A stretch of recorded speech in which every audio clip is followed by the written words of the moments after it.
The following previews are of graphic audio productions rated for mature audiences due to scenes of intense violence and sexual situations. Falcon, Mrs. Custer told me something that I'd never heard before.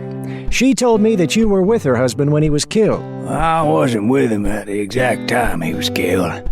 I was with Benteen in Reno when the general was killed. Why haven't I heard this about you before? Because my being there was an accident of sorts. A lot of good men gave their last full measure of devotion on that day. I never felt it was right to detract from their honor by interjecting myself.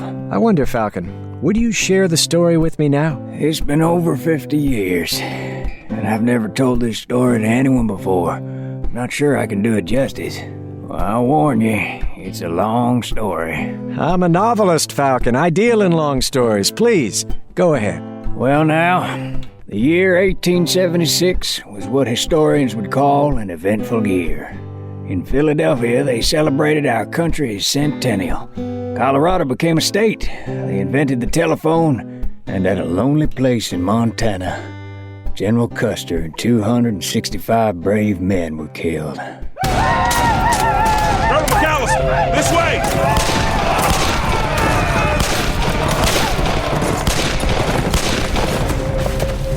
Damn! You're one hell of an engine fighter, Falcon. I've been at this game for a long time. I don't think I've ever seen anything like that. I'll be damned. What is it? The Colorado Home Guard is missing 100 rifles. It looks like we just found a few of them. You mean in addition to the Gatling guns we're looking for, there's also a bunch of repeating rifles out there? Sweet fancy Moses, look at that! Have you ever seen that many Indians at one time? No, sir, I have not. Two Bears was right. These Indians is coming from everywhere. We have to tell Custer about this. I don't think he has any idea what he's letting himself in for. You don't really know the General all that well, do you? I haven't known him very long. Why do you ask? Because it ain't gonna make no never mind what we tell him. He has his mind made up to go after the Indians, and that's exactly what he's gonna do. We've got them this time! We've got them, boys! Trumpeter Martin!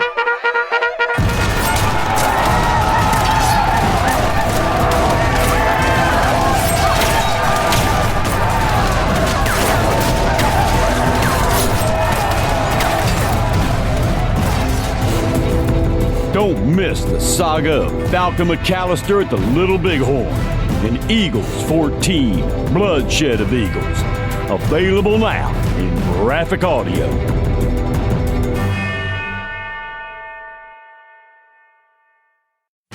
Two isolated groups of surviving Russians attempt to join forces to overcome John Rourke and his German allies in a race to gain access to a nuclear arsenal in China. If whoever has taken over the leadership of Karamazov's army should find the remainder of the Chinese nuclear arsenal or effect some sort of treaty with the Soviet forces based in the Pacific and thereby obtain nuclear weapons, it is unthinkable. The unthinkable became reality 5 centuries before. It doesn't mean undoable anymore, Captain.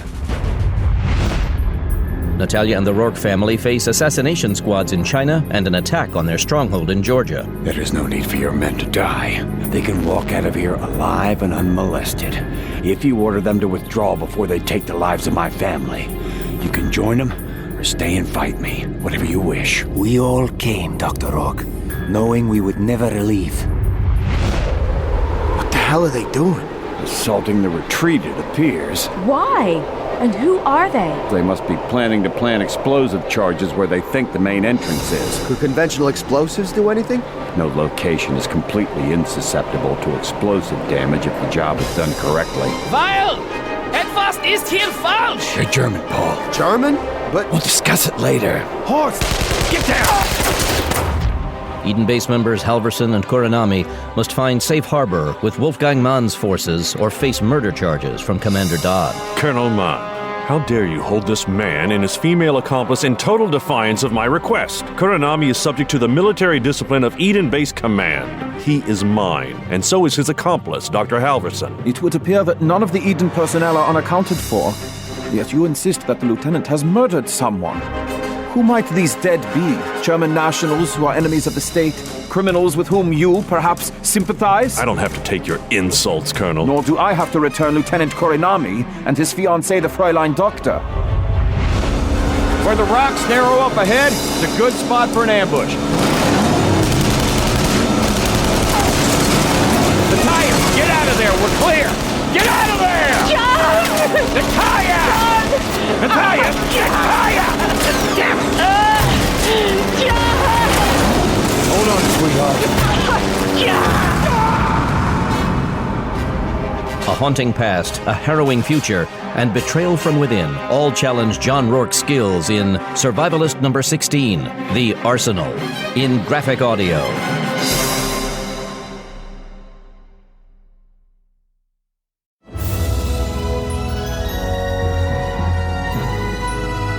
And now, for our feature presentation.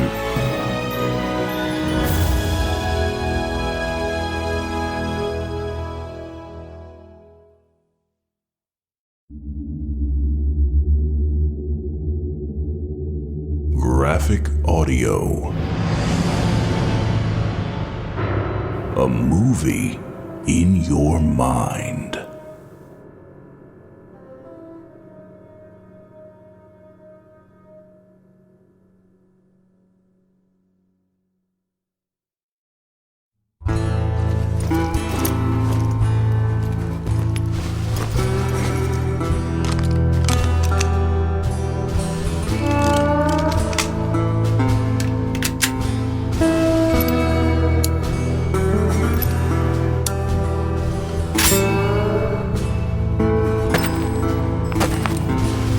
Graphic Audio presents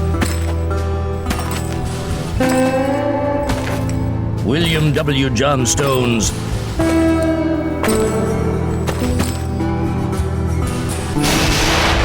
The Last Gunfighter.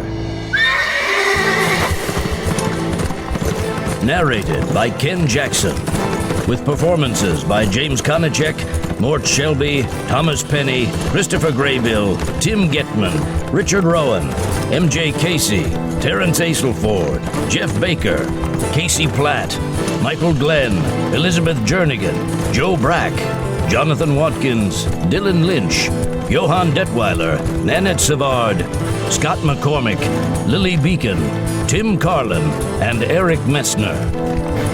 The Last Gunfighter number 15, Avenger.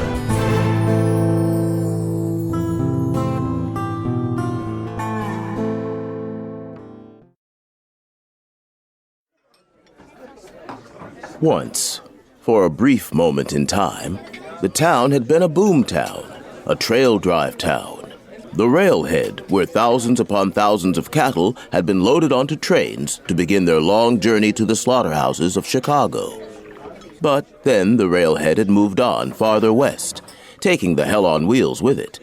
And in the 20-some-odd years since then, the town had settled down into a sleepy little farming community where nothing much ever happened.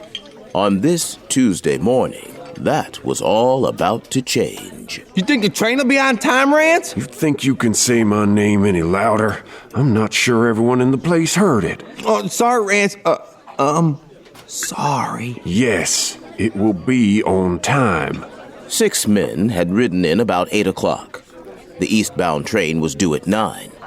They had quietly consumed flapjacks, scrambled eggs, bacon, and coffee as they sat at a table. Nobody paid much attention to them. At first glance, they were ordinary-looking men. That was because their coats covered the butts of their 6 guns. Those guns gleamed with care, and the walnut grips were well worn from long use. It's 5 minutes to 9. Let's get this thing started. The purposeful way in which they moved toward the door of the hash house was the first hint that something might be wrong. The strangers were brisk and businesslike now. I'll be dang, it's early. Now we can have some fun. Keep your wits about you, kid. This is no game. The men crossed the dusty street to their horses and shucked Winchester repeaters from saddle boots. Then they walked around the red brick depot building to the platform instead of going through the lobby. A few townspeople stood on the platform, waiting to either board the train or meet somebody who was getting off. Some of them glanced curiously at the strangers. A couple of older men, who had been to see the elephant a time or two in their lives, looked with narrowed eyes at the strangers and then turned to walk quickly into the depot as if they were getting out of the way of something. The train was in sight now, chugging steadily toward the station from the west, black smoke rising from the diamond-shaped stack of the big Baldwin locomotive. The man who had checked his watch stepped to the edge of the platform, leaned out slightly to peer along the tracks, and then nodded in satisfaction. Let's get in position. Right, boss. Inside the station, one of the old-timers was talking quickly and earnestly to the station master. The station master frowned dubiously at first, but after a minute he nodded and gestured to one of the boys who worked at the depot. He gave some quick instructions to the boy, who then hurried across the lobby, banged through the doors, and took off at a run down the street in the direction of the marshal's office. He wasn't going to get there in time. The train was already pulling into the station. Frank Morgan's long legs were stretched out in front of him, and his hat was tipped down over his eyes. He never slept very well on a train, so earlier that morning, after he'd gotten some coffee and a bite to eat in the dining car, he'd returned to his seat for a nap. He didn't fall completely asleep, but he rested a little while, remaining alert. That habitual caution was ingrained so deeply within him that it would always be a part of him, he supposed. The train was somewhere in Kansas. That was all he knew for sure. Frank thumbed his hat back on thick dark hair streaked liberally with gray. He wore a faded blue work shirt with the sleeves rolled up a little on his muscular forearms. The legs of his denim trousers hung outside the tops of well-worn horseman's boots. He didn't appear to be a wealthy man, but he was. One of the richest hombres west of the Mississippi, in fact, with business interests scattered from the Rio Grande to the Canadian border. Frank Morgan didn't pay much attention to those business interests.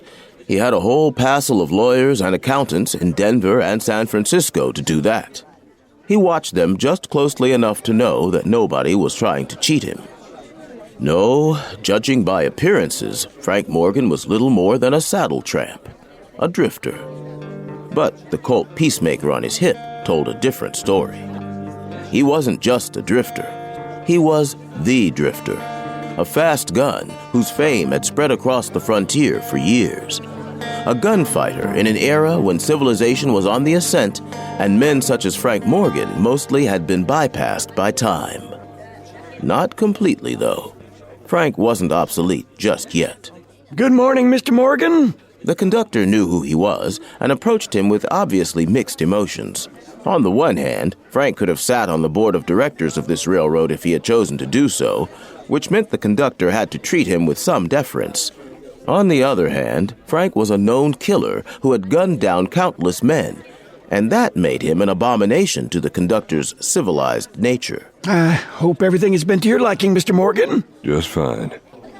We gonna be stopped here long? No, sir. Just long enough to take on any passengers and freight we've got waiting for us. Long enough for me to get out and stretch my legs a little, though. I'm might stiff after last night. We would have been happy to find a sleeping berth for you, Mr. Morgan. You mean you would have kicked somebody out of a berth they had reserved? No thanks. I'll sit up all the way to Chicago before I'll do that. Oh, well, in answer to your question, we'll be stopped here for at least 5 minutes if you want to walk around a little. Thanks. As the conductor moved on, Frank glanced through the windows by the seats on the other side of the aisle. That was the side the station platform was on. He saw 6 men standing there with rifles in their hands. As Frank watched, the group split up, 3 going toward the front of the car, 3 toward the rear. Oh, hell. Frank's brain was already racing as he decided on his course of action. The vestibule at the rear of the car was closer, so Frank turned in that direction.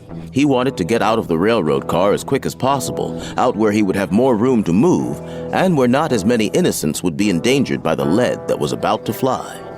When Frank reached the vestibule, he stepped through it and out onto the car's rear platform. His hand was already reaching for the Peacemaker on his hip as he turned toward the station platform. The 3 rifle-toters got there at the same time. Their eyes widened as they looked up at him and saw that he was ready for them. Rance! He's back here! Frank fired instantly, putting a bullet in the chest of one of the would-be killers. Frank turned slightly and fired again. His second bullet shattered a man's shoulder and sent him spinning off his feet. The third man managed to fire the rifle in his hands, but he rushed the shot, and the bullet spanked off the brass fitting at the corner of the railroad car. The last of the gunmen who had come in this direction doubled over as the slug tore agonizingly into his belly. Frank spun around and leaped off the other side of the train. He landed agilely and dropped into a crouch. There was open ground on this side of the train and no place to hunt some cover. Billy, you all right? Over here, Rance! The bastard almost shot my arm off! Frank ran toward the front of the car, bending low. As he ran, he glanced underneath the car, hoping to spot the legs of the other 3 men who wanted to kill him. All he could see, though, was the raised station platform. He had nearly reached the front of the car when 2 of the assassins bounded across the platform at the back of it and began firing at him. Morgan whirled toward them and went to one knee, squeezing off a couple of shots as he crouched. One of the riflemen lurched, blood spurting from the side of his neck. The other man was hit in the body and somehow managed to stay on his feet and keep firing, but his aim was none too accurate. Damn. Frank's problem now was that the gun in his hand was empty. Under normal circumstances, like riding on a train, he carried it with the hammer resting on an empty chamber, and he had expended all 5 rounds that the cylinder held. There were fresh cartridges in the loops on his belt, but he would need a few seconds to reload, preferably when slugs weren't coming so close to him. He threw himself to the side, rolled over the rail and under the train. The rough gravel of the roadbed poked at him through his shirt. Frank opened the revolver's cylinder, dumped the empties, and reached behind him to pluck live rounds from the loops of the shell belt. The bastard's under the train, Rance! Find him, damn it! Frank looked over and saw the booted feet of the man who was searching for him. The gunman was moving slowly and carefully toward the front of the car. Frank could have broken his ankle with a shot, but instead he planned to wait until the assassin had gone on by, then roll out behind him. That plan fell apart before it had a chance to develop. The train began to move, rolling slowly eastward. Frank's cover was leaving. The leader of the killers, the man called Rance, must have run up to the engine and climbed into the locomotive's cab. A gun at the engineer's head would force him to move the train. Frank jammed his gun back in its holster and rolled onto his back. He probably had time to slip out from under the car before the train started moving too fast. But instead, he reached up and grabbed hold of the undercarriage. He lifted his feet and twisted his ankles around a pipe. As he pulled himself up, he came clear of the roadbed. The train carried him along as he hung on tightly. He clung there like a burr until he judged that the caboose was clear of the station.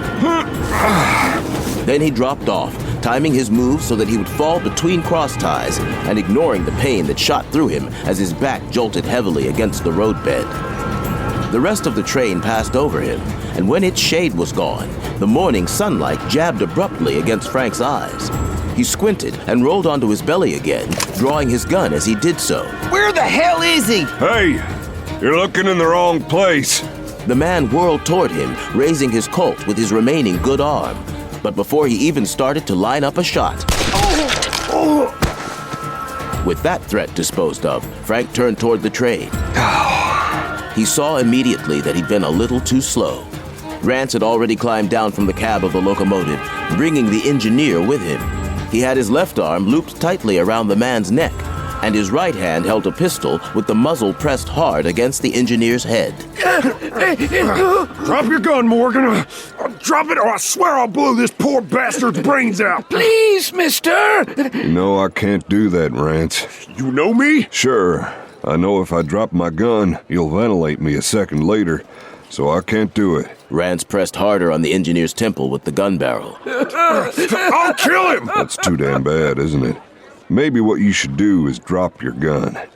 Your boys are lying back there at the station, either dead or shot up so bad they're out of this fight. And I'll wager that local law is on its way. But you haven't done anything today that's a hanging offense. You haven't killed anybody. So unless you're wanted for something else, you can surrender and live through this, Rance. The hell with that. I took the money to do a job and I aimed to do it. Took money from who? Frank had a pretty good idea of what the answer was, But some confirmation of his hunch would be nice. Go to hell, Gunfighter! I hope you enjoyed spending Dutton's money. The slight widening of Rance's eyes told Frank that he'd been right about who hired the killers. Then Rance jerked his gun toward Frank. Rance's shot went wild because Frank's bullet had already sizzled past the engineer's ear and struck Rance in the right eye just as the gunman pulled the trigger. He stood there for a second with his arm still around the engineer's neck before the rest of his body caught up with the fact that he was dead. Then he let go, slid down to his knees, and toppled onto his side. The engineer fell in the other direction, passing out from fear and strain and the sudden relief of realizing that he was still alive. Drop it! Drop that gun, mister! I got a scattergun pointed right at you. You the law? That's right. I'm the town marshal here, and I got a shotgun and 2 deputies that are armed too. You gonna put that gun down, or do we have to shoot? Take it easy, Marshal. Frank bent forward and carefully placed the Colt on the roadbed. Then he straightened and lifted both hands to shoulder level. I'm turning around now. Do it slow and careful-like, and don't try nothing funny. Frank saw that the marshal was flanked by a couple of much younger and more nervous deputies. They worried Frank more than the marshal did. The local badge had the look of an experienced man who wouldn't panic and start shooting unless he had good reason. It's all over, Marshal. Why don't you tell your deputies to lower those greeners? I'd hate for one of them to go off accidentally. Won't be nothing accidental about it if you try anything. I'm not going to. All I did was defend myself. Those men met the train with the sole intention of killing me. They're hired guns. Who the hell are you that somebody would send 6 bushwhackers after you? My name is Frank Morgan. That meant something to all 3 of the Starpackers. The eyes of the younger men got even wider. Hell! He's the Drifter! He's in some of those yellowbacks I read. Not for the first time, he thought. There ought to be a law against pasty-faced scribblers making up a bunch of rubbish about real people and publishing it in dime novels. The Drifter, eh? Lower those scatterguns, boys. Unless he's got another gun hid somewhere on him, he's unarmed. And I ain't never heard nothing about Frank Morgan carrying a hideout. The lawman tucked his own greener under his arm. Now, what's this all about, Morgan? I'd be glad to come down to your office and tell you all about it, Marshal. But only if you can convince the conductor to hold the train for me. I don't want to have to wait until the next eastbound comes through to be on my way. I'll see what I can do, but don't forget, you ain't the one giving the orders here. The marshal turned his head and snapped at one of the deputies. Go check on them fellas who got shot. Some of them might still be alive. Josh, you go fetch the doc. Right away, Marshal. Did Endicott get hit? Who? Cleve Endicott, the engineer. Oh, no, I don't think he's hurt. Looked to me like he just fainted. For the first time, a hint of amusement appeared on the lawman's rugged face. Swooned like a gal, eh? He'll get some ribbon about that. I might have done the same thing, though. I saw that shot you made just as I was getting here. That bullet couldn't have missed him by much more than an inch. That was enough. Yeah. Come on, Morgan. Let's go talk to the conductor. The conductor didn't like holding the train, but he agreed to for half an hour. The engineer had to be brought around anyway and given a little while to recover from his fainting spell. The marshal, whose name was Harry Larch, had walked down to his office with Frank. Sit down, Morgan. Am I under arrest? Not yet. I just want some answers is all. There hasn't been any real trouble here in my town for a long time, and I want to know why folks started dying this morning all of a sudden. The marshal's office was in a small, blocky building that also served as the town jail. A coffee pot sat on a cast-iron stove in the corner. Gonna get me some coffee, Morgan. Care to join me? Thanks, Marshal. I could use a good cup. You're jumping the gun there, Mr. Drifter. I never said it would be a good cup. Well, I'll take what you got anyway, Marshal. I used to do some cowboying, and that's where I learned to boil coffee, so this is pretty potent. Just the way I like it. Yeah.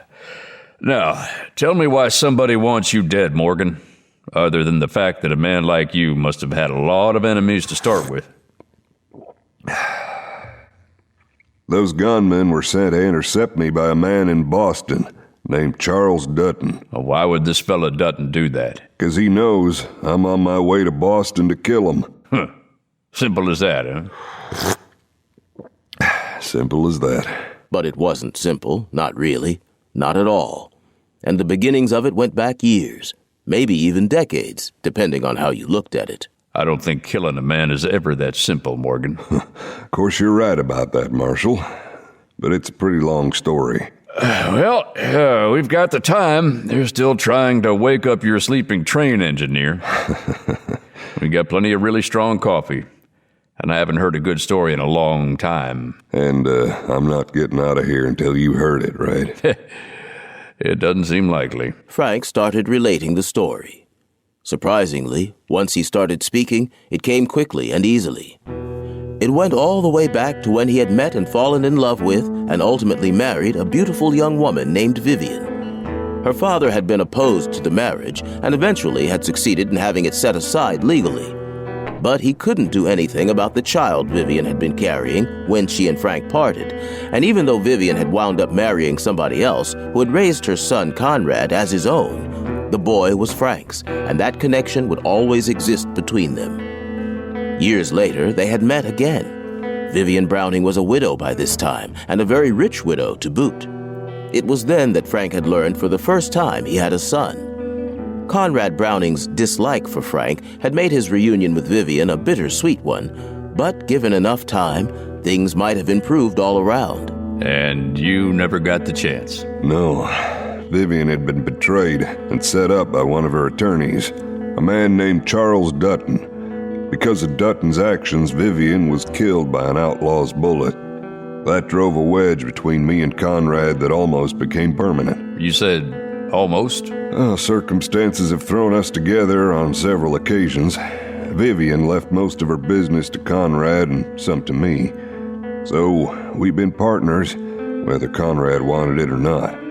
I think we made some headway, though. At least I hope we have. So have you ever met this Dutton? Briefly, before Vivian's death. I knew he was responsible for what happened, even though he didn't pull the trigger himself. I always intended to go after him and settle the score, but other things got in the way. So, what's changed now? Well, a while ago, I was down Arizona way. Hired killer forced a showdown. As you can see, he lost. Well, I am a trained lawman, Morgan. As the gunman lay dying, he revealed that Charles Dutton had hired him to kill me. Clearly, Dutton feels that my very existence poses too much of a continuing threat, and he's decided to have me eliminated. And that reminded you that you had unfinished business. And this time, nothing's gonna stop me. I suspect Dutton has spies keeping an eye on me. I rode from Arizona up to Denver, talked to my lawyers there, made arrangements for my horse and my dog to be taken care of while I was gone. Bought a train ticket to Boston. I see now, that was a mistake, though. How come? Because if Dutton knows that I'm coming for him, and I'm sure he does, he'll do his damnedest to try to stop me. He'll try to have me killed before I can get anywhere close to him. He's got the money to hire plenty of gunmen, too. Money he stole from my late wife. What's that got to do with you riding the train? I'm an easy target on the train. There's no room to move, and there are too many innocent people around. Not only that, but the men who are after me will always know where to find me. So what will you do? What I got to do now is throw them off the trail. My best chance of getting to Dutton. Even if you make it to Boston, it won't be easy getting to Dutton. He'll probably have himself a bunch of bodyguards. I expect so. So you're willing to fight your way through a whole army of hired guns and guards just to take your shot at this hombre? That's about the size of it. There's one thing you're forgetting, Morgan. No matter how justified you may feel in seeking revenge, what you're really talking about is murder. This is a civilized country now. You can't just walk up to a man and gun him down no matter what he's done. If you can prove that Dutton is responsible for your wife's death, you need to go to the law. Let them handle it. I wouldn't expect you to tell me any different, Marshal. And what you say would be mighty good advice for most people. But I'm in the habit of stomping my own snakes, and I reckon I'm too old to change now. Well, here's your gun back. Looks like you'll be needing it. Thanks, Marshal. All I can say is that I'm damn sure glad this fella Dutton is in Boston, not here in my town.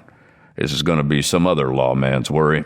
Only one of the hired killers had survived the shootout at the train station. Frank and Marshal Larch stopped in at the doctor's office to see the man on their way back to the depot. The wounded man was propped up in bed with bandages wrapped around his shoulder. One of Larch's deputies sat in a straight chair next to the wall, a shotgun lying across his knees. The gunman was pale from pain and loss of blood. He had a thin, beard-stubbled face and watery eyes. He didn't look at Frank and the marshal as they came into the room. In case you ain't figured it out yet, you're under arrest for attempted murder. I didn't try to murder nobody. He's the fellow you ought to be arresting. He gunned down my friends for no good reason. Other than the fact that you were shooting at him. He shot first. As a matter of fact, that's true. I saw them through the window and recognized them for what they were. They split up, half of them heading for the front of the car and the other 3 for the back. I met this man and 2 others at the back of the car. They pointed their rifles at me, and one of them yelled at the leader that I was back there. I figured that was justification enough. That fits with the story we got from the witnesses, Marshal. I never said you weren't justified in what you did, Morgan. I wish you'd picked some other town to shoot up, though. Marshal, I know. It wasn't really your choice, was it? Morgan's a killer. He's killed hundreds of men from what I've heard.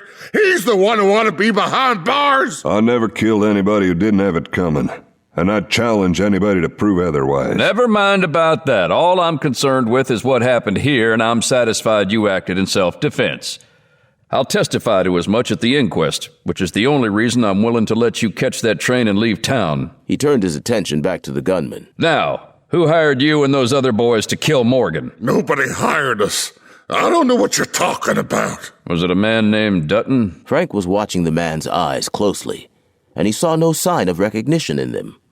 The gunman had never heard of Charles Dutton. Well, that didn't really come as a surprise.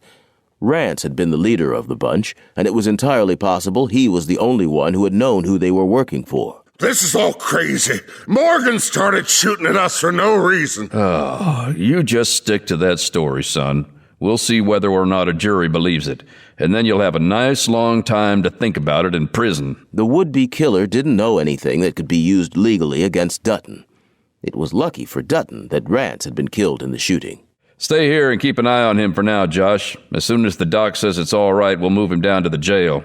He can recuperate there while he's waiting to stand trial. Will do, Marshal. With that, Frank and the marshal left the doctor's office and walked on to the railroad station.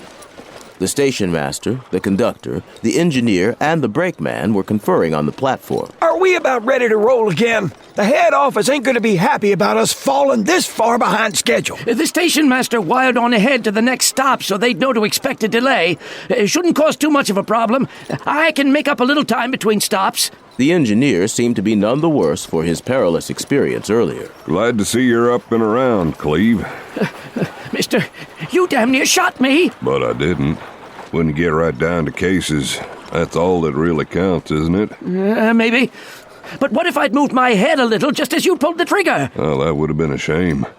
I was counting on you being too scared to move. The engineer glared, but didn't make any reply to that. Oh, I've got steam up. Let's get the hell out of here. About 5 miles east of the town where the shootout had taken place, there was a grade that, while not too steep, was long enough to cause the train to slow down a little. At the top of that grade, Frank Morgan tossed the carpetbag he had purchased in Denver from the rear platform of the caboose and then swung down to the ground himself, running a few steps before he caught his balance and stopped. As the train chugged on eastward, receding into the distance, Frank picked up his carpetbag and walked in the same direction.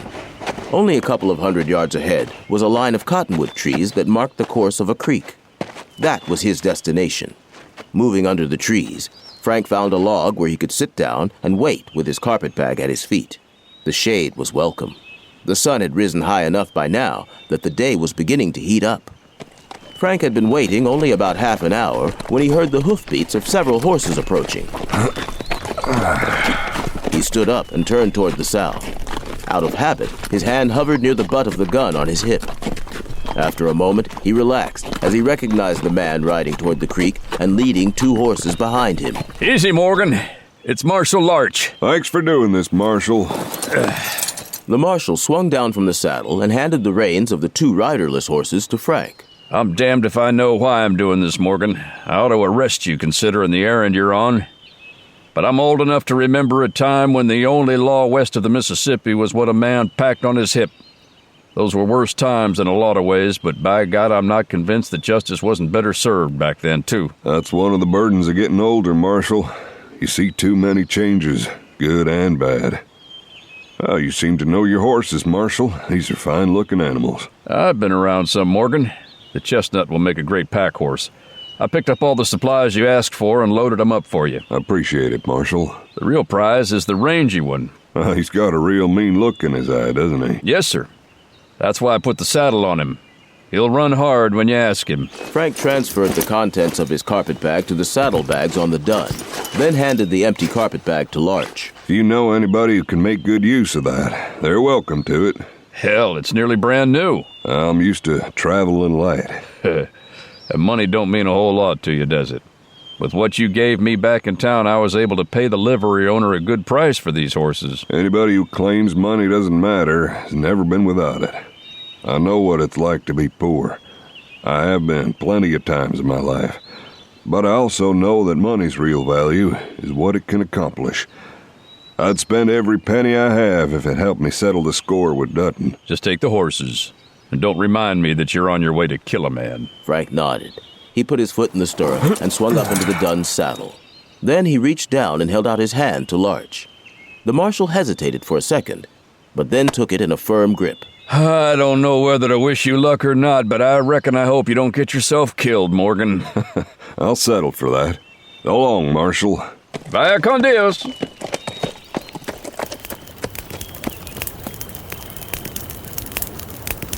Frank had cut north from the railroad, heading for the low, rolling mounds of the Smoky Hills. He wasn't quite sure just how a fellow would go about riding a horse all the way to Boston, but he supposed that if he kept heading in the right general direction, he would get there sooner or later. By nightfall, he was a long way from where he had left the train, and he wondered if Dutton had found out by now what had happened. In these days of telegraphic communication, news could travel hundreds of miles, even thousands, in no time at all. It was even possible that Dutton had an agent on the same train as Frank, keeping an eye on him. Frank found a good place to camp among the hills, next to a small stream. He unsaddled the dun and took the supplies off the chestnut and hobbled both horses. Riders. A lot of them. They're coming fast. There had been a time when a man wouldn't want to travel alone out here, and if he did, he sure wouldn't build a fire at night. Frank knew, though, that all the Indians were on reservations now, and the odds of it being a war party galloping toward him ranged from pretty slim to almost none. Frank stood up and kicked dirt over the flames of the campfire, quickly extinguishing them. He didn't want to announce his presence here until he had a better idea what was going on. Frank suddenly missed Stormy and Wolf. He was used to talking these things over with them. Now, he was truly on his own. Waiting in the shadows next to a clump of brush, Frank stood motionless as about a dozen riders came up to the creek and stopped about 20 yards downstream from him. All right, we'll let the horses drink for a minute. It was dark enough so that Frank couldn't see the men very well. They all wore broad-brimmed hats, but there was something odd about the shape of the heads under those hats. They looked lumpy somehow, like they weren't even human. Frank felt a chill go through him.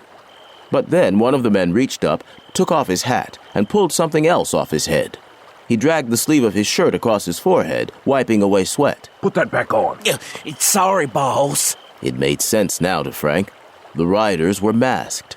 They wore some sort of hoods, probably made out of flour sacks with eye holes cut in them, or something like that. Their hats were crammed down on top of the hoods. In Frank's experience, men who went around with masks covering their faces seldom did it because they were up to anything good.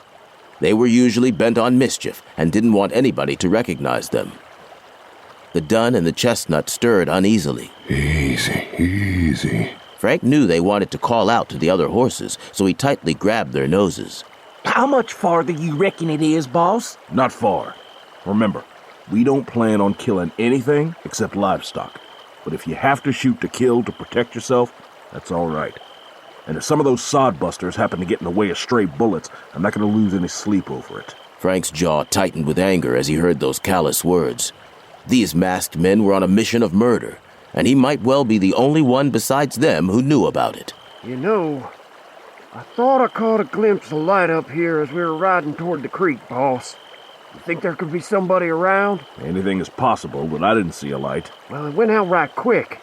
Do you want some of us to take a look up and down the creek, just to make sure there ain't nobody lurking around? No, you do it, Bonner. I can't spare anyone else. And you'd better catch up with us before we get there. Sure, boss. I was probably wrong anyway. Just on the chance that you actually did see something, I want you to check it out. We don't need trouble coming up behind us tonight. The rest of you, let's go. The horses splashed across the creek, except for Bonner's. Bonner turned his mount and rode slowly along the creek bank toward the spot where Frank stood. Even though whatever was going to happen tonight was none of his business, Frank wasn't the sort of man who could stand by and let innocent people suffer if he could do anything about it. His mind was racing, and he had already come up with the beginnings of a plan. He stood stock still and waited for the masked gunman to come to him. Bonner wasn't taking any chances. His Colt was in his hand and ready to fire at an instant's notice. That was going to make things trickier for Frank. He would have to move as fast as he possibly could. Frank lunged at the gunman. Bonner came out of the saddle and fell to the ground hard. Frank kept his grip on the man's gun. Frank gave the weapon a hard wrench and heard the snap as Bonner's finger, trapped in the trigger guard, broke under the strain. Frank dropped on top of the man and drove his right fist to Bonner's jaw in a sledgehammer blow. Frank pulled the gun out of nerveless fingers and stood up. Frank pulled Bonner's belt out of the loops on the man's trousers, rolled Bonner onto his stomach, and used the belt to tie his hands behind his back. Bonner would probably be able to work himself loose, but it would take him a good long while. Bonner was wearing a long duster. Frank had a similar one rolled up in his gear. He broke it out, unrolled it, and put it on. Then Frank pulled the hood off Bonner's head. He had guessed right. The thing was made from a small flour sack. It even still smelled a little like flour as Frank put it on. His own hat was the same sort that Bonner wore, so he settled it on top of the hood rather than using the gunman's hat. That ought to do it. Satisfied that he could pass for Bonner in the dark, Frank took the reins of the man's horse and swung up into the saddle. Sodbusters. That was the word the leader had used. From the sound of what Frank had overheard, somebody was trying to bring back the bad old days in these parts. Range wars between cattlemen and farmers could get very ugly, and usually they claimed innocent victims. Once Frank was sure what the situation was, he would do what he could to stop it before that happened here. Frank rode across the creek and then urged the animal into a faster pace. He wanted to catch up to the hooded men before they reached their destination and started making trouble for somebody. It wasn't long before Frank came in sight of the other riders. At first, they were just a dark mass moving over the rolling hills, but soon he was close enough to make out the individual figures. They were bunched up, which was a shame. If they had been spread out, he might have been able to come up to one or two of them and fool them into thinking he was Bonner until he was close enough to bend a gun barrel over their heads. It didn't look like that was going to be an option, though. One of them must have noticed him and told the others, because they all reined in and paused a moment to wait for him. Did you find anything, Bonner? Frank was trusting to the hood to muffle his voice and disguise it. Nothing. I didn't think so. Come on. The leader urged his horse into motion again, and the others, now including the drifter, fell in with him. A few minutes later, they came in sight of a scattering of lights. As they rode closer, those pinpoints of illumination became the warm yellow glow of lamplight through windows. They were approaching some sort of community, maybe a group of farmers who had all settled together. The hooded riders paused again at the top of a small rise. Frank estimated that there were at least a dozen houses spread out before them, along with barns, smokehouses, storage buildings, and the like. Beyond the little settlement, carefully cultivated fields stretched for as far as the eye could see. Frank spotted a couple of grain silos in the distance. A lot of hard work had gone into this community, hard work that these hooded riders seemed intent on wrecking. Remember what I told you. Let's go. The leader heeled his horse into a gallop and started down the gentle slope. The rest of the gunmen were right behind him. Frank came last, trying to hang back without being too conspicuous about it. His left hand held the Dun's reins, while his right drew the peacemaker from its holster. The other men had drawn their guns, too. The sound of the galloping horses must have been heard because a door was thrown open in one of the houses and a couple of men ran outside. Frank thought they were carrying rifles. Who's there? Damn it, who are you? The only answer was a sudden spurt of gunfire from several of the hooded riders, including the leader. The two men scrambled for the safety of the house, but one of them suddenly dropped his rifle, grabbed at his leg, and tumbled off his feet. The hooded riders veered their horses toward him.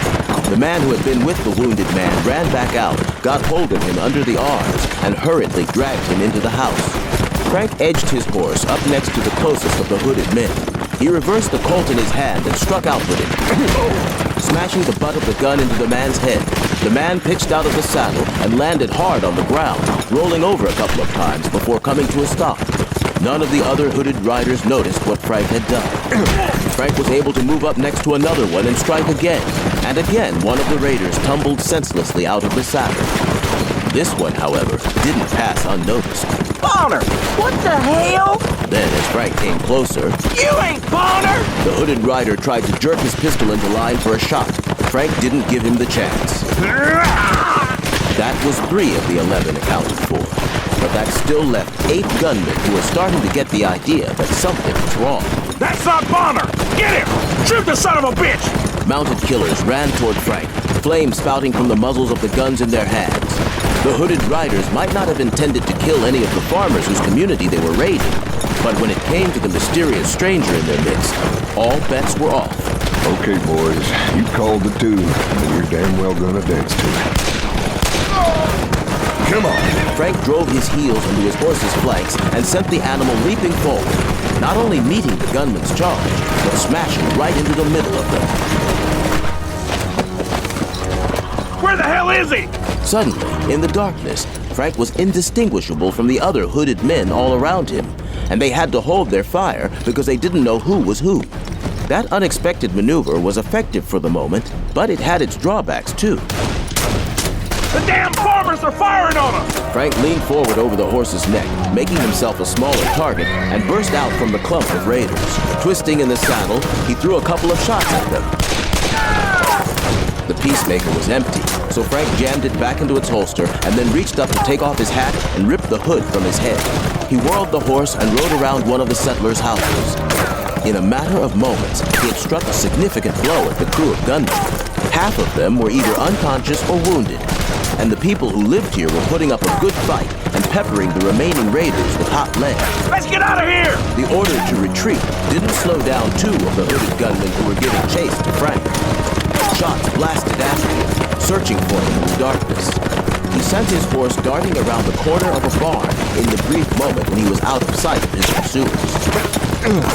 Frank pulled his Winchester from the saddle boot and dropped off the back of the horse. He pressed himself against the wall of the barn, holding the Winchester slanted across his chest. The 2 raiders thundered around the corner. Frank stepped out and swung the rifle, gripping it by the barrel. The stock slammed into one of the riders and swept him backward, right out of the saddle. Frank turned the Winchester around, held it normally, and snapped it up to his shoulder as the other gunman wheeled his horse. The gunman slewed sideways under the impact of the bullet and then fell off his horse. Frank spun around in time to see the other man, the one he'd knocked off the horse, take off in a dead run. Frank fired at the fleeing man, aiming low in an attempt to knock a leg out from under him and bring him down without killing him. The man didn't slow down, so Frank knew his shot had missed. The raider vanished into the darkness. Don't move, you bastard! Drop that rifle or we'll blow you apart! Frank didn't drop the Winchester, but he lifted both hands to shoulder level so that the men could see that he meant no harm. Take it easy. In case you haven't noticed, I'm not wearing a hood. I'm not one of the bunch that rode in yelling and shooting. You were with them. You had to be. That's 'cause I knocked one of them out, stole his hood, and took his place until I could find out what they're gonna do. I heard them talking when they came by my camp, and I knew they were up to no good. No good? All they want to do is run us off our own land, and if they can't do that, they'll kill us all. I'd say that was being up to no good. So would I. That's why I wanted to stop them. Were any of your people badly hurt? Roy Wilson got a bullet through the leg. Reckon he's the only one who was wounded. They shot a couple milk cows, too. But I expect they would have done a lot worse if they had gotten the chance. You can put your hands down, mister. What is this place? We call it Elysium. It's from mythology, and it means a place of perfect happiness. The Elysian Fields were the abode of the dead. Frank had read the classics too, surprising some of the farmers. Some folks might not want to name a settlement after a place like that. Yes, well, this isn't the time or place to argue such things. Come with us. They stepped back to let Frank go in front of them. He noticed that although they had lowered their shotguns slightly, they kept the greeners pointed in his general direction. He walked back to the large open area in the center of the settlement. The houses were scattered around it so that it formed a sort of public square. Lamps burned brightly in all the houses now, and several men in the large group that had gathered in the square held lanterns. Who's that?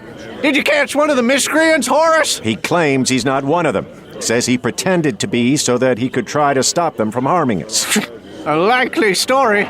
He's just trying to save his own hide. I'm not so sure about that. I was watching, and I saw one of them who seemed to turn suddenly on the others. He shot at them and then rode off with a couple of them chasing him. That must have been this fella. Yeah, that was me. Like I told you, I was trying to stop him. Well, it looked like he did for 4 or 5 of them. I think he must be telling the truth, Horace. We'll reserve judgment on that. Who are you, mister? Not for the first time in his life, Frank thought about giving a less than honest answer to that question. His reputation was widespread, and it often caused him more problems than it did benefits. But lying went against the grain. My name is Frank Morgan. Morgan the Gunfighter? Yeah, it is him. I've seen his picture in the Illustrated Weekly and the Police Gazette. Hush, please. Is this true? Which part? The fact that some call me a gunfighter, or the business about having my picture in those magazines? You know damned well which one I meant, Mr. Morgan. You seem to have made up your own mind, so there's not really any point in me answering, is there? Yeah, he's the gunslinger, all right. You'd better be careful, Horace. You don't want to rile him. For God's sake, Frank thought. What was wrong with these people? He had risked his life to help them, and now they were suddenly looking at him as if he were some sort of rabid beast that had wandered into their community. Look, I don't mean you folks any harm. Like I told you, I just happened to hear those men talking, and when I saw they were wearing masks, I knew they were going to cause trouble for somebody. I've seen their sort before. So have we. They're hired guns. They work for a man named Carter. Their boss is called Parmalee. Parmalee?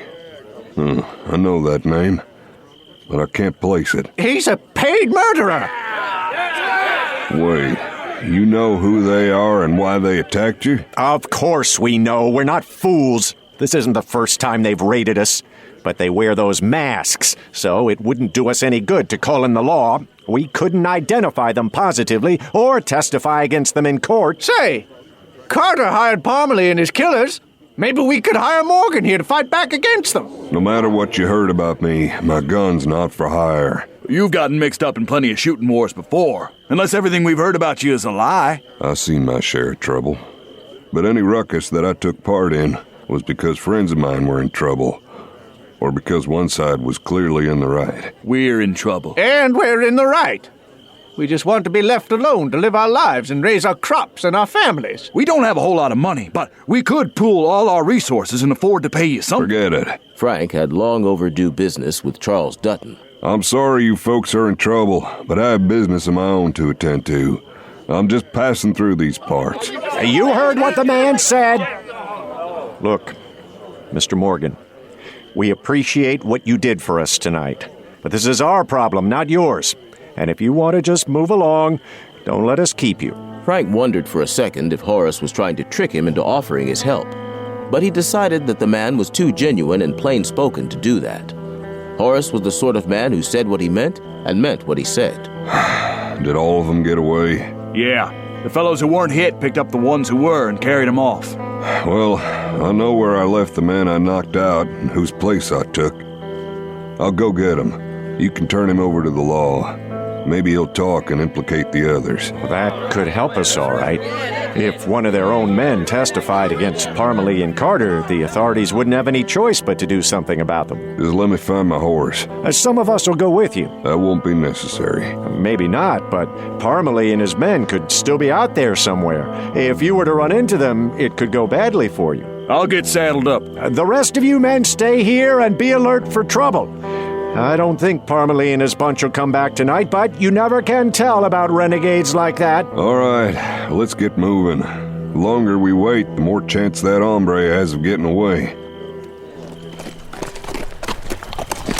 Even at night, Frank had a frontiersman's knack of being able to follow a trail once he had been over it, so it wasn't hard to return to his campsite.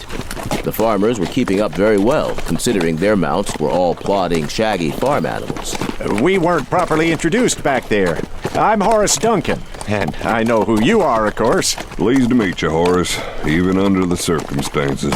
Frank paused, unsure whether to say what he was thinking, but curiosity and his own plain-spoken nature compelled him to go on. You strike me as a well-educated man. Most of the others do, too. For a bunch of farmers, you mean? You don't have to be ignorant to till the soil, you know. Frank had touched a nerve. As a matter of fact, I used to teach botany and horticulture at one of the universities back east. Most of us have at least some college education. Before we came out here, we all decided to settle together and apply scientific methods to our farming. There's a fellow out in California named Burbank who's had quite a bit of success crossbreeding various strains of plants to improve the crops, and we're trying to follow his example. Yeah, I can tell you used to be a professor. Warm up real nice to your subject, don't you? You asked. Yeah, I reckon I did. You know, I think I heard of Parmalee. He's just a hired gun, maybe a little worse than some. But who's this fella Carter who's got it in for you? I didn't think there were any cattle barons left in this part of the country. All the big ranches are farther west. Carter's not a rancher. Why would you think that? Who else would want to run a bunch of farmers off their land? Thaddeus Carter works for the railroad. He's a businessman. He hates us because we formed a grange with some of the other farmers in the area, and we've been trying to persuade the state legislature to regulate freight rates on the rail lines.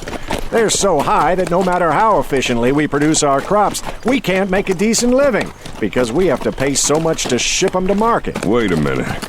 You mean this fella Carter hired a bunch of hooded night riders because of a business dispute? It may not be the sort of trouble you're used to, but I assure you it's serious to us. Deadly serious. You could see that for yourself tonight. Yeah, I reckon. If Frank had needed any more evidence that the West was changing, surely this was it. People had started shooting at each other over freight rates and political arguments.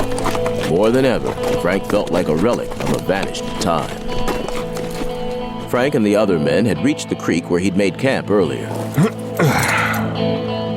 Well, he's gone. I tied him up, but it looks like he worked himself loose quicker than I thought he would. Damn it! This was finally our chance to get something we could use against Parmalee and Carter. Frank lifted his head suddenly and held up a hand for silence. He had heard something, a faint rustling in the brush along the creek. Get down! Anybody hit back there? No, we're all right. What about you, Mr. Morgan? I'm fine. Frank kept his gun trained on the dark clump of brush as he advanced slowly toward it. Be careful. The man could be trying to trick you. Could be. I don't think so. Using his left hand, he dug in his shirt pocket and found a match. Frank snapped it to life with his thumbnail as he reached the brush. The harsh glare from the match showed him a man lying in the undergrowth. Frank recognized Bonner's duster. Now there was bright red blood splashed on the long coat. Oh, for God's sake, mister! You already broke my finger and now you shot me! Frank pushed some of the brush aside, reached in with a foot, and kicked the gun that Bonner had dropped well out of the man's reach. Couple of you boys come here and drag him out. His fangs have been pulled. Prop him up against that cottonwood. Frank struck another match, and while Horace and the others covered Bonner, just in case the gunman tried something, Frank examined his wound. The bullet had dug a deep gash in Bonner's side, but it hadn't lodged in his body. You'll be all right once that's patched up. You gonna take me to a doctor? Someplace better. You're going to Elysium. If I'd just been able to get loose quicker, I'd have been long gone before you bastards got back. Yeah, well, if you hadn't been such a ruthless, greedy son of a bitch to start with, you wouldn't be in this fix either. Nobody made you sign on with Parmalee and Carter to terrorize a bunch of innocent folks. I don't know what the hell you're talking about. I never terrorized nobody. Not tonight, maybe. You're the one who jumped me, mister. I was riding along peacefully when you attacked me. Just riding along peacefully with a hood over your head. What hood? I don't see no hood. I tell you, I don't know what you're talking about. And that's what I'll tell the law, too. Bonner was a hired gunman, Frank thought, but he wasn't a complete fool. He had already figured out what Frank had in mind, and he was serving notice now that he wasn't going to testify against the men who'd been riding with him earlier. Frank figured they would just have to see about that. My wife Mildred will tend to your injuries. I want a doctor, a real sawbones. I want somebody to fetch the sheriff, too. You're in no position to be making demands, mister, and we're in no mood to be listening to them either. Better pay attention, Bonner. I don't think these folks are in a very forgiving mood right now. Horace's wife walked into the room with a rifle tucked under her arm and a resolute expression on her face. She was an attractive woman in her 40s with graying blonde hair. Is this one of them? That's right. Do you want me to shoot him? Bonner blanched a little more at the hard-bitten, matter-of-fact question. No, Mildred. I want you to clean and bandage that bullet wound in his side. He's got a broken finger, too, that I suppose could use splinting. I'd rather shoot him. But I suppose I'll do as you say, Horace. She turned to look at Frank, who was smiling at the woman's outspokenness. And just who are you, mister? Frank Morgan, ma'am. Mr. Morgan's the man who helped us fight off Parmalee's bunch earlier. Mildred's expression softened slightly. Well, in that case, thank you, Mr. Morgan, and welcome to our home. Thank you, ma'am. Asa, you and Caleb take that man into the spare bedroom and put him on the bed. Take my comforter off of there first, though. I don't want blood getting all over it. I'll gather what I need and be in there in a minute to tend to him. Keep a close eye on him, too. He might still try to get away. While his wife was taking care of the prisoner's wounds and the other men went back to their homes, Horace took Frank into the combination kitchen and dining room and offered him a seat at the table. All I can offer you in the way of a drink is cider. Cider will be just fine. I'm not that much of a drinking man anyway. Neither am I. But I have to admit there are times, and tonight is one of them, when a shot of whiskey wouldn't be so bad.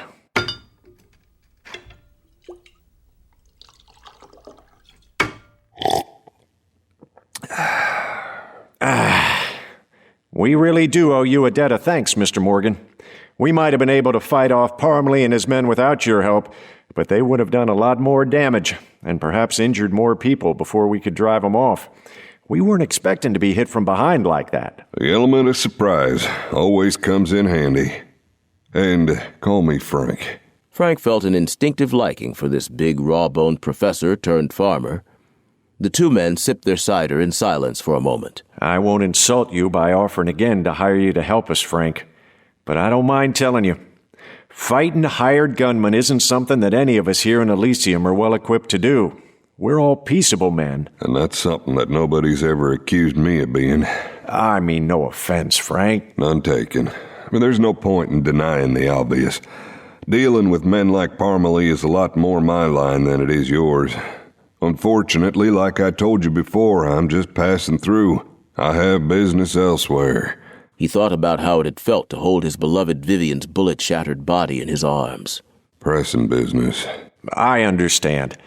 Now that we have that man to testify against Parmalee and Carter, the law's bound to help us. He's likely to be stubborn about turning against his bosses, Horace. And even if Bonner testifies, I'm not sure just how much the law will help you. According to what Horace had told him, Carter worked for the railroad, and that made him an important man. The railroads controlled a lot of money and wielded a lot of power from one end of the country to the other. The authorities had been known to turn a blind eye to the transgressions of the rich and powerful. Horace Duncan was smart enough to know that, but the man was desperate, eager to clutch at any hope. Frank sensed that it had been Horace's idea to bring all the others out here and start this farming community. Horace probably felt like it was his duty to protect them. I'll tell you what, Horace. I might be able to stay around for a while and lend you a hand. Really? Frank thought again about Dutton. Vengeance had waited this long, he told himself. Maybe it could wait a little while longer. Really?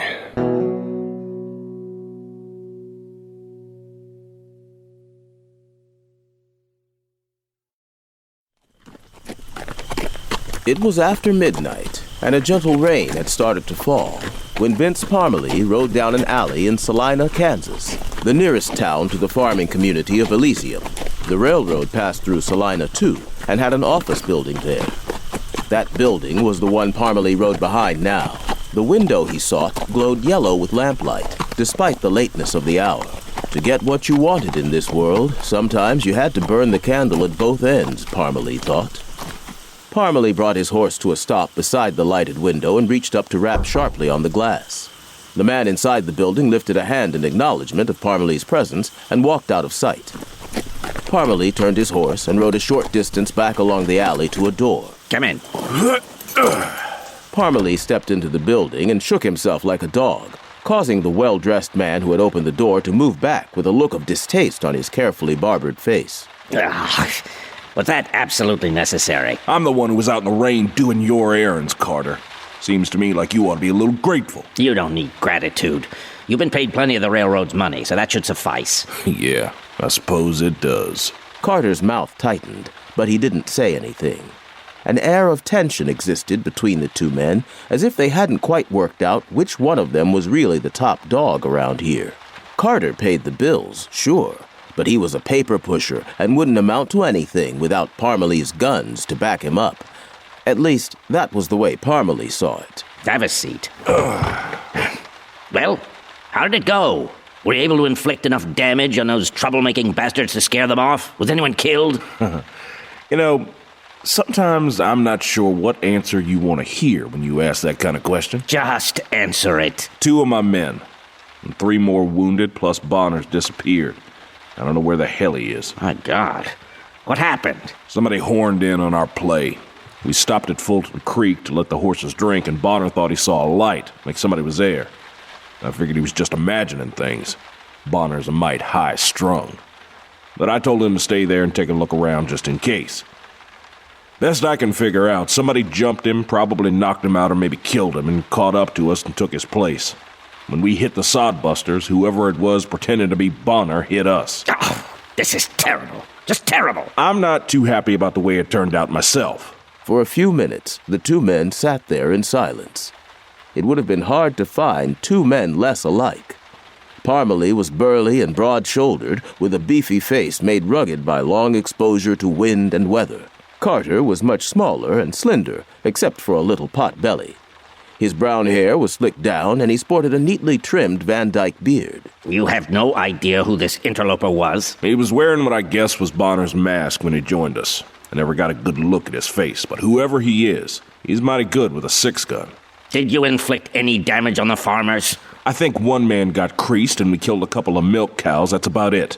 Is it possible Duncan and the others brought in a gunman of their own to combat you and your men? I suppose it's possible. I haven't heard anything about anybody like that heading this way, though. Well, you don't know every gunman in the West, surely. No.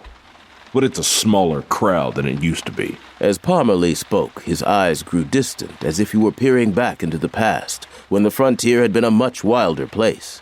But a better place as far as Parmalee was concerned. Too much of the time now, little pissants like Carter wielded the real power, and men such as Parmalee, men accustomed to making their way through life with fist and gun and iron will, were relegated to being afterthoughts and last resorts. I know most of them. What really concerns me is this man Bonner you mentioned. Do you think he was taken prisoner? I don't know. I went back to the spot where we left him, but he wasn't anywhere around. I don't know what happened to him. If he has fallen into the hands of our enemies, will he talk? Tell the law about you and me, you mean? Yes, that's exactly what I'm worried about. I don't know. I've worked with Bonner before. He's a pretty good man. But you never know what somebody else would do to save their own hide. I thought you said we didn't have to worry about the law. Well, the railroad exerts considerable influence over the political process in this state, just as they do in other states. No elected official wants to get on the railroad's bad side. But if there was direct evidence against us, if there was testimony asserting that we're to blame for all the problems that have been plaguing those farmers, up to and including attempted murder, well, I don't know what the authorities would do. They might try to move against us. Then it sounds to me like we need to find out what happened to Bonner. If he's dead, we don't have to worry about him talking. But if Duncan and the others have him? Weren't you listening? I said if he's dead, we don't have to worry about him. Now I understand. And I fully agree. Frank put up his horses in Horace Duncan's barn and spent the night in the hayloft, since Bonner was in Horace's spare bedroom. He didn't turn in for the night, though, until he was satisfied that Horace understood the importance of keeping Bonner under guard at all times. Frank slept well, and when he went into the kitchen of the Duncan farmhouse the next morning, he was ready for the coffee he smelled brewing and the bacon sizzling on the stove. Good morning, Mr. Morgan. Have a seat. Did you sleep well? Yes, ma'am. It rained some during the night. Nothing more soothing than the sound of rain on a barn roof. Yes, we get a good bit of rain around here. Helps the crops. Here, you can get started with this coffee. I'm getting a plate ready for that wounded man, and then I'll see about your breakfast. Where's your husband? Oh, Horace has been up for hours. He's already gone out to check on the fields. As Frank sat there, he tried not to watch Mildred Duncan going about her work, but it was difficult not to. She was a fine-looking woman. Not that Frank had any improper thoughts where she was concerned, her being a married woman and all. As he looked at her, though, he couldn't help but think what things might have been like if it had worked out so that he could have married a nice-looking woman and lived like a normal man. He had loved 3 women in his life and married 2 of them. Those 2 had both died violent deaths. The other had spent most of her life happily married to another man, raising a daughter who might or might not be Frank's. Something had always interfered with his plans for happiness, and he knew what it was.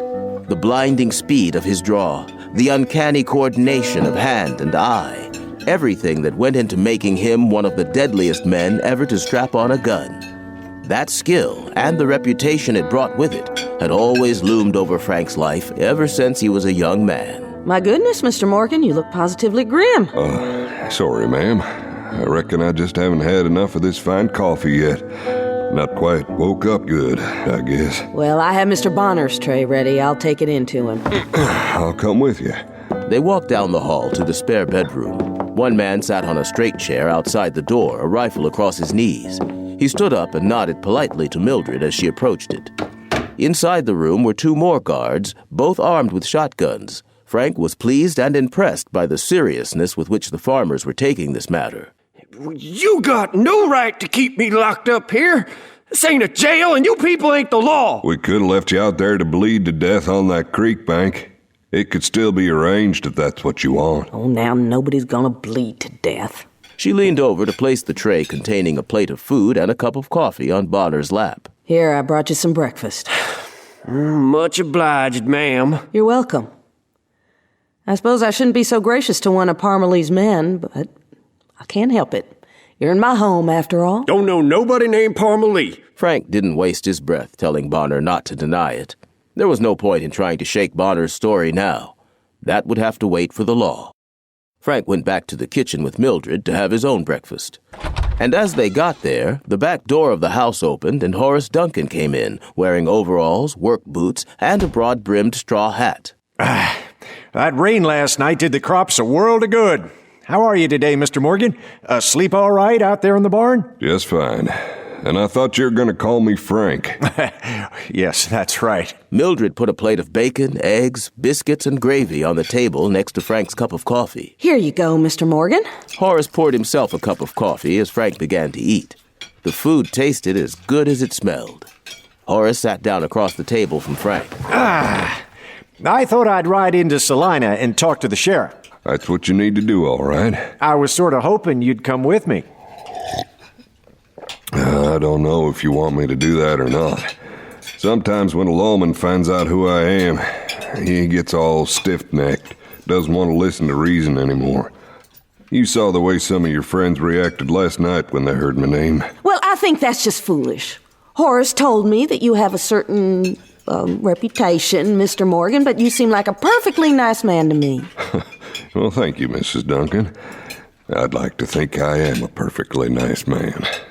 There's no getting around the fact that I'm known as a gunfighter, and for good reason. I've killed quite a few men. If they were anything like the ones you shot last night, I'm sure they had it coming to him. Frank remembered the way she had offered to shoot Bonner, and he told himself not to underestimate Mildred Duncan. Like her husband, she had sand. I'd still like for you to come with me, Frank. I'm not that used to talking to lawmen. I could use some help. All right. But not until I finish this fine breakfast. That seemed to be settled, but things didn't get a chance to play out as Frank and Horace had planned. Horace, some riders are coming, and one of them is the sheriff. What in the world? Why did the sheriff come out here? He doesn't even know yet what happened last night. Regretfully, Frank pushed the rest of his food aside and got to his feet along with Horace. He had a feeling he knew what was going on. Thaddeus Carter hadn't risen to a position of importance with the railroad by being dumb. Carter wasn't going to sit back and let the farmers come after him using Bonner as a weapon. He was going to try to strike first. But before Carter did that, he had to know for sure what had happened to Bonner. Frank put his hat on and followed Horace out to the front door of the house. As they stood there waiting and watching the three men who were riding toward the settlement, Frank's brain worked swiftly. Don't say anything about Bonner being here. But I thought we were going to tell the sheriff all about what happened. Not just yet. Let's just see how it plays out. I know you haven't known me for very long, Horace, but I'm asking you to trust me on this. Well, all right. I'll follow your lead, Frank. A moment later, the three riders arrived at the house, reining their mounts to a halt about 10 feet from Frank and Horace. Some of the other farmers had gathered behind them. Mildred came out of the house and stood on the porch. One of the men was stocky and middle-aged, with a belly that spoke of a lot of time spent behind a desk. He had a bushy black mustache and wore a flat-crowned black hat. A lawman's star was pinned to his black leather vest. The two men with the sheriff wore town suits and didn't look all that comfortable on horseback. One was older, with a Van Dyke beard, while the other wore thick spectacles and a bowler hat and had the pasty-faced look of a clerk. Frank had never seen any of the three men before, but he didn't like the looks of them, not even the sheriff. Morning, Duncan. Sheriff Haley, what can I do for you? You know Mr. Carter here, I reckon. Of course. And this fellow with him is Mr. Shipworth. He's a lawyer, works for the railroad like Mr. Carter. Horace nodded to the young man, but didn't say anything. The sheriff was eyeing Frank. Looks like you got some company. I'm an old friend of Horace's, just passing through.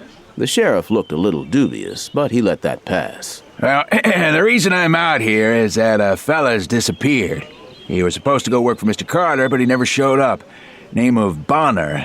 You wouldn't happen to have seen him, would you? Why would I have seen him? People don't come and check with me before they go to work for the railroad. Well, no, that's not what I meant.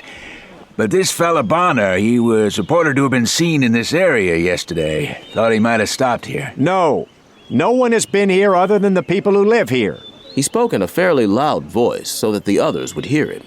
Frank hoped they would realize they needed to keep quiet about Bonner's presence. What about your friend here? Well, except for him. Sheriff, I think you should take a look around. Are you calling me a liar, Carter? I feel like this man Bonner is my responsibility. And if something has happened to him, I want to know about it. I told you, Sheriff, we haven't seen the man and don't know anything about him. Sheriff, if you believe there's the possibility of foul play, you have a legal right to conduct a search. Who said anything about foul play? Nobody.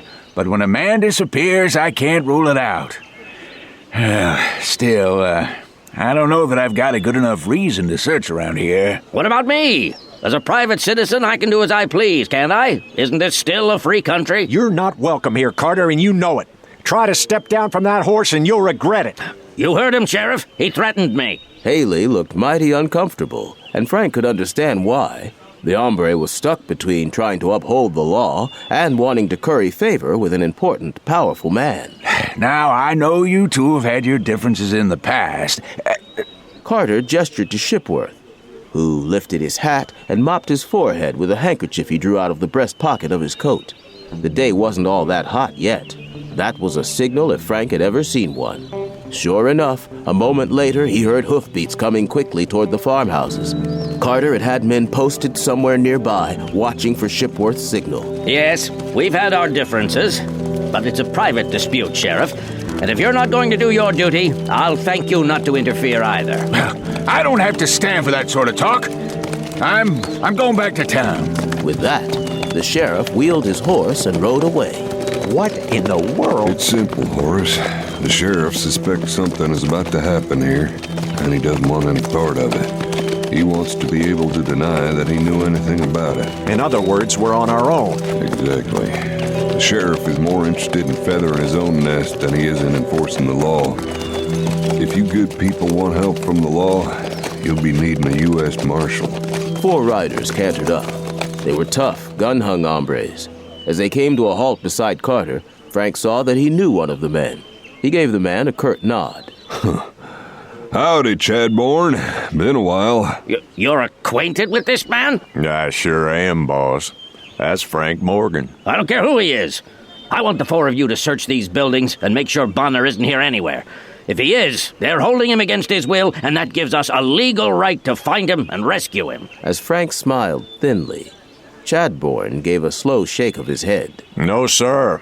I don't think so. What do you mean? I gave you an order, by God. Chadbourne made sure his hands remained in plain sight. Morgan's a man they call the Drifter, Mr. Carter. He's a gunfighter. I was there at Lady Arabella's place in Tascosa the night he killed Shad Wilkerson and Shad's two brothers, in less time than it took me to tell you about it. I ain't crossing him. Chadbourne looked directly at Frank. You hear me, Morgan? I'm folding my hand. I hear you. Probably a wise thing to do. You're through, Chadbourne. Come by the office later and I'll pay you the wages you have coming. No thanks. That ain't enough to worry about. I suddenly recollect I got business elsewhere, like maybe Idaho or Montana. With that, Chadbourne turned his horse and rode quickly away. He didn't look back. Are you three afraid of this fellow as well, or are you going to do your job? The three gunnies looked warily at Frank, who stood there impassively with his thumbs still hooked in his gun belt, seemingly utterly unconcerned. He don't look like such a much to me. The others nodded as the lure of money overcame common sense. If you want us to take a look around, Mr. Carter, I don't reckon he'll stop us. Good. Start with this house. Frank. Don't worry, Horace.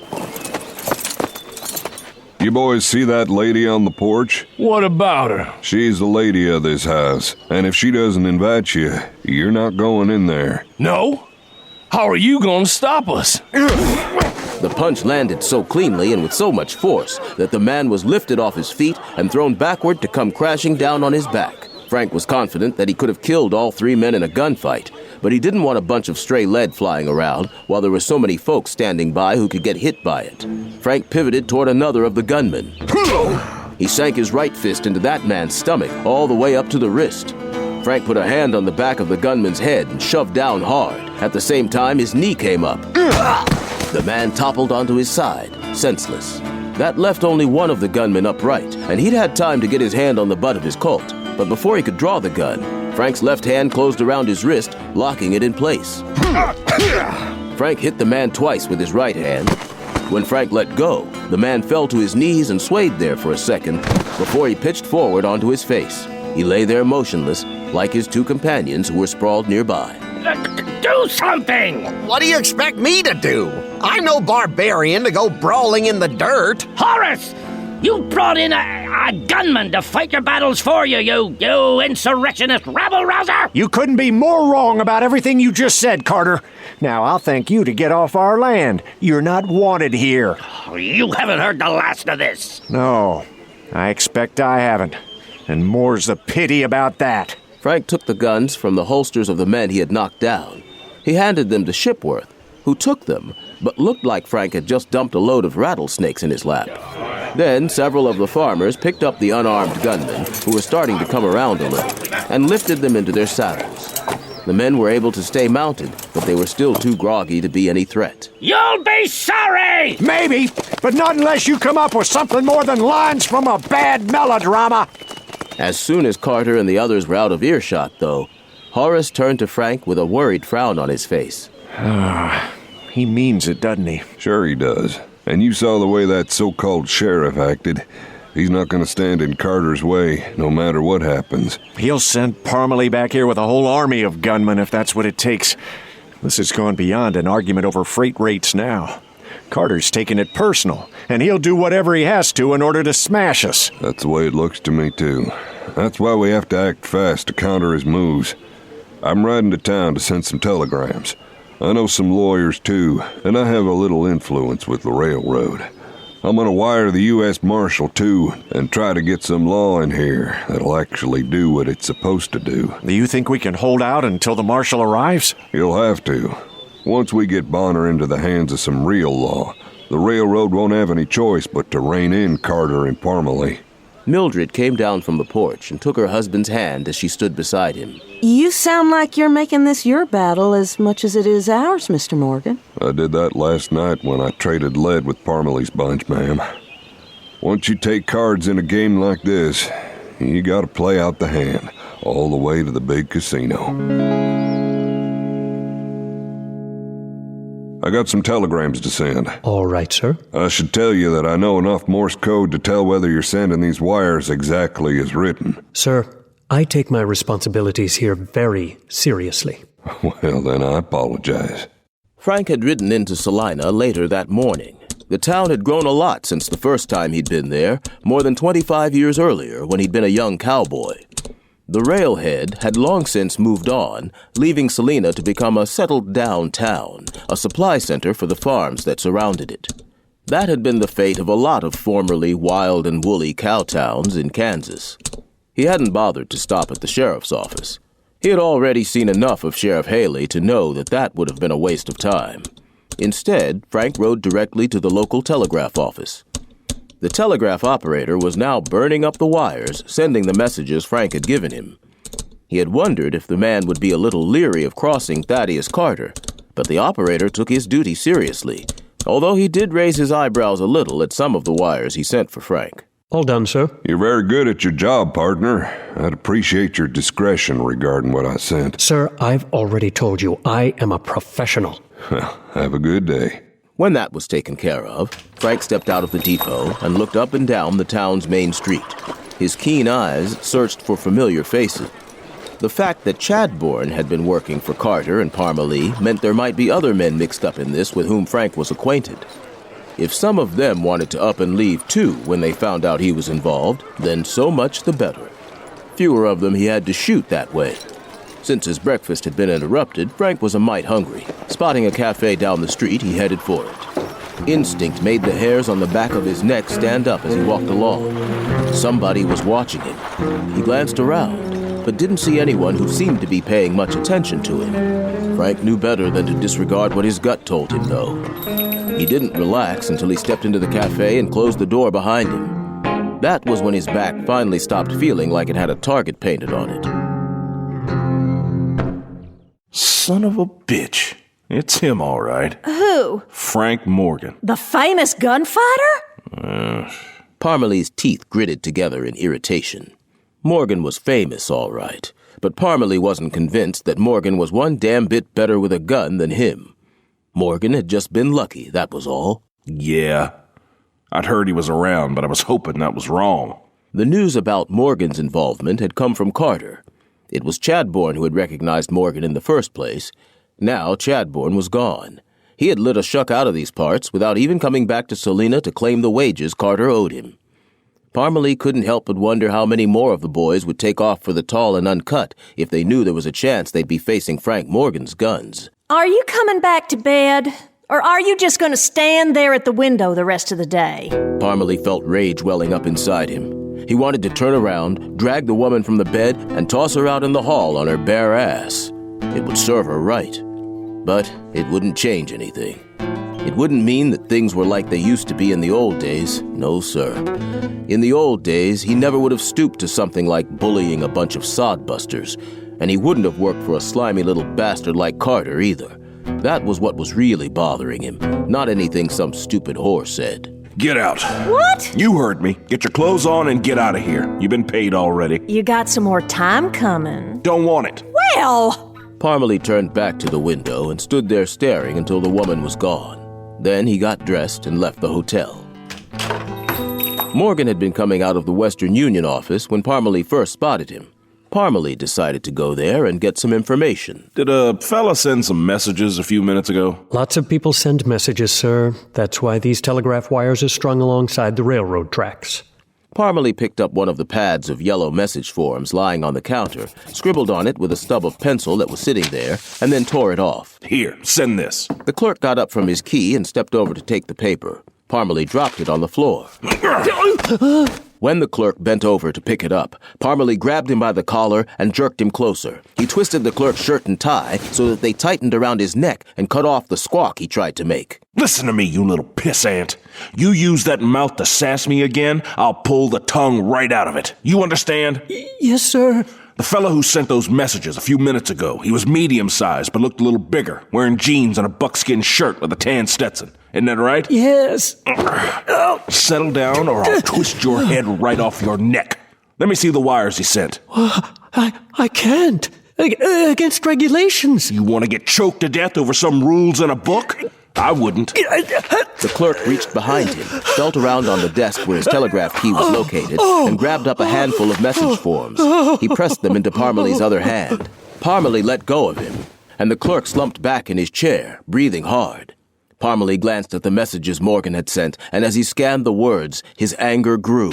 He tossed the flimsies back into the operator's cubicle. I wasn't here and I never saw those telegrams. Believe me, I've already forgotten I ever saw you, mister. A few minutes later, Parmalee was knocking on the door of Carter's office. When the railroad executive opened it, he scowled at Parmalee. I told you the two of us don't need to be seen together. You're not supposed to come here during the day. Parmalee walked in, forcing Carter to step back. Carter shut the door. Just who the hell are you trying to fool? Everybody knows you're the one who wants those farmers run off their land. Hell, you took the sheriff out there this morning to look for Bonner. There's no evidence that Bonner works for you. Hence, no evidence connecting me to you. You paper pushers are all alike. You worry about little things so much you don't even see trouble stampeding right at you. What are you talking about? Frank Morgan. The gunman hired by those farmers? Duncan and his bunch didn't hire Morgan. If he's siding with them, it's because he thinks they're in the right and he wants to. He doesn't just sell his gun to whoever's got the money. Unlike some. Morgan's in town. He sent some wires over at the Western Union office. Some of them went to lawyers in Denver and San Francisco, asking them to look into what you've been doing here and bring pressure on your bosses to rein you in. One went to the Justice Department in Washington and another to the U.S. Marshal's office in Wichita. I thought this man was just a drifting gunslinger. How can he have such connections? I've heard rumors that Morgan's really a rich man, even though he doesn't act like it. And it looks like he's got friends in high places. If his lawyers find out that you've been jacking up the freight rates even more than you were supposed to and skimming off the top, you'll be in a heap of trouble, Carter, with both your bosses and the law. How did you know that?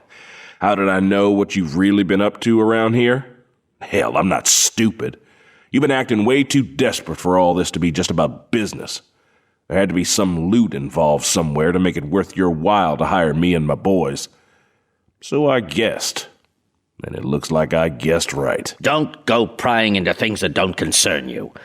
You get your money. That's all you should be worried about. That and dealing with this problem. You can't afford to let Morgan run around stirring things up, that's for sure.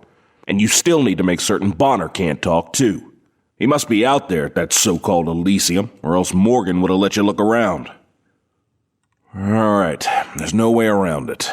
Morgan's gotta die, and we've gotta either get Bonner away from those sodbusters or kill him. And we gotta take care of it now, before things have a chance to get worse. But if Morgan has already contacted the U.S. Marshal... If Morgan and Bonner are both dead when the Marshal gets here, then there won't be much he can do about it, will there? How are you going to manage that? Can you kill this man, Morgan, in a gunfight? Probably. But as much as I'd like to prove that, we can't run the risk. We'll have to bushwhack Morgan. And as for Bonner, if he's out there at Elysium, he'll be dead before morning. How can you be so sure of that? Because I intend to burn the whole damn place to the ground. After eating lunch, Frank checked back at the telegraph office to see if there were any replies to the wires he'd sent earlier. A different operator was on duty now, a younger man than the one who'd been there before. What happened to the other fella? He gone to eat lunch? Nah, he took sick and had to go home. I hope it's nothing serious. When I got here, he was pale and pretty shaky. Didn't look good to me. Sorry to hear that. My name is Morgan. You have any telegrams for me? Frank had gotten replies from the offices of his lawyers, acknowledging his wires and saying that they would get right on his instructions. But there was nothing from Washington or Wichita. You know where Elysium is? That community of farmers northwest of here? That's right. Yeah, I know where it is. That's where I'll be if any more replies come in for me. I'll pay to have somebody bring them out to me. No offense, mister, but you don't look much like a sodbuster. Well, appearances can be deceiving. Frank headed back toward Elysium. It would take the marshal a couple of days to get here from Wichita, and that was if the lawman started out right away. That meant the farmers had to keep Bonner safe for that long. Frank didn't expect Carter and Parmalee to allow that to happen without them trying to free Bonner, or kill him, if it came to that. Frank didn't react immediately when he saw a woman come running out of a clump of cottonwoods next to the trail ahead of him. He waited to see what was going to happen. Help me! Oh my God, help me, mister! Frank reined in and dismounted quickly, drawing his gun as soon as his boots were on the ground. The woman's blonde hair was tangled, and her dress was torn in several places. A bruise stood out startlingly against the pale skin of her cheek. Blood leaked from the corner of her mouth.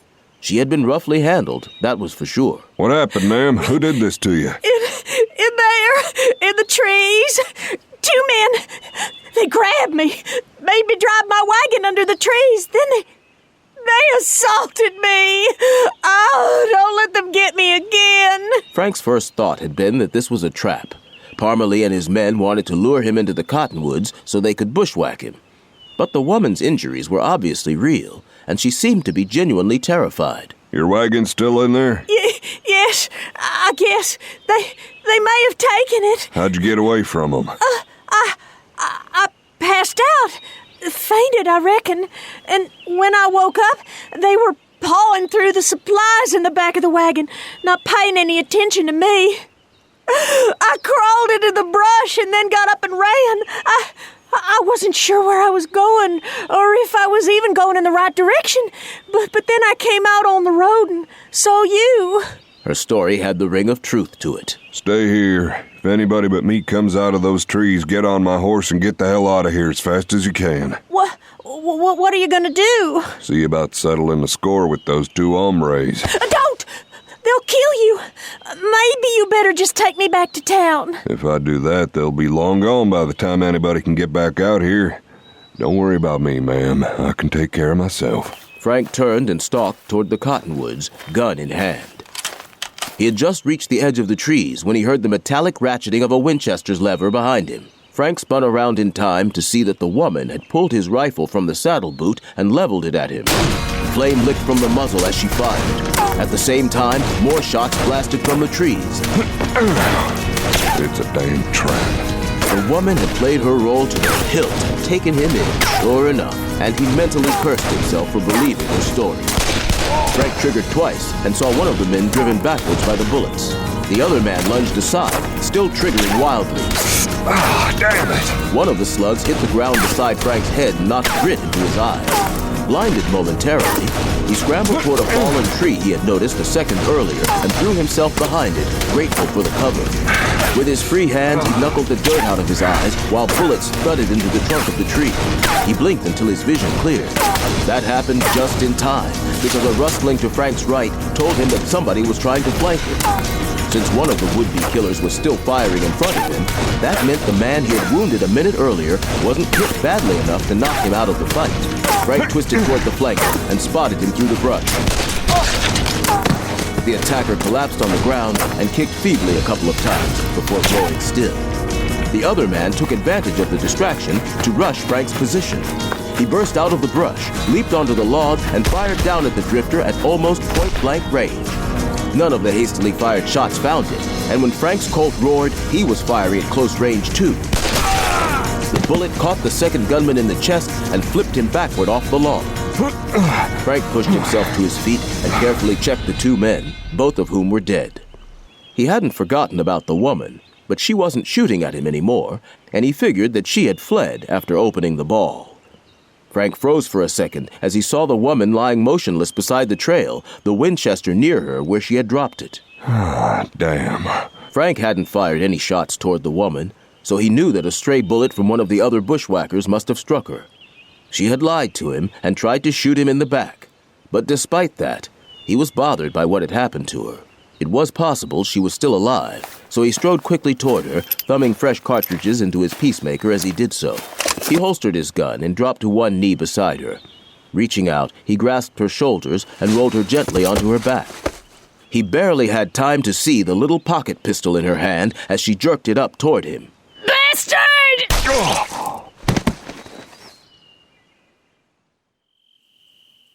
Frank had no idea how much time had passed when he finally climbed up out of the red-streaked blackness that had claimed him. His head throbbed terribly, and when he forced his eyes open, he had a bad moment when he thought he was blind because darkness was still all around him. But then he saw some faint pinpricks of light and recognized them as stars. It was dark because night had fallen. He had been lying here unconscious beside the trail all afternoon. What? He lifted a hand to his head and found the sticky gash on his right temple. The shot fired by the woman had grazed him there, knocking him out cold for hours. But while he was unconscious, why hadn't she gone ahead and finished him off? He saw the answer to that question as he looked around. The woman still lay beside him. He reached over and touched her cheek. It was cold and lifeless. The starlight was bright enough to reveal the large dark stain on her dress.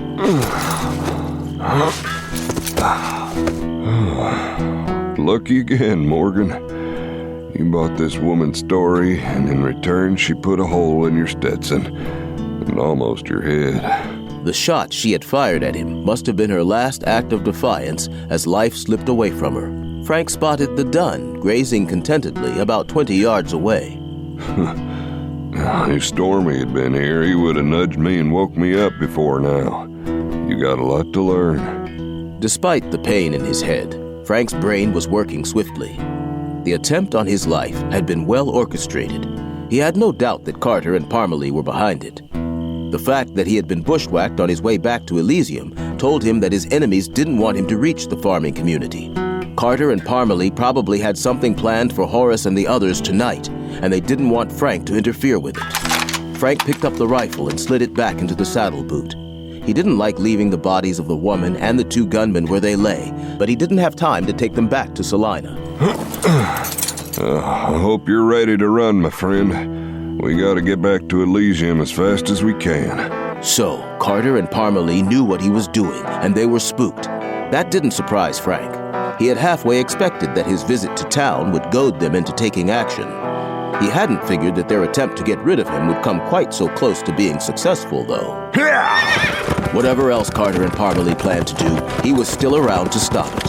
But only if he got back to Elysium in time. And as he suddenly noticed a red glow in the sky that wasn't left over from the setting sun, a chill went through him as he realized that he might already be too late. The plan should have worked. Morgan was soft-hearted toward women. Parmalee had heard that often enough. And he had knocked Sadie around himself before riding off, just to make sure that she looked like a genuine damsel in distress. He hadn't particularly enjoyed it, no matter what sneering comments the whore had made about him liking to beat on women. It was just business.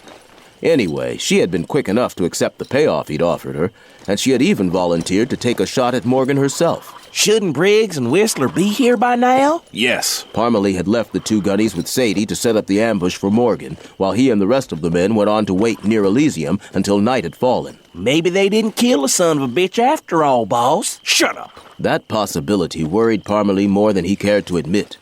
When Briggs and Whistler hadn't shown up by nightfall, Parmalee figured that something had gone wrong. If Morgan was still alive, he'd have been here by now. Maybe the bushwhackers had gotten enough lead in Morgan to kill him, but he had lived long enough to down them too. Could be all 3 of them were lying there dead, about halfway between Elysium and Salina. Sadie already had her money. She would have headed back to Salina rather than coming out here to tell Parmalee what had happened. You sure all the boys are clear with the plan? Yes, sir. You sure we needed all these men, though? 20 riders for these sodbusters seems like a lot. You worry about the plan, I'll do the thinking. We're ready, boss. We ride in, start shooting and yelling to scare the hell out of them, and we spread the coal oil around and light it up. Okay. I guess we're about ready then. Boss, we're gonna rescue Bonner, aren't we? If we can. But if we don't, it was his dumb fault for getting caught. Get your masks on, boys. You got those torches and the kegs of coal oil? Those damn farmers are gonna think hellfire and brimstone's raining down on them from heaven. More like gushing up from hell. That's right! Light the torches! Matches were held to the oil-soaked cotton. It caught readily. Flames leaped up. Give him hell! Frank heard the shooting before he could see anything except the glow from the fires. But a couple of minutes later, he came in sight of the community, and his fears were confirmed. Several of the houses were on fire, and so were a couple of the barns. But more than half of the structures still stood. To a certain extent, the farmers had been able to fight off Parmalee's attack.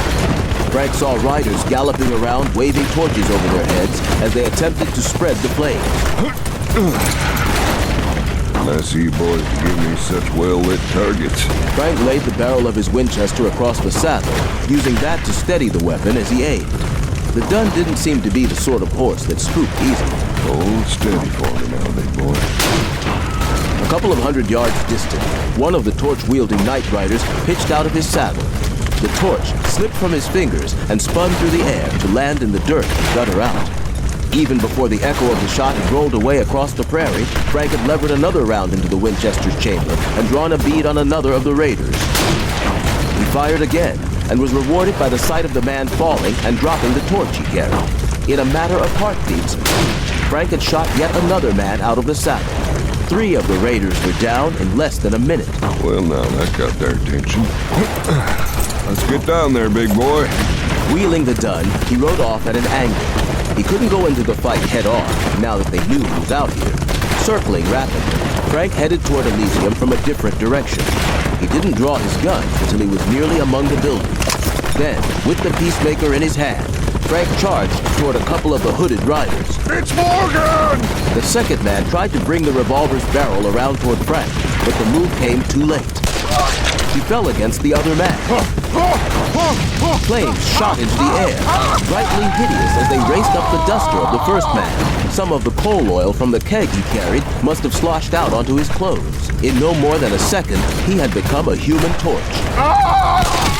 Frank put the man out of his screaming agony with a bullet through the head. Let's go! Frank had no time to waste as he wheeled the gun and looked for more targets. He found 3 of them galloping toward him, guns spouting flames. Frank hauled back on the dun's reins so that the horse reared up and pawed at the air with its front hooves. He fired 3 times and saw all 3 saddles empty. At moments such as this, in the heat of battle, Frank was a creature of almost pure instinct.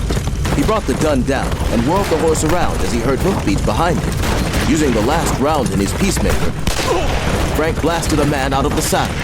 Frank took the attackers by surprise and spurred the dun into a leap that carried him right into the middle of them. Frank's hand shot out, closed on the collar of the duster worn by one of the men, and jerked him right off his horse. An iron-shod hoof stepped in the middle of his forehead and caved it in. Frank knocked a 6-gun aside as it blasted and smashed his fist into the gunman's face. He plucked the gun from the stunned man's hand and used it to ventilate another of the raiders. He was a one-man army, and his efforts were allowing the citizens of Elysium to begin to fight the fires that threatened to consume their community. Morgan! Parmalee. Frank squeezed off the shot, but another hooded rider accidentally darted between him and Parmalee and took the bullet. Damn it! Parmalee seemed to realize the suicidal nature of his charge. He yanked his horse around and fled. The rest of the surviving raiders followed their leader, as Elysium's defenders peppered them with lead from rifles and shotguns. Frank galloped toward Horace Duncan's house. The place had been spared the flames, and as Frank brought the gun to a halt in front of the house, Mildred came out onto the porch, a rifle in her hands. Mr. Morgan, thank God you're here. Have you seen Horace? He wasn't in the house with you? No, he ran outside with his shotgun when the trouble started. He said he was going to find Parmalee and dust his head with buckshot. I'll find him. Frank wheeled his horse and headed for the nearest burning building, where men had formed a bucket brigade and were dousing the flames with buckets of water drawn from one of the community's wells. Anybody seen Horace Duncan? He headed that way! Frank ran toward another building that was on fire. The conflagration lit the night brightly and cast a hellish glare over everything. Several of the raiders lay on the ground, unmoving. Frank saw some of the community's defenders lying there too, and knew that Elysium had paid a high price to drive off the hooded riders. One of the men sprawled face down on the ground looked familiar. Horace. Frank? You got here. Oh, sorry I wasn't in time to stop Parmalee from attacking in the first place. Come on, Horace. I'll help you up and get you back to your house. The fires. Your friends are fighting them. you're in no shape to help out right now. So let's get you home and let Mildred tend to that shoulder. Parmalee. Gone, and his men with him. The ones who were still alive, that is. Got some of them, did we? You sure did. Where do you want me to put him, Mildred? Frank had been able to support Horace as they walked unsteadily toward the house, as some of the women of the community were hurrying to tend to the other wounded men. Oh, just help him lie down on the divan. That's the closest place. Oh, I get blood all over it. You think I care about something like that right now? You just hush up, Horace Duncan, and let me worry about things. Where's Bonner? Still in the spare bedroom. When the shooting started, Horace knew we'd need all our men to fight off Parmalee, so he tied up Bonner real good. That way no one would have to stand guard over him. You're a smart man, Horace. Horace, hold still. I'm fine, dear. Well, you don't look... Frank found Bonner lying in the bed, with so much rope wrapped around him so tightly he looked like a pig all trussed up for market. Bonner had a gag in his mouth, and his eyes were wide with fear above it. Don't worry, Bonner. Parmalee's gone. The folks here in Elysium stopped him before he could get in here and shut your mouth permanently. That's what he was after, you know.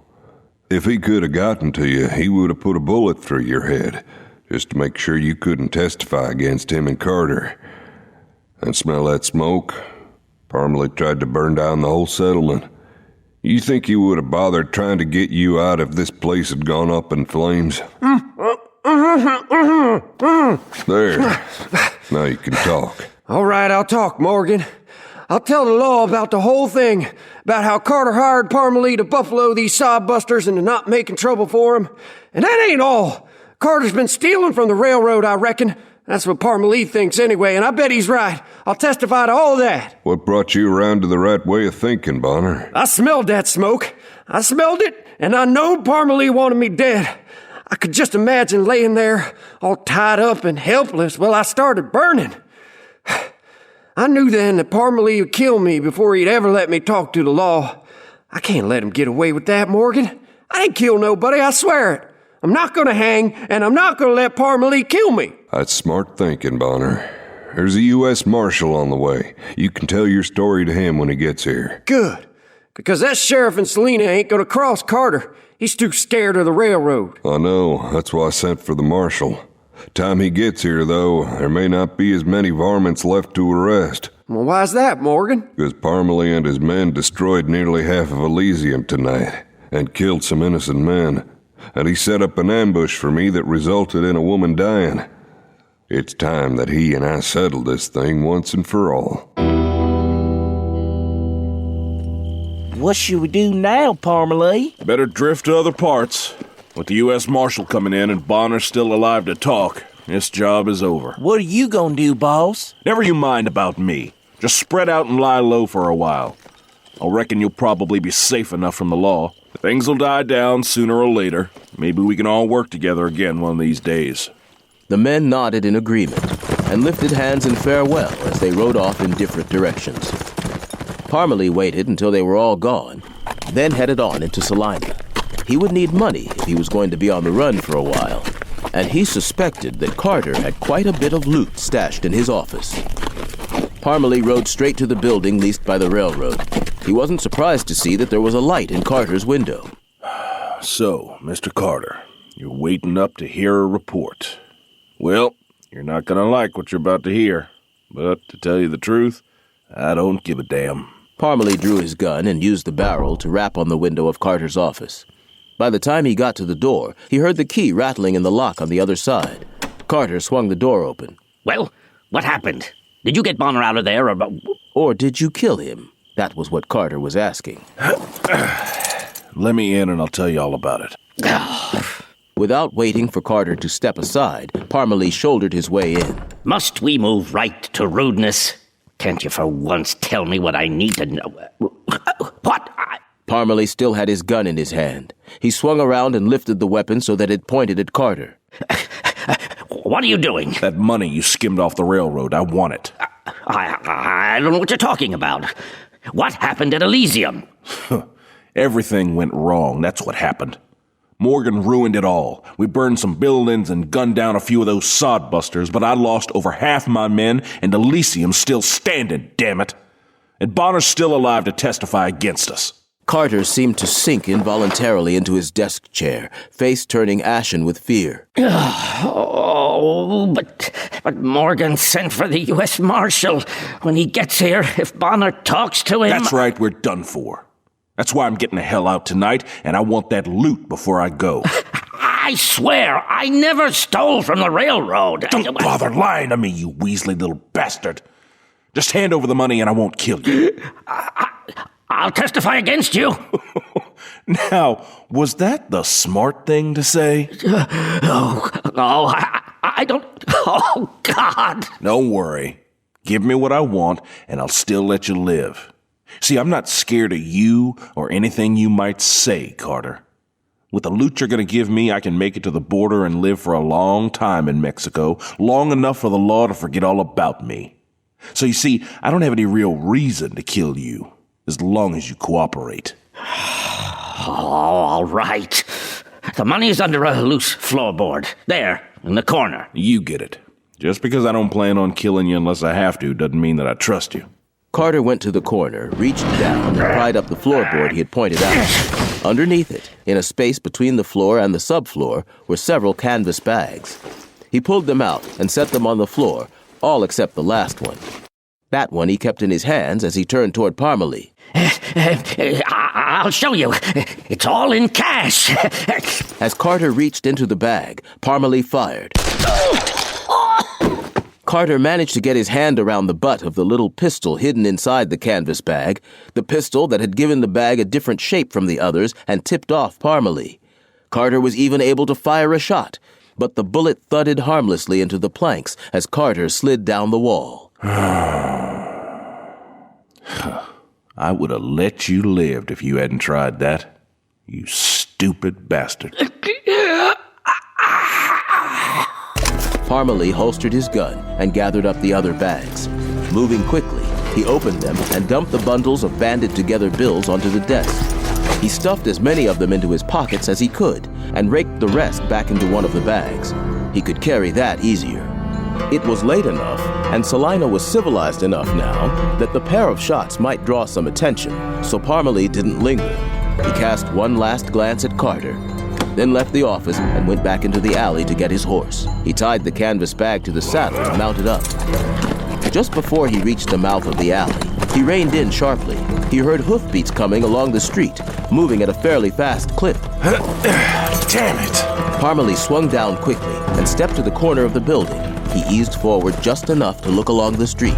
His hand went to his gun as he saw the approaching rider pass through the light that came from the windows of a saloon.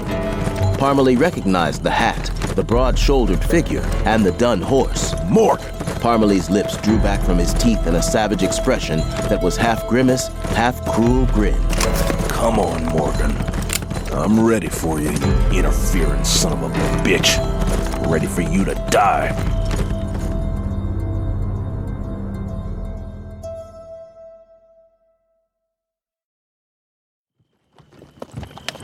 Horace had told Frank where Carter's office was located, and Frank figured that if he was going to find Parmalee and Salina, that was where the gunman would be. Just as before, he didn't bother stopping at Sheriff Haley's office. However, Haley must have spotted him riding past, because the sheriff emerged from his office and hurried along the boardwalk after Frank. Morgan!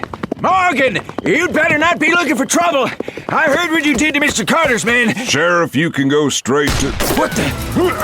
Frank kicked his feet loose from the stirrups and rolled out of the saddle, falling so that the dun was between him and the alley. His gun was in his hand by the time his boots hit the street. The man in the alley fired again, and this time the slug spanked across the horse's rump. Frank snapped a couple of shots toward the alley mouth as he dashed for the front of a building on the same side of the street. With a leap, Frank bounded onto the boardwalk and threw himself into a recessed doorway. From where he had his back pressed to the building wall, Frank could see the sheriff scurrying into his office. That came as no surprise. Haley would probably lie low until the shooting was over, no matter what the outcome. The bushwhacker had to be either Parmalee or Carter, Frank thought. He took advantage of a respite to thumb fresh cartridges into the peacemaker, replacing the spent rounds. With a full cylinder again, he holstered the gun and turned to the door behind him. He wasn't going to wait for the bushwhacker to make the next move. Frank gripped the knob and twisted it hard, throwing his shoulder against the door at the same time with all his weight behind it. Frank stepped into the darkened building. He couldn't tell much about his surroundings. This was the building where the railroad had its local offices, which meant that Carter had his office here. As Frank's eyes adjusted to the dimness, he spotted a line of light coming from under a closed door along a hallway. He cat-footed toward it, drawing his gun again. With the Colt leveled, Frank swung the door back and stepped through. The first thing he saw was Carter sitting against the wall in a pool of blood. The railroad executive's eyes were glassy and lightless. Frank saw the moved floorboard, the empty space in the floor, and the empty canvas sacks on the desk, and he instantly knew what had happened here. Frank felt splinters sting his face as the bullet punched into the door jamb only inches from his head. In the flare from the peacemaker, Frank saw a tall, duster-clad man driven back by the impact of the bullets as they smashed into his body. Frank straightened and stepped into the office just long enough to grab the still-burning lamp from the desk. Holding it in his left hand and the Colt in his right, he strode down the hall toward the fallen man. Frank kicked the dropped gun well out of reach and kept his own weapon trained on the man as he lifted the lamp and let the light wash over the figure sprawled on the floor of the hallway. Parmalee? Frank realized that until this moment he had never seen his enemy's face. Parmalee had been wearing the hood all the other times their paths had crossed. You bastard. Morgan. You should have gotten on your horse and ridden out while you still had the chance, instead of coming in here after me. Oh, yeah. I know. I didn't want to. But I didn't want to have you on my trail. From now on. Didn't want to spend the rest of my life looking over my shoulder for you. Parmalee convulsed and pawed at his wounded chest, and a bundle of money spilled out of the duster. Blood had soaked into it. Frank stiffened as he looked at Parmalee's craggy face. Wait a minute. I know you. You're Vi Parsons. You hired out your gun to Bob Horton up in Montana when he's at war with Colbert's Triangle C spread. Yeah, that's the name I was using then.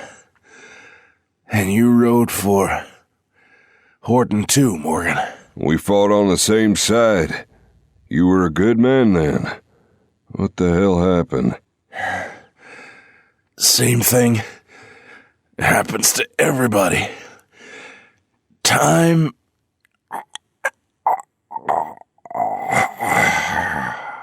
Parmalee's head fell back, and his final breath escaped from his throat. Grim-faced, Frank holstered his Colt and stared down at a man who had once been, well, not his friend exactly. They had never been close. But as he'd said, they had fought on the same side, and that established a bond between men. At least, Frank had thought that it did. A footstep at the front door made him look up warily. A tall man with a graying handlebar mustache stood there holding a rifle. A badge was pinned to his vest. Don't move, mister. Looks like I got some sorting out to do here. Who are you? Name's Cullen Short. I'm the United States Marshal out of Wichita. Oh, you're here already? I only sent those wires earlier today. Well, yesterday, I reckon, since it must be after midnight by now. I happen to be in Abilene wrapping up some business there. One of my deputies got your message and wired me there to let me know to ride on over here. I just got in, and Sheriff Haley told me all hell was breaking loose. You are Frank Morgan? Yeah. Then I'm not surprised about all that hell business. Sort of follows you around, don't it, Morgan? Seems to.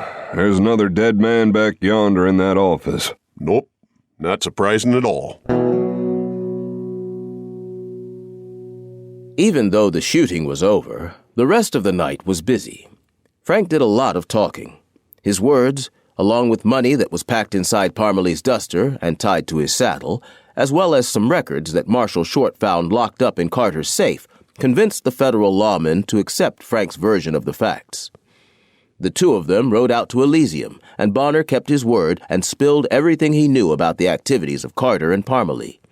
They were able to wrap up their business there in just enough time to enjoy the breakfast that had been prepared by Mildred. Reckon you're in the clear, Morgan. Frank liked the marshal. Cullen Short had been a lawman for a long time and was a no-nonsense type who believed more in what was right than he did in rules and regulations. He proved as much by telling Frank he didn't have to stay around for the inevitable hearings and inquests. I do have places to go. You're welcome to stay here as long as you want. We have a lot of rebuilding to do here in Elysium. You'd be a welcome addition to the community, Mr. Morgan. A fella told me not long ago that I didn't look much like a farmer. I'm afraid he was right. Well, if you ever ride back this way, you'll always be welcome. There might not be a settlement here this morning if it wasn't for you. Frank finished his breakfast, shook hands all around, and went out to find that the dun was saddled and several bags full of supplies had been loaded on the chestnut. Wherever you're going, you won't go hungry. Well, I'm obliged. Frank took the reins from the man who was holding them, swung up into the saddle, and lifted a hand in farewell. He rode out with a good feeling warming him. Despite the dangers they had faced and the destruction that had been visited upon them, the citizens of Elysium were sturdy folks, the same sort of pioneer stock that had made the country what it was and what he hoped it always would be. They would be just fine. But a sense of unease stole into Frank's mind as he rode away. What had Parmalee meant there at the end, when Frank had asked him what had changed him? Time, Parmalee had said. Had he been about to say time for something, or had he simply meant the passage of time itself, the steadily unfolding years with all their pains and disappointments, and the realization that some things were never meant to be, no matter how much folks might wish it were otherwise? Frank didn't know, and right now, he didn't particularly want to think about it. He still had that business back east waiting for him. Anyway, although a man might want to keep an eye on his back trail, he still had to watch where he was going.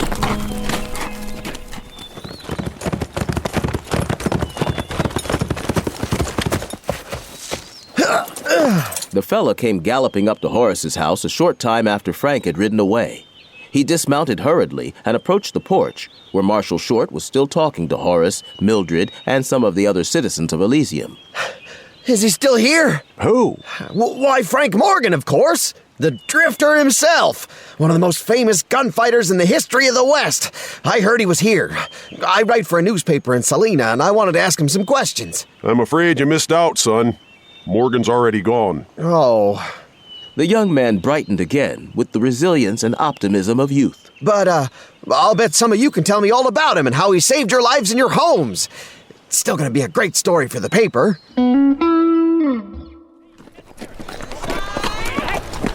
Frank had smelled Chicago before he came in sight of it.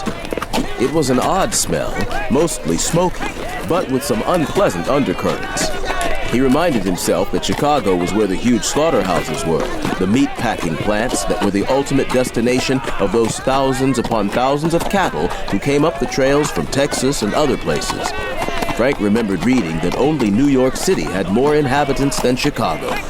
The city's skyline was impressive and unsettling at the same time. Good Lord, Hoss. Some of those buildings must be 10 or 12 stories tall. Who'd want to live that high up in the air? Frank also had read about the Columbian Exposition that Chicago was putting on, a sort of World's Fair celebrating the 400th anniversary of Christopher Columbus's discovery of America. Well, looks like they're having one big party here, boy. If we were going to stay longer, I might pay a visit to this exposition. Since leaving Elysium, Frank had pondered his travel situation. It seemed to him that since he had given Dutton's spies and hired killers the slip down in Kansas, it would be safe for him to catch a train again. That wouldn't put too many innocent people in danger, and it would sure cut down on the time it would take him to reach Boston and finally have that showdown with Dutton. We best head straight to the train depot, if we can figure out where it is. Hey, mister, you tell me how to get to the railroad station? Say, are you one of Colonel Cody's cowboys? Cody, did you say? You mean Bill Cody? Yes, of course. Buffalo Bill himself. If you're looking for him, you'll have to go down to Jackson Park, where the World's Fair is. Bill Cody's part of that World's Fair I heard about? No. The exposition's planners wouldn't allow him to take part, but he has his Wild West set up just north of there. You can't miss it. I hear he's cleaning up from people who go to the fair. Been a couple times myself.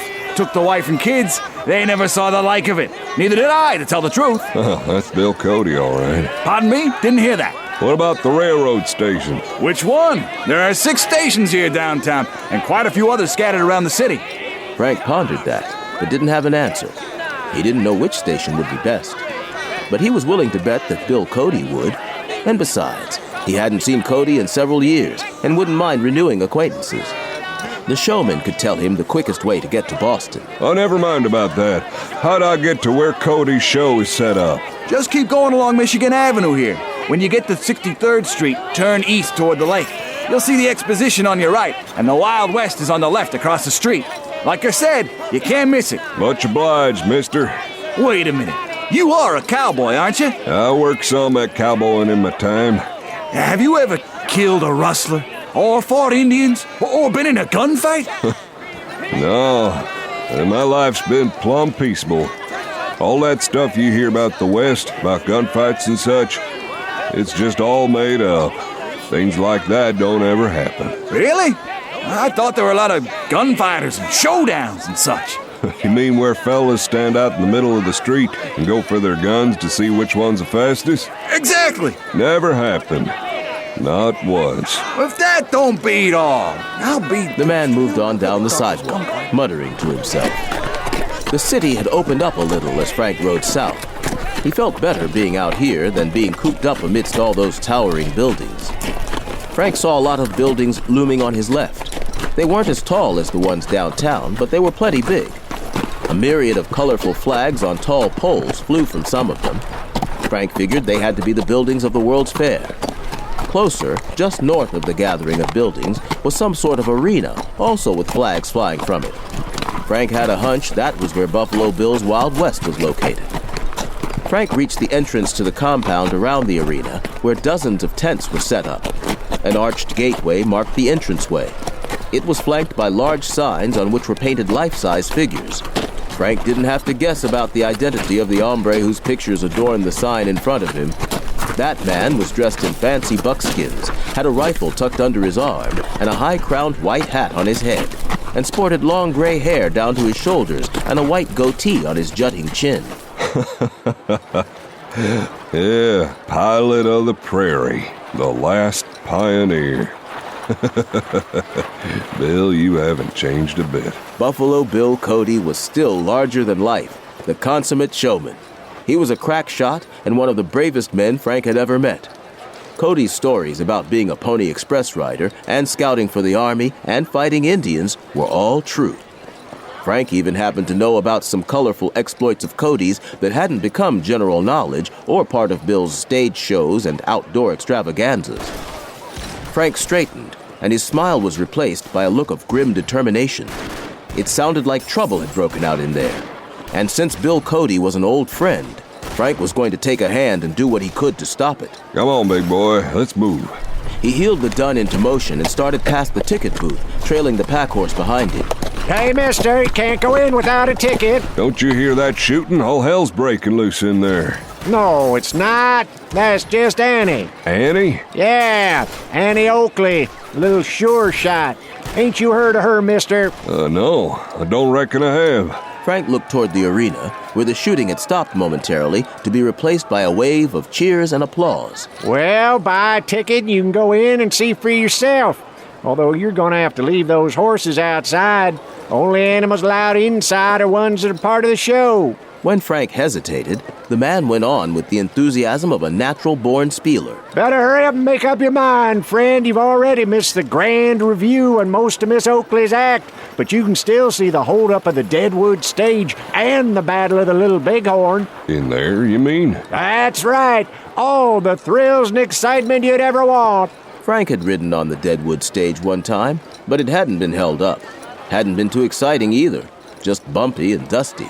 And the Battle of the Little Bighorn sure as hell hadn't been thrilling for many of those who had taken part in it. And now Buffalo Bill Cody had made that tragic occurrence part of his show, dramatizing it for the entertainment of city folks. Frank supposed that was inevitable too. Sooner or later, history either became entertainment or was forgotten. I don't want to see the show, but I would like to talk to Bill Cody. Colonel Cody's going to be busy until this afternoon show's over. And anyway, he doesn't talk to just any saddle tramp who comes along to beg him for a job. I'm not looking for a job. Listen, friend, come back after the show and you can talk to the head wrangler. Maybe he'd have something for you. I don't want to. Oh, hell with this. I'm going in there and waiting for Bill Cody to come out. Hey, I told you gotta buy a ticket! Stop that guy! He's crashing the gate! Frank would have ignored that too, but with a clatter of hoofbeats, several riders galloped up behind him and then circled around to get in front of him. He had to rein in because they stopped to form a barrier. There were 4 of them, and they all wore range clothes. Frank scanned their rugged, unshaven faces, thinking that he might have crossed trails with one or more of them, but they were all strangers to him. Hold on there, buckaroo.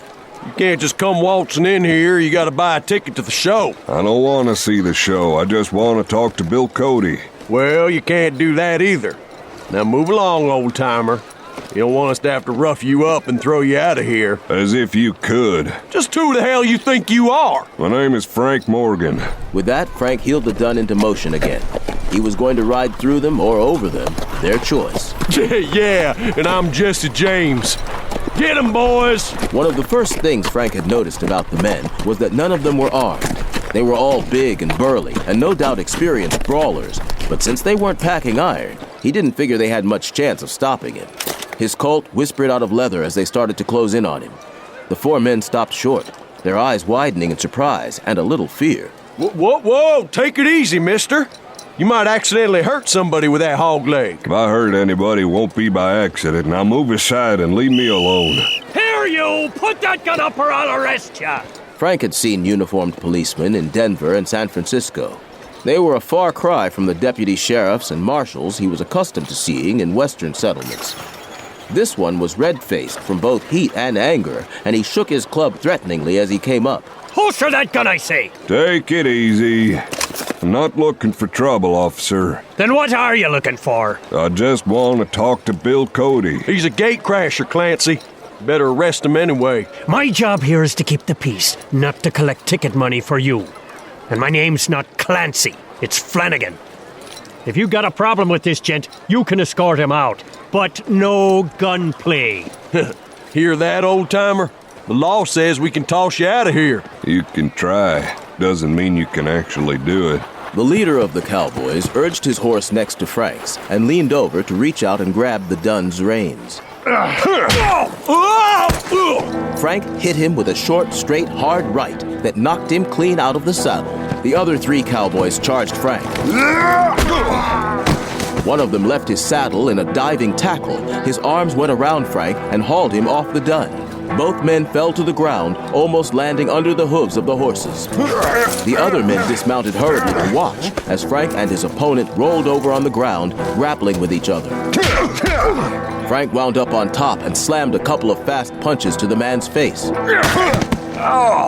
Then a booted foot crashed into Frank's ribs as one of the other men swung a vicious kick that knocked Frank sprawling. Frank ignored the pain in his side and came up on his feet again, launching an uppercut as he did so. That leaves just you, partner. What'll it be? Now just, wait a minute. Hey, Rube! Hey, Rube! That told Frank the ticket taker had worked for a circus or a carnival at some time in the past, and he also knew the rallying cry would bring more tough roustabouts on the run, all of them probably eager for a fight. Frank glanced at the policeman, who stood by with a big grin on his broad Irish face. You gonna do anything here? Yeah, maybe in a little bit, lad. But not while I'm having this much fun. Frank clenched his fist and looked at the last of the 4 cowboys. Come on, son. If you want to throw me out of here, you got it to do. A gunshot froze everybody in their tracks. Frank looked toward the arena and saw a man in a fringed buckskin suit that had been dyed white striding toward them.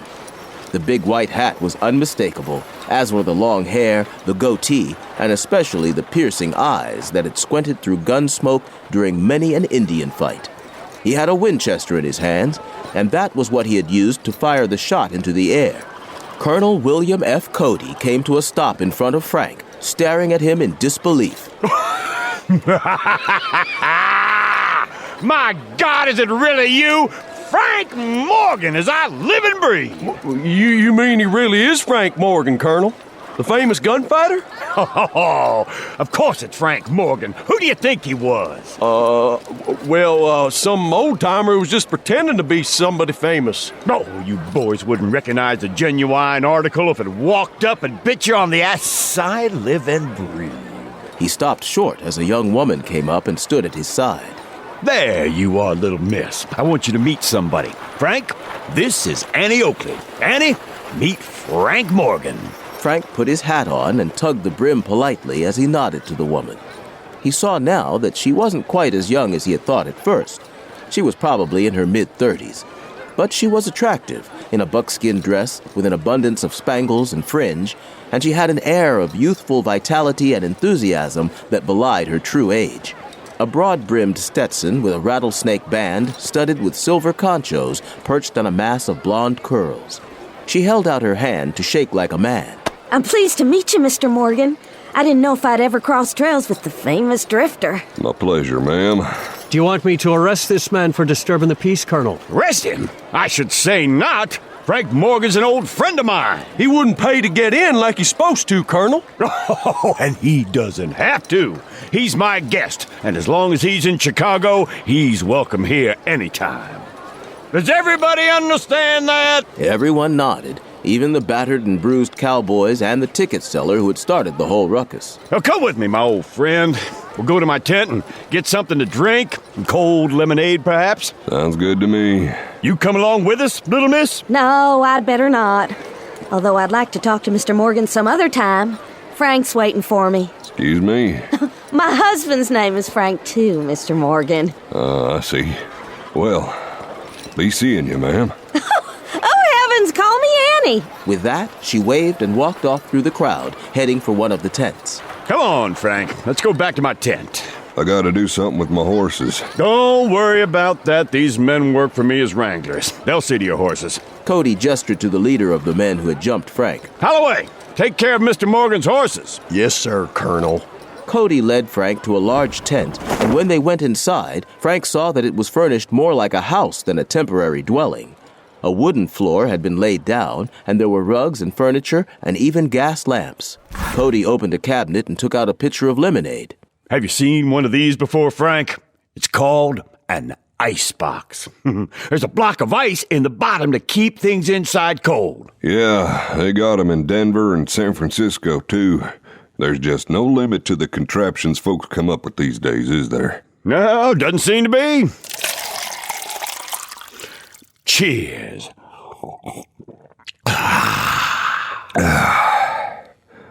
Could've used one of those ice boxes in some of the places I've been. Like Tombstone in the summer. Or pinned down in a buffalo wallow by a war party of angry Cheyenne, huh? You're smiling now. But as I recall, it wasn't very pleasant at the time. You were just a youngster then, Frank. But you already had a reputation as a fighter. I was glad to have you with us that day. We might not have made it out of there with our hair if you hadn't have been. You didn't do much buffalo hunting after that, though, did you? No, I had my fill of it, Colonel. Well, now, you can forget about that Colonel stuff. We've known each other too long for that. Cody sat down in an armchair and motioned Frank into another one. He stretched his long legs out in front of him. So what brings you to Chicago? Did you come to see the exposition? Nah, I'm just passing through, on my way to Boston. Boston? As hard as it is for me to imagine Frank Morgan being in Chicago, it is even more difficult to think of you visiting Boston. Why in the world are you going there? On business. Frank thought about explaining everything to Cody. If anybody would ever understand about the need to settle a score, it was the old Westerner. But Frank didn't feel much like stirring up those particular memories right now. When I heard you were in town, I came to see you because I thought maybe you could tell me which train to take to get there as fast as I can. Well, of course I can. I'm on good terms with the railroads. Use them all the time to transport my show around. Now, if you'd like, you can leave all the travel arrangements to me. Well, that'd be just fine. Much obliged, Bill. But, maybe I could prevail on you not to be in such a big hurry to leave Chicago, Frank. To tell you the truth, now that I see you, It occurs to me that you could do me a tremendous favor and really help me out with a problem that I have. Frank hesitated in answering. He and Cody went back a long way, and normally he wouldn't hesitate to do anything he could to help the showman. But he felt the press of vengeance that had been long denied. As long as it doesn't take too long, I might consider it. Oh, it shouldn't take very long for you. I just want you to kill someone, that's all. While Frank stared at Cody, dumbfounded by the old showman's statement, Cody waved a hand and went on. Well, now maybe that's probably put a mite too strongly. While I'd certainly like for you to kill this individual, that might not be necessary. He might back down when he realizes that he's facing one of the deadliest gunfighters in the history of the West. Save that kind of talk for your show. What's this all about, Bill? I've known you for a long while, Bill. It must be something very serious for you to even consider asking for help. You've always been the sort of hombre that stomped his own snakes. Well, you see, there's this young lady. Somehow that doesn't surprise me, Bill. Now hold on, Frank. Let me finish. I don't like to get mixed up in anybody's personal life, Bill. And it's nothing like that, I swear. The girl's name is Hannah Sterling, and she's in the show. Does an equestrian act. Trick riding. I'm familiar with the word. Yeah, of course. I'd forgotten how you were always reading. Still carry a book or two in your saddlebags all the time? Go on with what you're telling me. Yeah.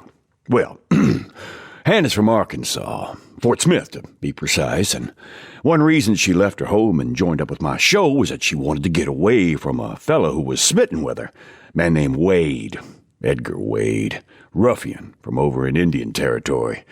And from what Hannah tells me, he was suspected of rustling, selling whiskey to the Indians, but Judge Parker's deputies were never able to get the proof they needed to arrest him. Frank knew that the deputies who worked for Judge Isaac Parker, the famous hanging judge, were highly capable manhunters for the most part. If Edgar Wade had been able to elude their justice, he was tough or lucky or both. Let me guess. Wade still wants the girl, so he's followed her up here to make trouble for her. And you. Yeah. And he's brought some of his outlaw friends from the territory with him. Now, naturally, since I look on all the performers in my show as my children, I want to protect Hannah from him. Frank suspected that maybe there was more to it than that.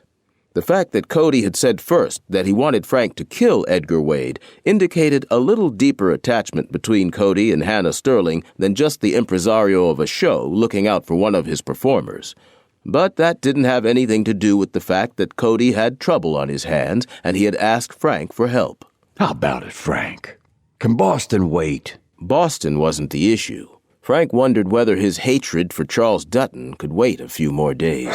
I reckon I could have a talk with this Wade fella. That shouldn't take too long. And then I can be on my way. Oh, I can't thank you enough, Frank. Now, come on, I'll take you over to Hannah's tent and introduce you to her. The arena, with its tall grandstands, rose to the left as Cody led Frank through the compound. There were dozens of tents for the performers, as well as corrals for the horses. A Concord stagecoach, painted a bright red and yellow, rattled past the two men, swaying on the broad leather thoroughbraces that supported it. A bearded man in a buckskin vest, flannel shirt, and battered old hat with the front brim turned up was on the driver's box, handling the team with an expert touch that spoke of long experience. He waved a gauntleted hand at Frank and Cody as he drove past. Hey, was that old Salty?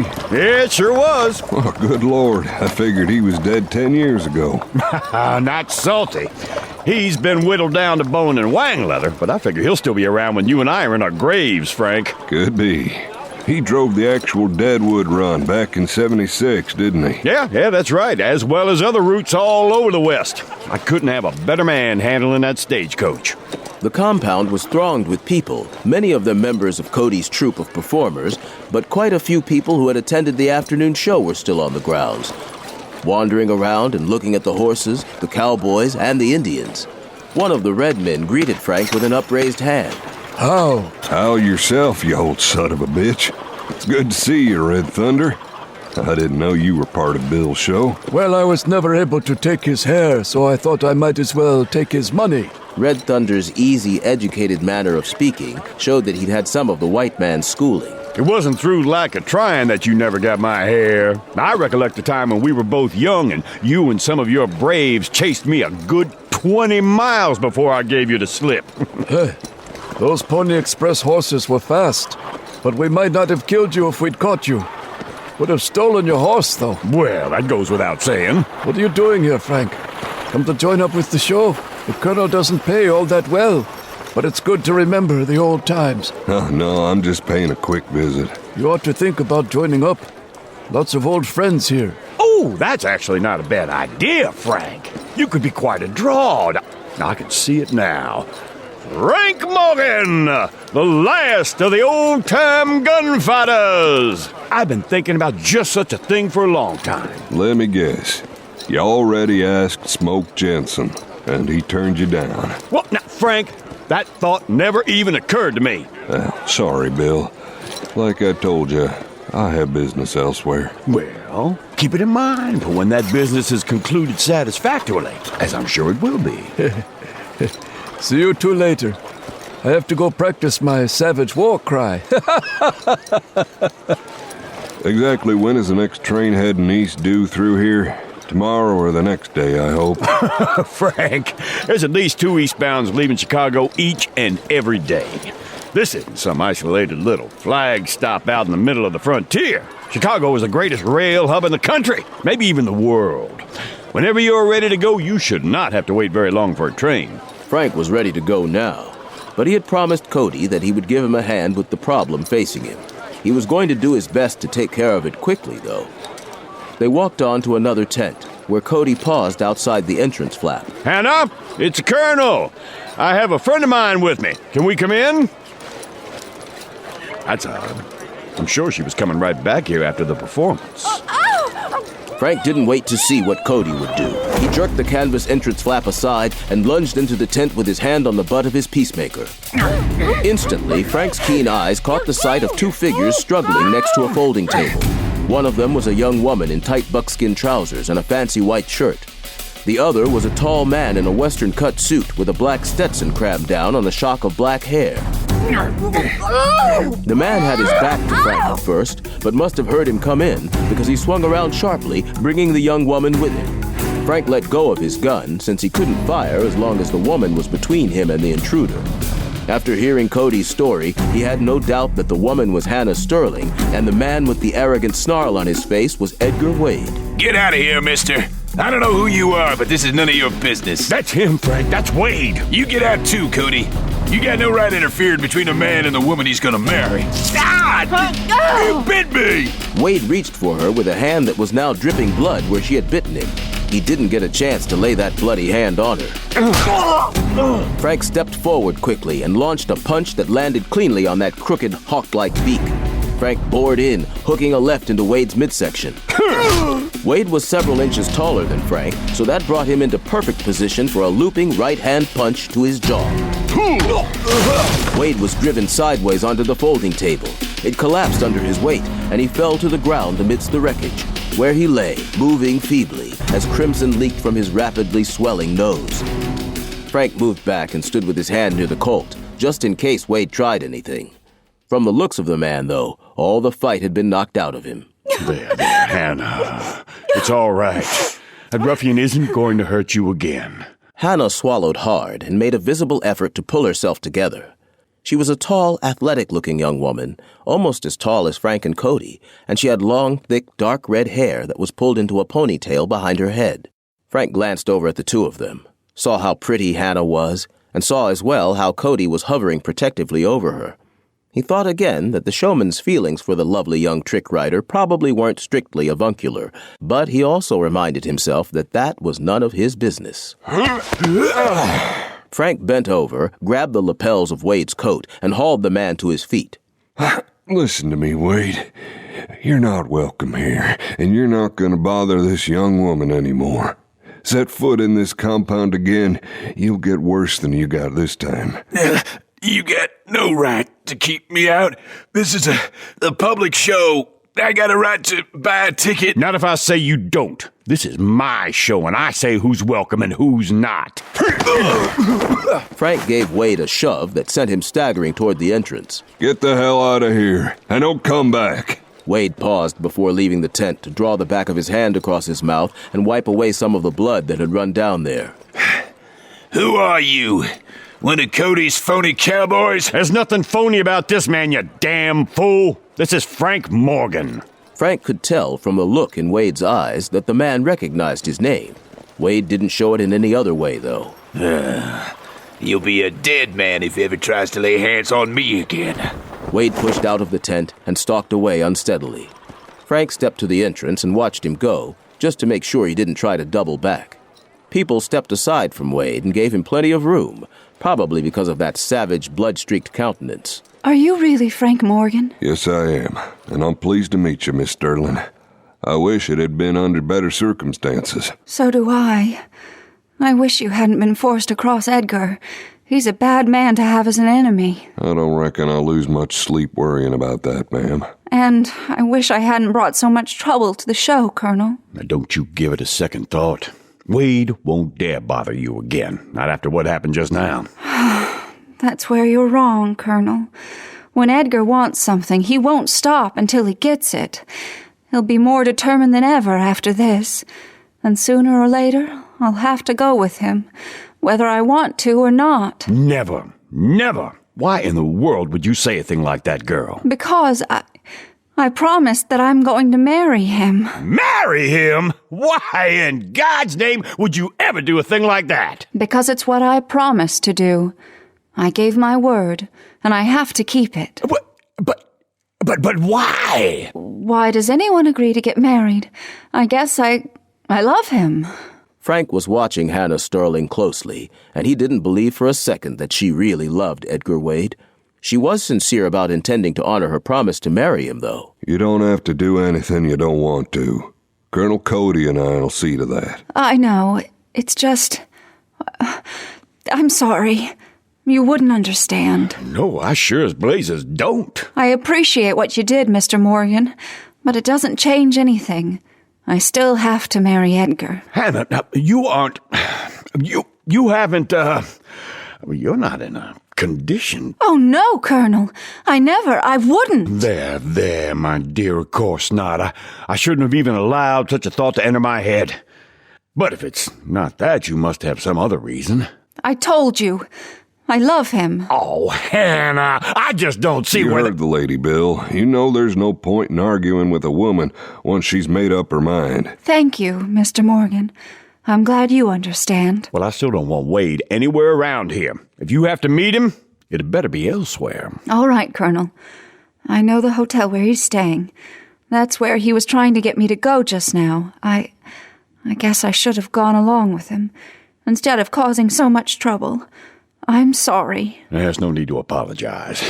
I may not understand, but I won't interfere. We'll go on now and leave you alone. I'm sure you'll want to rest up a night before tonight's show. You going to be able to perform? Of course. I won't let my personal affairs interfere with the show. Good. Let's go, Frank. It is mighty nice to meet you, Miss Sterling. Thank you, Mr. Morgan. I don't understand it. I just don't understand it. Not much to understand about it. She lied to us. What do you mean? That gal's not in love with Wade.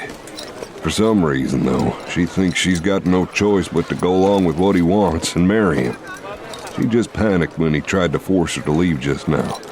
But that doesn't change whatever hold it is that he has over her. Oh, I knew it! I knew she couldn't possibly be in love with that son of a bitch! What are we gonna do about this, Frank? You're gonna keep on running your show the way you always do. Leave the other to me. I'll find out how Wade is forcing her to go along with him, and then I'll take whatever steps are necessary to put a stop to it. Thanks, Frank. Now, that girl means a lot to me. Like I said at first, maybe you should just kill the bastard. Might just come to that. After leaving the fair, Frank and Cody went to a fine restaurant not far away where they ate supper. Cody insisted on paying. Now, as far as I'm concerned, your money's no good while you're in Chicago, Frank. I've done very well financially since setting up my Wild West show, and I was successful before that with my stage productions. Yeah, I remember Bill Hickok telling me about trying to be an actor in one of your plays. He didn't care much for it, as I recall. Lord, it's hard to believe Wild Bill's been gone almost 20 years now. Yes, he was a good man. Never should have gone to Deadwood, though. I was scouting for the Army at the time and tried to talk him into coming along with me. But he was set on prospecting for gold and making a fortune. Funny thing is, I've heard that once he got there, he gave up on the idea of prospecting and spent most of his time drinking and gambling in the saloons. They shared a moment of silence in memory of their old friend Hickok, then resumed their reminiscing over a meal of what Cody proclaimed to be the finest steaks in Chicago. Well, now that was sure tasty. But I'd better get back so I can start preparing for this evening's performance. Now, you're coming to see the show, aren't you, Frank? Well, sure am. I'm curious to see just what sort of hoopla you put on, Bill. Frank had another reason for attending the performance, too, but he didn't say anything about that to Cody. Better to wait and see how the hand played out, he thought. Wonderful! You'll sit in my private box right down front. That is, if I can't talk you into taking part, even if it's just for one night. No, thanks. Just how many people can you pack in that place, Bill? 18,000. I reckon I'd take on a horde of howling Comanche before I'd feel comfortable performing in front of 18,000 people. Oh, you'd be surprised how quickly you get used to it. I'll take your word for it. Frank sat in Buffalo Bill's private box at the arena that evening. Half the sky was still lit up with the afterglow from the sunset, but above the arena, gas lights mounted on towering poles began to flicker on. There were so many of them that by the time they were all lit, it was as bright as day inside the arena. The stands began to fill up quickly. Many of those attending were families with young children, but Frank also saw couples who were probably courting or newly married, and older people who might well remember when some of the things they were about to see were commonplace. Frank watched in wonder as the excitement built to a frenzy with the anticipation of seeing the famous Buffalo Bill Cody. Then a huge cheer welled from the 18,000 throats. The cheering continued as Buffalo Bill rode out into the center of the arena on a beautiful white horse rigged up with silver trappings on its harness. Cody rode around in a circle, waving his creamy Stetson over his head and saluting the crowd. Ladies and gentlemen, welcome to Buffalo Bill's Wild West and Congress of Rough Riders of the World. And now, the Grand Review! With a sweep of his hat, he ushered a column of riders into the arena. Riding four abreast, cavalrymen from numerous different nations paraded slowly before the grandstands full of cheering spectators. Each group carried a flag representing its country. The Grand Review lasted for quite a while. Now, my friends, I know you've been waiting for this. Please welcome Little Sure Shot, the darling of the plains, Annie Oakley! Yeah! She was a mighty good shot, no doubt about that. Frank had to give her credit for her undeniable skill with pistol and rifle. She made some shots he doubted that he would have been able to accomplish. There was no trickery about it, no gimcrackery. Annie Oakley was the genuine article. Ladies and gentlemen, let's hear it for Annie Oakley! That was hardly the end of the show. The Deadwood stage appeared next, with old Salty Stevens handling the reins. After the coach had made a complete circuit of the arena, a group of riders suddenly came boiling out of one of the gates that led underneath the grandstands. They wore buckskins and feathered headdresses, and they howled and whooped savagely as they gave chase to the stagecoach. Salty whipped up the team to a gallop. The attacking Indians opened fire with the rifles they carried.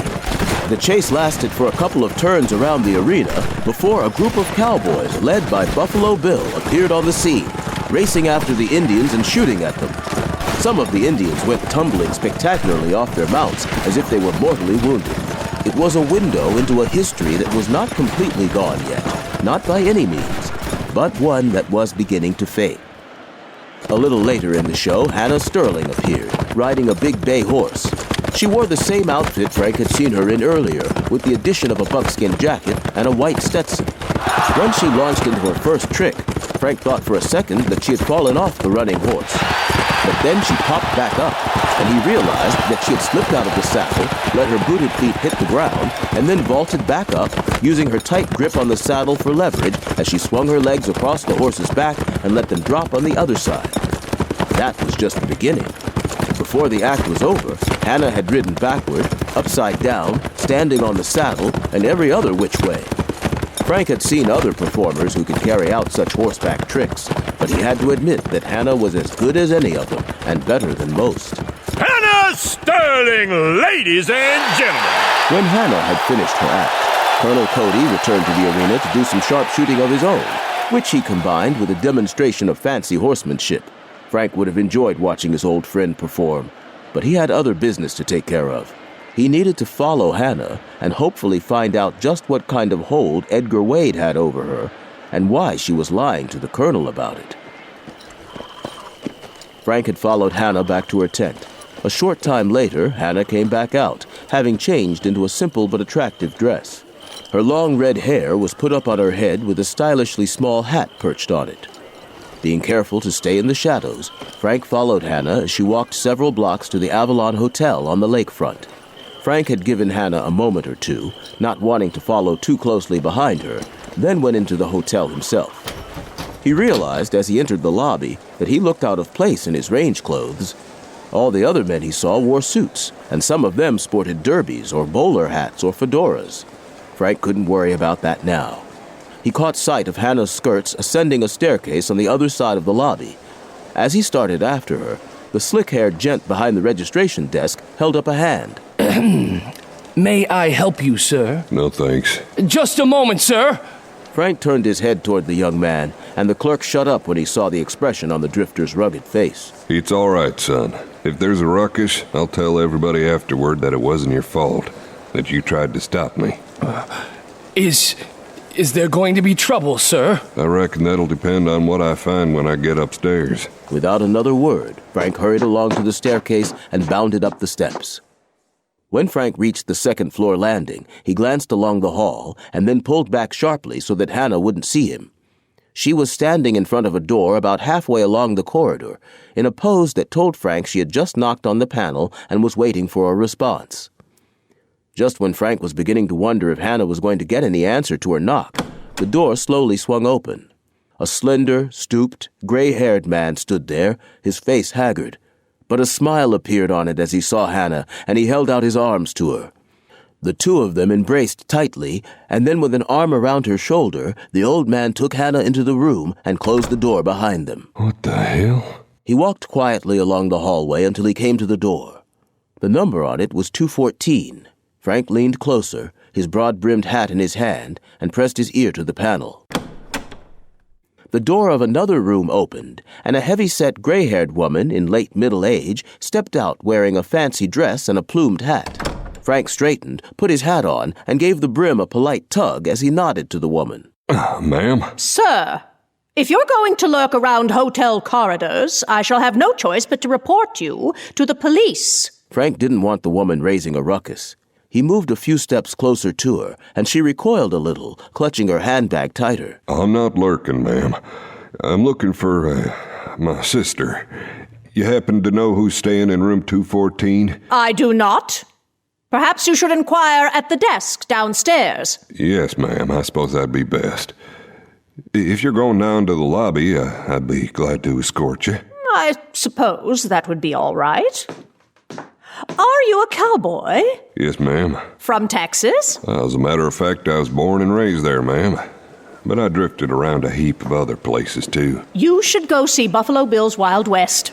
It's positively thrilling. I'm certain you'd enjoy it. I'll sure think about doing that. They reached the bottom of the stairs, and Frank hoped the woman would go on so that he wouldn't have to continue this charade. Before he could do anything else, though, 4 men in range clothes came through the front doors of the hotel. There you are, Morgan. We got a score to settle with you, mister. As the 4 men started across the lobby toward Frank, he recognized them from the fracas at the Wild West show compound earlier in the day. The The one in the lead, the one who had spoken, was the wrangler called Holloway. Hold on, Holloway. I'm not looking for trouble with you boys. Well, that's just too damn bad, Morgan, because we're looking for trouble with you. And you can't scare us off with that cold either, gunslinger. This here's Chicago. It's a civilized town, and you'll wind up in jail if you slap leather, especially against unarmed men. Gunslinger? But don't worry, ma'am. A Wild West show's not about to break out right here in the lobby. Let's take this outside, boys. That's fine with us. But you go first, Morgan. We don't want you trying to duck out on us. Should I summon the police, sir? No thanks, ma'am. I won't need any help to handle the likes of these hombres. We'll see about that, Morgan. There was a small park across the street from the hotel, along the waterfront of the lake. Light from several gas street lamps reached the edges of the park, so Frank headed for it, thinking the open space would give him room to move around. When he reached the park and turned back toward the hotel, he saw that the older woman, the desk clerk, and several other men who had been in the lobby had come outside to watch the fracas. You ready for a whipping, Morgan? If you think you can do it, you've got it to do. You got the odds on your side, that's for sure. 4-1 might be enough to give you an advantage.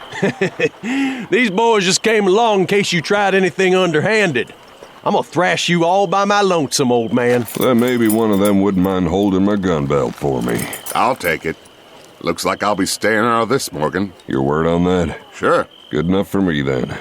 You mind holding my hat, too? I'll be needing it after I dispose of your friends here. And I hate it when my hat gets dirty. Morgan, either you're stupid or you're the most confident man I've ever met. Either way, I promise your hat will stay clean. Thanks. All right, let's get to it. I'll try not to hurt you too bad, old man. Just bad enough you'll be sorry you ever laid eyes on me. Not too late. I already am. Holloway threw a wild right, and as Frank moved to his right to avoid it, Holloway's left came hooking up with blinding speed. Frank was just as fast, though. He blocked Holloway's left with his right forearm and jabbed his own left into the Wrangler's belly, which was unprotected at the moment. Should I call the police? Frank's fist sunk in Holloway's gut almost to the wrist. Before Holloway could catch his breath or his balance, Frank smashed a right cross to his face. The punch sent Holloway staggering across the grass. Oh, someone should stop this! That's a pretty good punch for an old man. More where that came from.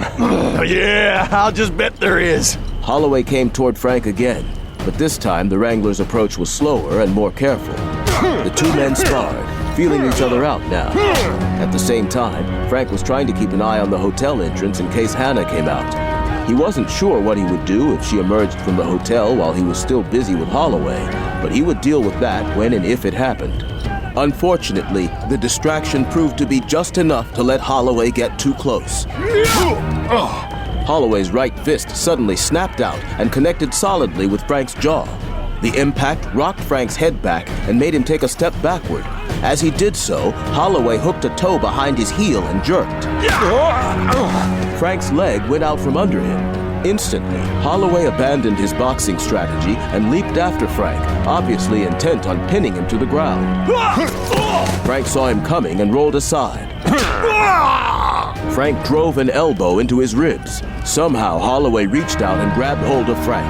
They rolled across the grassy parkland, wrestling furiously. When they finally came to a stop, Frank was on top.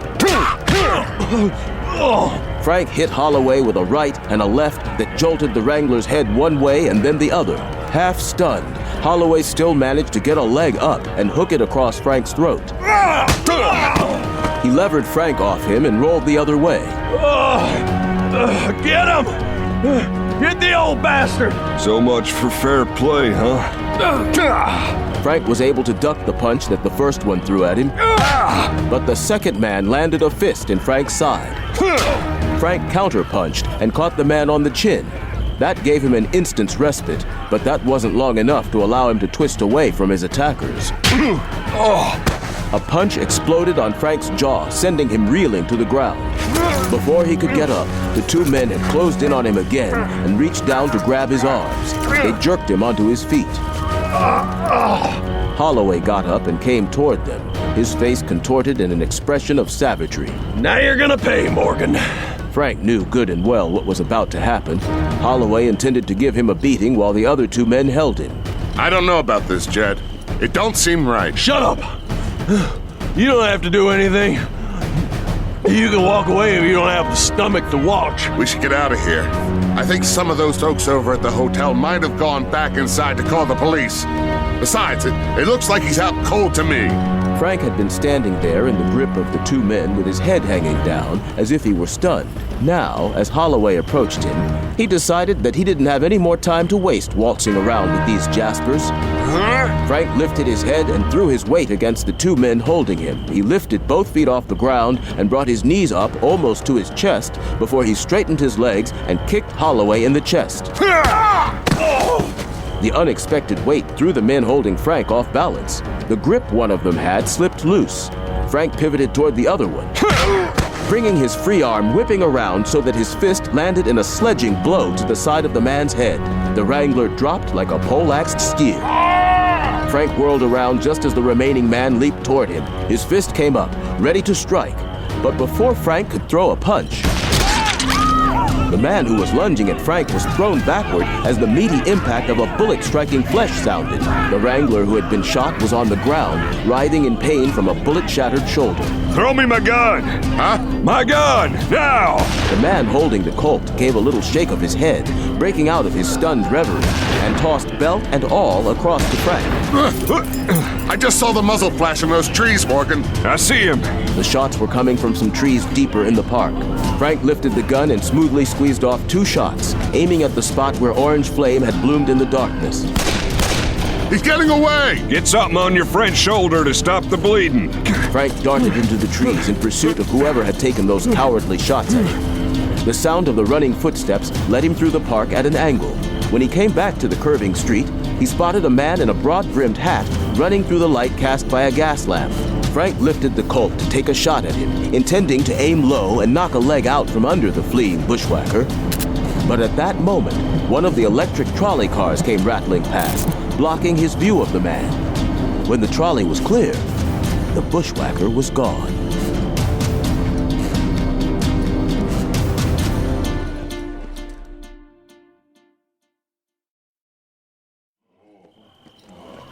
Frank hurried back to the spot where he'd had the ruckus with Holloway and the other Wranglers. He found it crowded with people. My word, it's the most awful thing I've ever seen. A man who must have been a doctor, judging by the open black bag at his side, was kneeling next to the cowboy who'd been shot.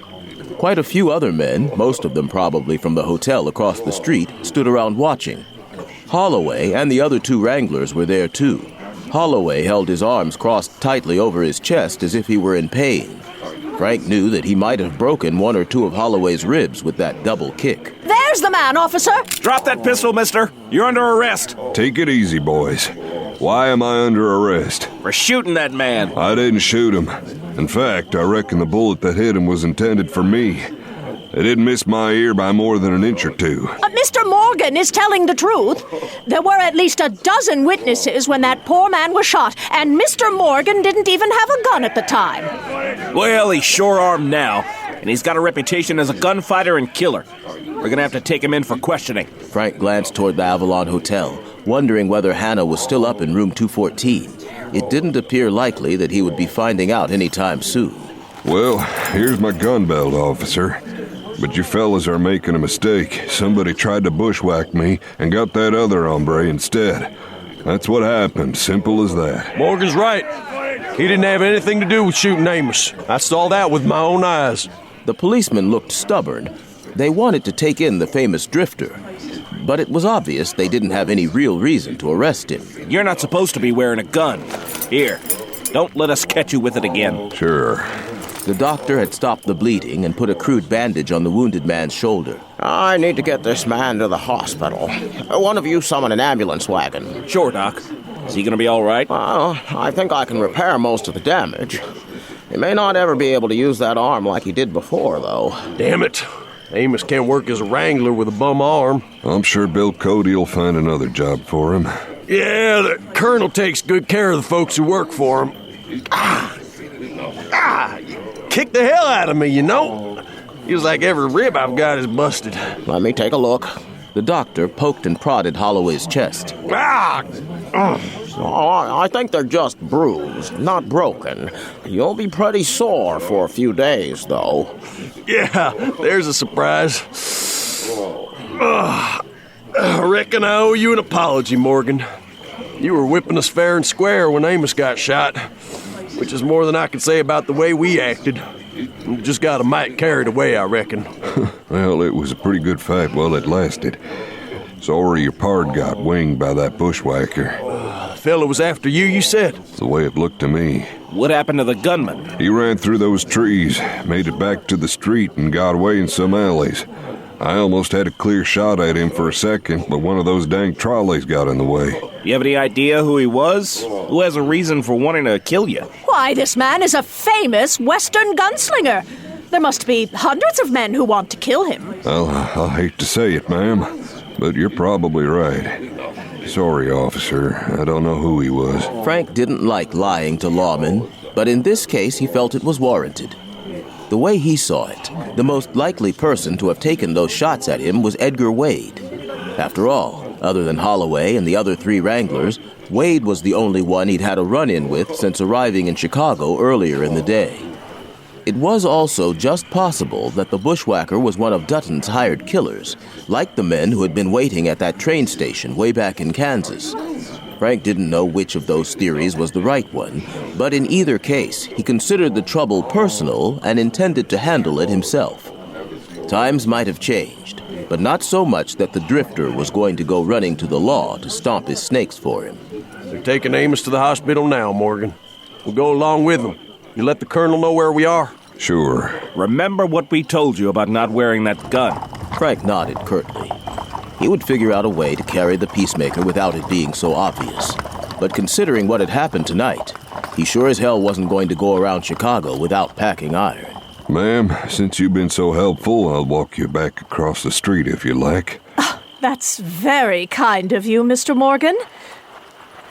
The desk clerk was telling me all about you, but I must say, you don't really look or act like a vicious killer. Oh, thanks. The way I see it, I never shot anybody who wasn't trying to hurt me or somebody else. I believe you. You seem like an educated man. Well, self-educated for the most part. I had some schooling when I was a boy, but most of what I learned was from the books I carried around in my saddlebags for years. Have you ever read anything by Mr. Henry James? Well, I've tried, but I always felt like he's one fella who chews more than he bites off. How amusing, and how perceptive. Tell me, Mr. Morgan, are you married? I used to be. Twice, in fact. To 2 fine ladies. But I lost both of them. I'm so sorry. I'm a widow myself. I was married for 30 years before my husband passed away last winter. He was a businessman in Dearborn. We came to Chicago every summer for a holiday and stayed here at the Avalon. I thought I ought to continue the tradition. But I'm not so sure anymore that it was the right thing to do. I'm sorry for your loss, ma'am. Would you care to come up to my room, Mr. Morgan? I could have a bottle of sherry sent up. Frank slid his hand into hers and squeezed it for a moment as he smiled at her. I'd surely admire to spend some more time in your company, ma'am. But I'm afraid I have urgent business to tend to. Yes, of course. I imagine you want to look for that man who took those shots at you. Something like that. Frank was determined to take action. Skulking around just didn't come naturally to him. He had gone straight to the door of room 214. There was no answer. Frank waited a few moments, then knocked again, harder this time. Still no response. He took the Colt out of its holster, slung the gun belt over his shoulder, and tried the doorknob with his left hand while he held the revolver ready in his right. The room was empty except for the furnishings that went with it. There was no clue who the gray-haired man had been, or if there had been anyone else here in the room with him besides Hannah Sterling. After several minutes, Frank was forced to conclude that he wasn't going to find out anything worthwhile in the hotel room. Can I help you, Mr. Morgan? The hotel clerk was surprised to find Frank in the room. He was passing by, saw the open door, and decided to check on it. Tell me who rented room 214 and where they've gone. I'm, not supposed to reveal anything about our guests. Is that the hotel register you're carrying with you? Yes. Well, I never leave it at the desk unattended. Then I'll repeat my question. Who rented room 214 and where have they gone? Yes, sir. Yes, here it is. Mr. Junius Driscoll. Frank had never heard of the man. The name meant nothing to him. This fella, Junius Driscoll, was he an older man with gray hair? Not very big and sort of stooped over? That's right, Mr. Morgan. Was he alone up there, or was somebody with him when he checked in? I believe there were 2 men with him. Yes, I'm sure of it. What did they look like? Well, to be honest, they didn't seem to be the sort of person we encouraged to stay here at the Avalon. They were rather rough-looking, country types, you know. Was one of them a big fella with dark hair and a hawk nose that looked like it was busted sometime in the past? Yes, sir. That's a very good description of one of the men. Edgar Wade, Frank thought. There was no doubt about it now. And this Junius Driscoll was probably someone close to Hannah in some way whom Wade was using to force her to go along with what he wanted. But where had they all gone? Had Wade already started back to Arkansas and taken Hannah with him? Thanks for your help. Mr. Morgan, before you leave, would you do something for me? Would you sign this newspaper story for me? It's all about how you saved all those homesteaders out in Kansas when the Night Riders tried to burn down their town. Let me see that. Sure. Help yourself. Frank's eyes narrowed as he scanned the story. Although the newspaper had been published here in Chicago, a credit line accompanying the story stated that it had been written by a reporter named Buckman and originally published in a Salina, Kansas newspaper before being picked up by the Associated Press Syndicate. It recounted in breathless prose how Frank Morgan, the notorious gunfighter known as the Drifter, had battled against a horde of hooded killers and saved the people of Elysium. I see. Well, that explained how Dutton's killers had gotten on his trail again. Some of the crooked lawyer's agents must have seen this story and searched from Salina eastward until they found him. That meant he would have an unknown number of bushwhackers and would-be assassins standing between him and Dutton, eager to collect the blood money on his head all the way to Boston. Mr. Morgan? Your signature? Frank took the pen the clerk was holding out in front of him and scrawled his name across the newspaper story. There you go, son. Might be worth something when I'm dead. By the time Frank got back to the Wild West show, the evening performance was over and most of the crowd was gone, although a few people still lingered around the compound and others wandered along the brightly lit midway of the exposition across the street. The ticket booth was empty, so there had been no one to challenge Frank as he walked past it and headed for Hannah Sterling's tent. But before he could get there... Frank! Frank Morgan! Frank stopped and turned to see Bill Cody striding toward him. The showman's leathery face was creased in a worried frown. What happened, Frank? I noticed that you left before the performance was over. I wanted to keep an eye on Hannah. Good thing I did, too, because she left and went to a hotel a few blocks from here called the Avalon. Yes, I'm familiar with it. Did she go there to meet Wade? Looks like it, but Wade wasn't waiting there for her by himself. Does the name Junius Driscoll mean anything to you, Bill? Driscoll? Driscoll. No, can't say that. Wait a minute, something about that name does seem familiar. I've heard it recently, or seen it. Seen it? Yes, that's it. That's exactly it. I saw the name written on an envelope in Hannah's tent. But I don't recall if she was writing a letter to this Driscoll fellow or had gotten one from him. My God, does she have another man on the string besides Wade? No, Junius Driscoll's a lot older than Hannah. A little gray-haired hombre who looked more like somebody's grandfather. Hannah's, maybe. And yet you said he was with Edgar Wade at the Avalon Hotel? That's right. Oh, I don't like the sound of this, Frank. I don't like the fact that Hannah's mixed up with that man. No good's gonna come of it. He's forcing her to marry him, probably by threatening her grandfather, if that's who Driscoll really is. That's the theory I'm going on right now. I was just on my way to Hannah's tent to talk to her. I'll go with you. Might be better to let me talk to her by myself. But you didn't even meet her until today. I know. Sometimes folks will open up to a stranger easier than they will to somebody they know better. Yeah, maybe. All right, go ahead. I just want to get to the bottom of this and get Hannah out of whatever mess she's in. There's something else you need to know about. Oh, not more bad news, I hope. Depends on how you look at it. While I was following Hannah, Jed Holloway and his friends were following me, looking to even the score for that ruckus this afternoon. I wound up tangling with Holloway and a couple more of them. Those scoundrels! I'll fire every dad-blasted one of them! That's not necessary. They saw the error of their ways. About the time one of them called Amos got a bullet in the shoulder. He's in the hospital now, and Holloway and the others went with him in the ambulance wagon. Oh, you shot one of them? Nope. Fact is, the bullet that hit Amos was meant for me. Bushwhacker? Yeah. The business that's taken me to Boston, well, somebody doesn't want me to get there, and he's willing to pay good money to have me stopped. You think that's why somebody took a shot at you? I suppose it could have been Edgar Wade. Maybe Wade came out of the Avalon and spotted me and figured it was a good chance to get rid of me. Either explanation is possible, or it might be something I haven't even thought of. But the upshot is that you're having to deal with my problems and the fact that somebody wants you dead. Oh, forget about all this, Frank. Get out of Chicago while you can. You can go tonight. There's probably a midnight train you can hop on. I haven't made a habit of running out on friends while they're in trouble. I don't reckon I intend to start now. No. No, I don't guess you would. I forgot for a second who I was talking to, Frank, and just how mule-headed you can be. All right. What can I do to help? Let me see what I can find out from Hannah. I'll talk to you later. You know where my tent is.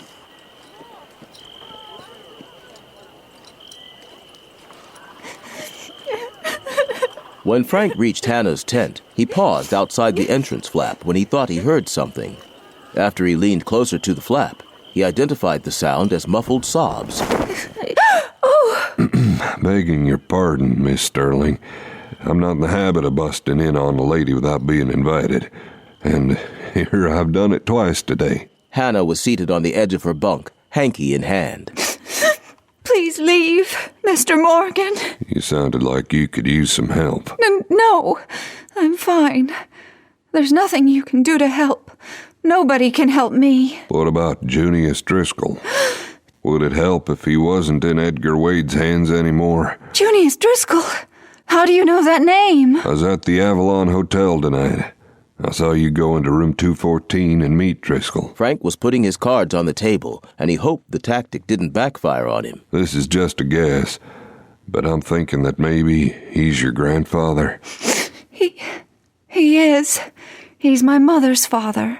Gramps, I've always called him. And now Wade's threatening to hurt him unless you go along with whatever he wants, like marrying him. I reckon Wade told you to come to the Avalon tonight so you could see for yourself that your grandfather is his prisoner. Yes, the whole thing, it's awful. Frank wanted to sit down on the bunk beside her and put an arm around her shoulders to comfort her, but he hesitated, unsure of the propriety of doing that. She solved the problem for him by jumping up and throwing her arms around him like a scared little girl. Easy now. Sit back down and we'll get to the bottom of this thing. Tell me about it. Now start at the beginning. The beginning is that Edgar Wade is a no-good bastard. He had his eye on me since I was 14 years old. He told me then that he was going to carry me off and marry me someday. I laughed in his ugly face. I probably shouldn't have done that. Probably not. Anyway, I didn't think it would ever be a problem. Wade had a bad reputation even then, and it just got worse as time went by. He was an outlaw over in Indian Territory. Everybody knew it. Judge Parker's deputies stayed after him, but they couldn't ever find any proof or get anybody to testify against him. Everybody was scared of him. The Cherokee Light Horse couldn't do anything about him either, since he's white. The Indian police only have jurisdiction over their own people. But I figured as many scrapes as Edgar got into, somebody was bound to kill him sooner or later. Only that never happened. He's still alive, and meaner than ever, and he still wants me just as bad. I never expected him to follow me all the way up here to Chicago, though. I couldn't believe it when he showed up. Did he threaten your grandfather right away? No, that came later, after I told him I didn't want anything to do with him. He said I'd better think twice about that. Otherwise, Gramps would regret it. When I told him I didn't believe him, he said for me to come to that hotel tonight and knock on the door of room 214. He said the proof would be waiting for me inside. It was. Gramps was there, just like Edgar said he would be. And Wade and another man were there too. Yes. The other man's name is Lawler. He was a part of Edgar's gang down in Indian Territory. Oh, what am I going to do, Mr. Morgan? Well, what do you want to do? Well, I can't let him hurt Gramps. I guess I'll have to marry him. I'm sure there's another way around this. If we were somewhere west of the Mississippi, I'd hunt him down and tell him to get out of town. That'd cause him to draw on me, and I'd have killed him, and it'd be all over. But we're here in Chicago. A gunfight like that would leave me sitting in jail, waiting for a trial. And then Frank might never get to Boston to settle his score with Charles Dutton. If he was going to run afoul of the law, he wanted it to be for putting that mangy coyote of a lawyer in his grave. Once Dutton was dead, Frank didn't much care what happened to him as a result. This has to be handled carefully. How are things left between you and Wade? What are you supposed to do next? He said for me to meet him back at the hotel tomorrow afternoon. He's going to have a preacher there for the wedding. You show up there tomorrow like he told you. But the wedding... He's going to have an unexpected guest. I plan on being there. And when the preacher asks if anybody has any objection to the wedding taking place... You'll object! Yeah, I just hope I don't have to voice my objection with hot lead. Hannah had calmed down somewhat by the time Frank left her tent and headed for Cody's. She had dried her eyes and promised to put her fate in Frank's hands. He hoped he wouldn't let her down. Cody was waiting impatiently for him in the opulent tent that was the showman's temporary home. Well, what did you find out? We guessed right. Driscoll is Hannah's grandfather on her mother's side, and Wade is holding him hostage until Hannah agrees to marry him. He told her to meet him at the hotel again tomorrow afternoon. He's going to have a preacher there to perform the ceremony. Now, by God, we can't let that happen! No, we won't. But we can't just go in there with guns blazing either. Well, I don't see why not. Well, actually, I reckon I do. Things aren't like they used to be, are they, Frank? Good men have to work a lot harder now to do the right thing because of all the obstacles our new progressive society has put in the way of justice. That's about the size of it. What we have to do is get Driscoll away from Wade somehow. Once her grandfather is safe, Hannah won't have to cooperate with Wade. And if he tries to force her, then we'll be justified in doing whatever we have to in order to protect her. Like blowing holes in Wade and all his hard-case cronies, huh? I'm with you, Frank. No, you're not. You're too well known, Bill. If you show up at that hotel, it'll cause a commotion and maybe tip our hand to Wade. Now, you can't mean that you want me to stay here. That's exactly what I want. But Wade and his men will outnumber you. Oh, look at who I'm talking to. You've beaten odds like that plenty of times in the past, haven't you? I just think it'd be better if you let me handle things by myself. That way, if it doesn't work out, you won't be in trouble with the law. It doesn't sit well with me letting somebody else run all the risks to pull my fat out of the fire. But if you think that would be best, I'll trust your judgment. I won't let you down, Bill. Now that's a thought that never entered my mind, Frank. At Cody's insistence, Frank spent the night at the Wild West Show compound in a spare tent. The next morning, he sought out the wrangler, Jed Holloway, and not surprisingly found him at one of the corrals where the show's horses were kept. Frank's 2 horses were in that corral, too. How's your friend who got winged? Doing as well as can be expected. Doctors still don't know if he'll ever make a full recovery. Sorry to hear that. It's not your fault, Morgan. If we hadn't been there looking to settle a score with you, Amos wouldn't have gotten shot. Since you whipped us fair and square both times, we didn't have any gripe coming to start with. You know, I still feel like I've been kicked by a Missouri mule. Had it coming, though. If your friend needs anything, let me know. And tell him not to worry about his hospital bill. I'll see it's taken care of. That's mighty generous of you. My fault the lead started to fly. Anyway, my lawyers tell me I've got more money than they know what to do with. Seems like helping a wrangler get back on his boots is a worthwhile cause. Well, I'm much obliged, and I'm sure Amos will be too. Anything I can do for you, Morgan, you just let me know. I'll do that. When Frank reached Hannah's tent, she told him to come in.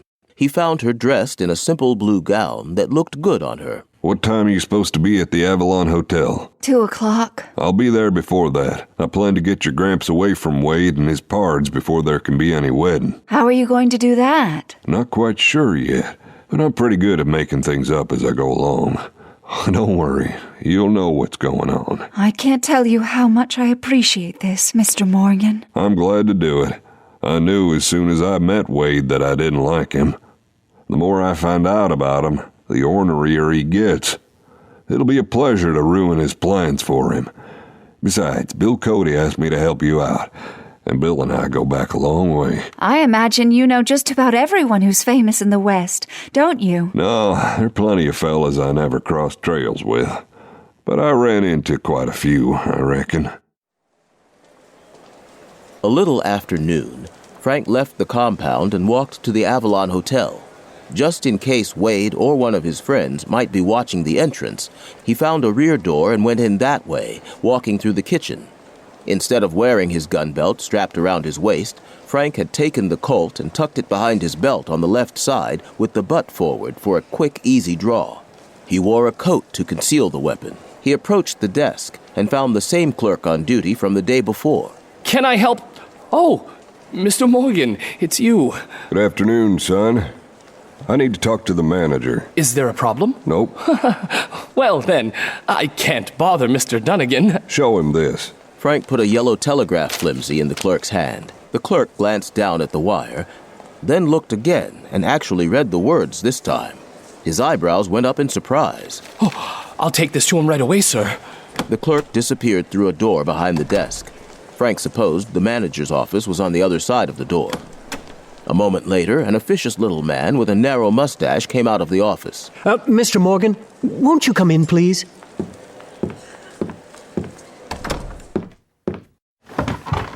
What can we here at the Avalon do for you today?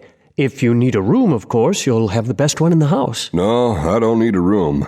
I just need a job. But, according to this, you're a minority owner of the hotel. This telegram from the majority owner instructs me to offer you every assistance possible. Frank nodded. He had burned up the wires between Chicago and Denver that morning, and by noon, his lawyers had purchased for him a sizable percentage of the Avalon Hotel. That had seemed like the quickest, easiest way to ensure the cooperation he would need to pull off his plan. You have bellboys working here. I want one of their uniforms. I'm not sure we have one that will fit you, Mr. Morgan. Most of our boys are smaller in stature than you. Well, if it comes close, that'll probably do. It won't have to fool anybody for very long. All right, I'll see what I can do. Mr. Morgan, I received a report from the clerk about what happened last night. Is there going to be more trouble? Oh, maybe not, but I wouldn't count on that. You'll take responsibility, of course? Whatever happens, it'll be on my head. Oh, very well.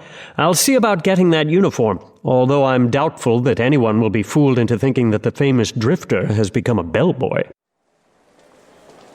The bellboy's trousers that Dunnigan came up with fit fairly well, but the short jacket was tight across Frank's shoulders. The jacket wouldn't button, but that was fine because he wanted to be able to reach the gun in his belt without having to unbutton anything first. Frank stood in a corner of the lobby next to a large potted palm. From that position, he could keep an eye on the entrance as well as the staircase to the second floor. About 1:30, he spotted Edgar Wade coming through the front door of the hotel. Wade had Junius Driscoll with him. His hand was clamped around the older man's upper arm. 3 men followed right behind them. One was bound to be Lawler, the man Hannah had seen with Wade the night before, and the other rough-looking hombre would be another of the hard cases from Wade's gang. The 5th man was balding, pink-cheeked, and cherubic-looking, wearing a black suit and a clerical collar. That would be the minister, Frank thought. Frank gave Wade and the others a couple of minutes to reach room 214 and get inside. Then he started up the stairs after them, carrying a tray from the kitchen that Dunnigan had taken from behind the desk and handed to him. When he reached room 214, Frank knocked on the door and balanced the tray on his shoulder so that it concealed part of his face. Who is it? Bellboy, you gents ordered some champagne? The door was jerked open. One of the other men stood there, not Wade. No, nobody ordered any champagne. We don't drink that damn French fizzy water. You ain't got any anyway. Frank looked past the man into the room. He saw Edgar Wade standing and talking to the preacher, while Junius Driscoll and the other man sat in armchairs near the window. Wade glanced in Frank's direction, but the bellboy's uniform and the tray did their job. Wade didn't recognize him, didn't even pay much attention to him. Sorry, I was just checking to see if there's any particular brand you gents wanted before I fetched it. Must have been some other room. I'll check with the desk. You do that. Frank turned away as the door shut behind him. He had seen what he wanted to see. The window in 214 was open and unlocked, and Wade was relaxed, not expecting trouble. He thought he had Hannah and her grandfather right where he wanted them. When Frank reached the lobby, he nodded curtly to Dunnigan and quickly gave him instructions. Are you sure about this, Mr. Morgan? I promise you, one does not bandy about lightly the idea of fire in Chicago. We're not actually going to burn down the hotel, Mr. Dunnigan. Give me 5 minutes to get ready. Very well. When he was dressed in his own duds again, Frank left the hotel, going out through the kitchen as he had come in. He circled the building until he came to the side where room 214 was located. One of those newfangled fire escapes that most taller buildings had now zigzagged down the outside of the wall. Frank jumped up, caught hold of the stairs, and pulled them down. They didn't make much racket, and he was thankful for that. Moving as quietly as he could, he began climbing toward the second floor. A moment later, he was crouched just below the window leading into 214. He heard the low murmur of voices through the curtains. Then a sharp rapping sounded. That would be Dunnigan at the door. What the hell is it now? Better not be that damn bellboy back again. Yeah? Excuse me, sir, but there's been a report of a possible fire on this floor. You'll all have to leave. I don't smell any smoke. Well, there may not actually be a fire, but we're asking all the guests to step down to the lobby anyway, until we can make sure. I got important plans at 2 o'clock. I hope everything will be settled by then. Really, sir, I must insist. If this place is on fire, I'm not staying here. Frank rose from his crouch and risked a look through the window. Wade, his two henchmen, and the preacher were over by the door with Dunnigan. Driscoll still sat in the armchair where Frank had seen him earlier. Frank leaned in the window, caught his eye, and motioned to him. Driscoll's eyes widened in shock at the sight of a man sticking his head in through the window. If there was a fire, I'd smell smoke by now. Please, sir, I'm only trying to make sure everyone is safe. Psst. Hannah sent me. Come on, Gramps. Driscoll didn't need to be told twice. He bolted up out of the chair and lunged toward the window. Hey, the old man! Go on down the stairs. I'll cover you. Thank you, young man. I won't forget this. Then he scampered down the fire escape stairs with a spryness and agility that belied his years. Frank backed down the stairs, gun drawn. Above him, Wade ripped the curtains aside and leaned out, also with a Colt in his hand. Morgan! Wade's bullet ricocheted off the fire escape, and Frank returned the fire, deliberately aiming high so that his slug chewed into the brick wall just above the window. That was close enough to make Wade dive backward into the room. Driscoll had already reached the alley. Frank vaulted down the rest of the way and landed beside him. You're safe now. Let's get out of here, Gramps. Together, they started toward the mouth of the alley. That was when three men stepped into the opening with guns drawn. We've got you now, Morgan. The men were clad in overcoats despite the heat and derby hats, and Frank knew from their get-ups that they were city toughs, not outlaws from Indian territory like Wade and Lawler. That meant they were after the bounty put on his head by Charles Dutton. Stay down, Driscoll. He sprinted to the far side of the alley, hoping to draw the fire away from Hannah's grandfather. At the same time, Frank threw a couple of snap shots at the would-be assassins, coming close enough with his bullets so that the men scattered and scrambled for cover of their own. Wade and his men emerged from the window and started down. One of the bushwhackers spotted them. Get those cowboys! They must be friends of Morgan's! Nothing could have been further from the truth, but the misunderstanding was to Frank's advantage. When bullets began to whine around the heads of Wade and the other two hard cases, They returned the fire, slamming shots downward toward the bounty killers. Driscoll, get out of here! Find Hannah! She's probably somewhere between here and the Wild West show. But you need help. What about... A bullet tugged at his sleeve, prompting Frank to whirl around again. One of the assassins had emerged from cover and was walking steadily toward Frank, his arm extended and the gun in his hand blazing. Both of Frank's bullets crashed into the chest of the gunman and pitched him backward. Get Morgan! It's him we want! Frank had only 2 bullets left in his peacemaker. He directed one of them toward Wade. But the man moved aside just as Frank pulled the trigger. The slug missed him and wounded Lawler instead. Frank fired his final round at one of the hired gunmen who had interrupted his rescue of Junius Driscoll. The man had poked his head up too far from cover, and Frank's bullet hit him right between the eyes. Frank was pinned down in a bad spot, with Wade, Lawler, and the other hard case from Indian Territory targeting him, along with the surviving member of the trio of assassins. With an empty gun and no time or shelter for reloading, there was only one thing he could do. Frank leaped onto the crate and then vaulted off it in a dive at the nearest window. As he landed inside the hotel and rolled across a floor covered with shards and splinters of glass to surge once more to his feet, Frank looked around and saw that he was in what appeared to be a laundry room. Steam rose from big tubs where linen was soaking and made the air unpleasantly sultry. Several workers ran from the room. Frank ducked behind one of the tubs and began reloading the Colt with cartridges he took from his coat pocket. When he lifted his head, he saw the third derby-hatted gunman in the shattered window. The derby leaped in the air as a red-rimmed black hole appeared in the center of the killer's forehead. He fell backward, dead before he hit the alley floor. That leaves you and your thugs, Wade. Come on, show yourself. Or did you cut your losses already and hightail it? That turned out to be exactly what had happened. Mr. Morgan! Mr. Morgan, are you all right? Frank stood up, keeping a wary eye on the window, just in case somebody else tried to take a pot shot at him from it. I'm fine. Did you see what happened to Wade and the others? Yes, I was watching from the window of 214. When they reached the bottom of the fire escape, they fled. I don't know where they went, but they're not around the hotel anymore, at least as far as I know. Took off for the tall and uncut. I beg your pardon? Well, they're gone, all right. I'm not surprised. When they lost Driscoll, they lost their hold over Miss Sterling. You're speaking of the elderly gentleman? That's right. Well, he's in the lobby. He came in a minute ago with an attractive young woman and several policemen who came to investigate the shooting. That's good news. I'm glad they're able to find each other in the confusion. Running into the police was just an added stroke of luck. There are dead men littering the alley outside. The police are going to have a lot of questions, and this is going to create a considerable amount of notoriety for the hotel. Who were those men, anyway? It's a long, ugly story, and I'm sorry if this causes problems for the hotel. Well, you're one of the owners now, so as you said earlier, it's on your head. Come on, let's go talk to the police. It took some time to explain to the Chicago police just what had happened at the Avalon Hotel that afternoon. They seemed to want to blame the whole thing on Frank.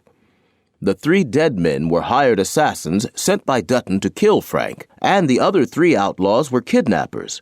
Still, the police had a man, Frank, in custody, and to their thinking, that was that. It all finally came down to Hannah and her grandfather's account of what went on. Their account finally forced the police to acknowledge that Frank was innocent of any possible charges. Frank assured them that he was leaving town soon and would be as glad to see the last of Chicago as Chicago would be to see the last of him. By the time Frank, Hannah, and Driscoll got back to the Wild West show compound, the afternoon performance had finished, and they waited in Bill Cody's tent for him to return. I hope the Colonel isn't too upset with me for missing the show. I'd be willing to bet that Colonel Cody will understand. He's been mighty worried about you, Hannah. Yes, he's a very nice man. Do you think he'd let Gramp stay here with the show, so there won't be any chance that Wade will grab him again? I expect that can be worked out. Oh, I'll work for my keep. I was a blacksmith in my time, and I can still fire up a forge and swing a hammer if I need to. I'm sure you can, Mr. Driscoll. Do you think there's any chance Edgar will come back and try to bother us again? You know him better than I do, but the law's after him and his friends now for kidnapping your grandfather. Likely they'll head back to Indian Territory as fast as they can, since they'll probably be safer there. Bill Cody entered the tent, and the showman's face lit up in a grin when he saw Hannah and the old man standing beside her. Oh, Hannah! Oh. What about Wade, Frank? Got away. But there's a good chance he won't bother anybody anymore. At least in Chicago. Well, I can't thank you enough for your help, Frank. If there's anything I can do for you, you just name it. Well, you said something yesterday about helping me get to Boston as soon as I can. You're leaving, Mr. Morgan? I got important business elsewhere, Miss Sterling. Oh, goodness. After everything you've done for us, you've got to call me Hannah. I'll do that, Hannah. Colonel, this is my grandfather, Junius Driscoll. It's my pleasure, Mr. Driscoll. Everyone connected with the troop is quite fond of your lovely granddaughter. Well, if you two will excuse us, I'm going to get my grandfather situated and get ready for tonight's show. By all means, Hannah. Thanks again, Mr. Morgan. My pleasure, Mr. Driscoll. Well, Frank, the train for Boston leaves at 11:30 tonight. That gives you one more chance to see the show. You haven't even seen all of it yet. Now, please, you can watch it from my private box. Sure, Bill. It'll give you one more chance to buy me dinner at that nice steak place. Now that's a deal. And once again, I appreciate everything you've done to help Hannah, Frank. I'm very fond of that girl. No offense, Bill. But you're also old enough to be her pa. And I seem to remember hearing something about you being married. Well, yes, indeed. My dear Louisa, well, Lulu, I call her, is back home in North Platte. She prefers not to travel with the show. Oh, don't worry, Frank. I know there's no fool like an old fool, but I haven't lost all reason. While I admire Hannah and find her undeniably beautiful, I don't have any designs on her. I reckon you could say that I really do look on her as almost a daughter. Well then, I'm glad I was able to help. I just didn't think the girl needed any more trouble. Definitely not. One more thing, Bill. Can I interest you in the 2 horses I came to town with?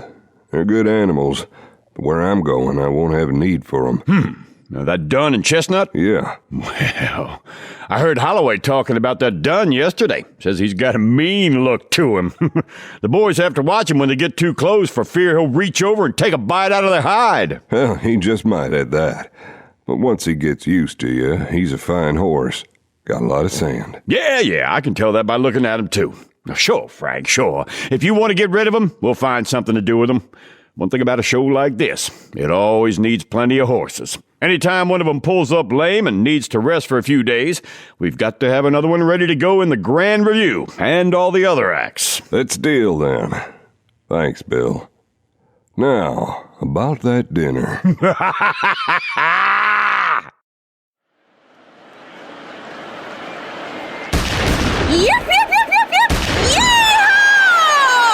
Crowds were streaming into the arena to watch the evening performance. Frank kept his eyes open, watching for any indication that somebody was about to bushwhack him again. As far as he could tell, though, everybody in the crowd had come to be entertained, not to try to kill him. Junius Driscoll had been sitting in Cody's box when Frank got there. The Colonel said I could watch the show from here. That is, if you don't mind the company, Mr. Morgan. Not at all.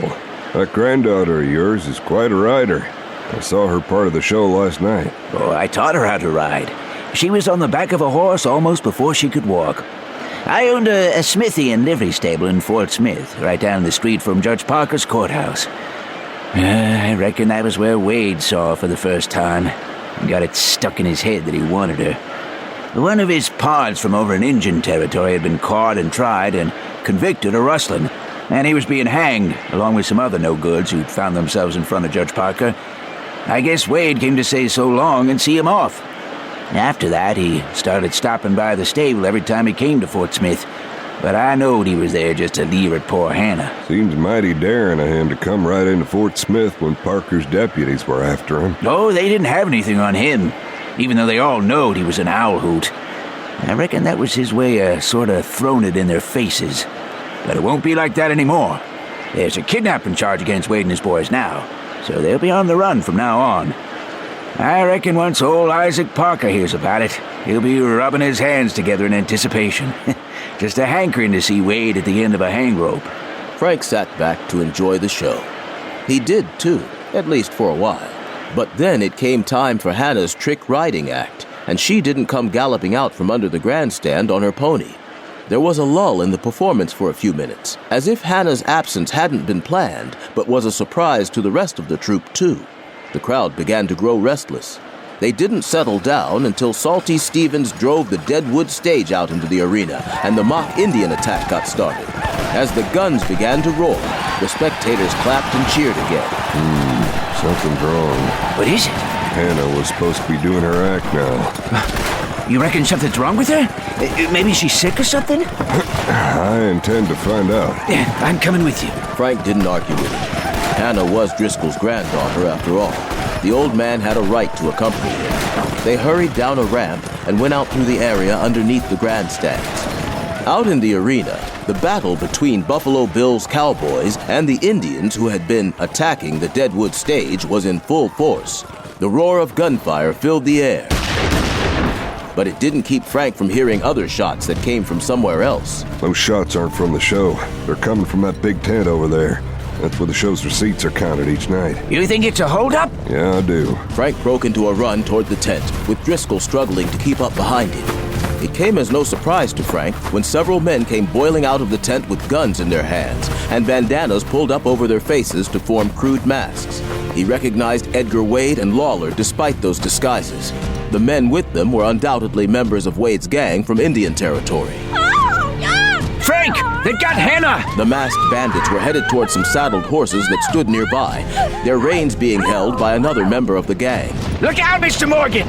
Frank jerked his head to the left and saw several unsaddled horses stampeding toward him, being driven by another of the masked owl hoots. They were some of the show's horses, busted out of a corral to use as a distraction. It worked because Frank had to leap backward to avoid being trampled. Hannah! They took Hannah, damn it! Did you see where they went? They jumped on the horses and rode off yonder ways. Jed Holloway and several other wranglers ran up at that moment. Morgan, you see what happened? A bunch of no-good skunks stole the ticket money, grabbed Hannah Sterling, and rode off.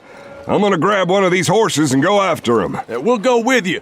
Those bastards can't mess with Buffalo Bill's Wild West and get away with it. They got guns. Holloway reached to the small of his back and produced a revolver that had been tucked behind his belt. Oh, hell, that's not a problem. Nobody around here goes too long without packing iron. Frank had to grin at that. If he had put together a makeshift posse, he could do a lot worse than Holloway and the rest of the show's wranglers. But they weren't going to be the only ones volunteering to join in the chase, he saw a moment later, as Cody galloped up on the fancy white stallion he rode in the show. What the hell's going on, Frank? Frank grabbed one of the horses that were involved in the stampede and swung up bareback. Holloway and the other wranglers followed suit. Wade stole the night's receipts and took Hannah with him. Frank held a hand down to Driscoll and grasped the old man's wrist, pulling him up so that Driscoll could ride behind him. You can show us which way they went. Ha! With the horse carrying Frank and Driscoll taking the lead, the posse charged out of the compound and headed north toward downtown Chicago. Cody brought his mount up alongside Frank's. The white stallion was decked out in gaudy trappings, but that didn't mean the horse couldn't run. Cody was in his showman's outfit too, and he was probably the deadliest shot and the most dangerous man in Chicago tonight, other than Frank Morgan. There they are! Keep your heads down! Don't fire back! They still have Hannah! Holloway and the other wranglers were all excellent riders and had no trouble keeping pace with Frank and Cody. In fact, Holloway caught up and began to pull ahead. He was only about 50 feet behind the stragglers among the outlaw gang. Leaning far forward over his mount's neck, Holloway urged the horse on until it was moving at blinding speed. They saw Holloway draw alongside the nearest man and lash out with a fist, knocking the owl hoot's arm up just as he was about to pull the trigger and fire at point-blank range. The shot went wild. Holloway rammed his horse's shoulder into the outlaw's mount. The animal regained its footing, but the jolt had been enough to make its rider tumble out of the saddle. The next outlaw in the group reined in, bringing his horse to a sliding, skidding, twisting stop. As he turned back toward the onrushing Holloway, he lifted his gun for a killing shot. Holloway left the back of his mount in a diving leap that seemed to send him flying through the air. The outlaw's gun blasted, flame geysering from the muzzle, but Frank couldn't tell if the bullet struck Holloway or not. The wrangler crashed into the gunman, driving him out of the saddle.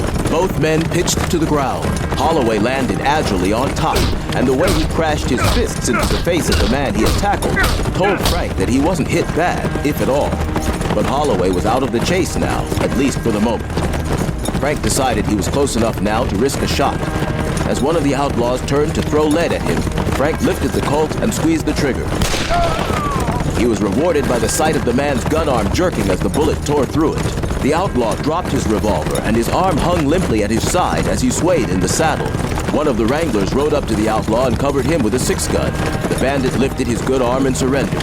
Several more outlaws reined in and threw their guns down, preferring to give up rather than engage in a pitched battle with the posse.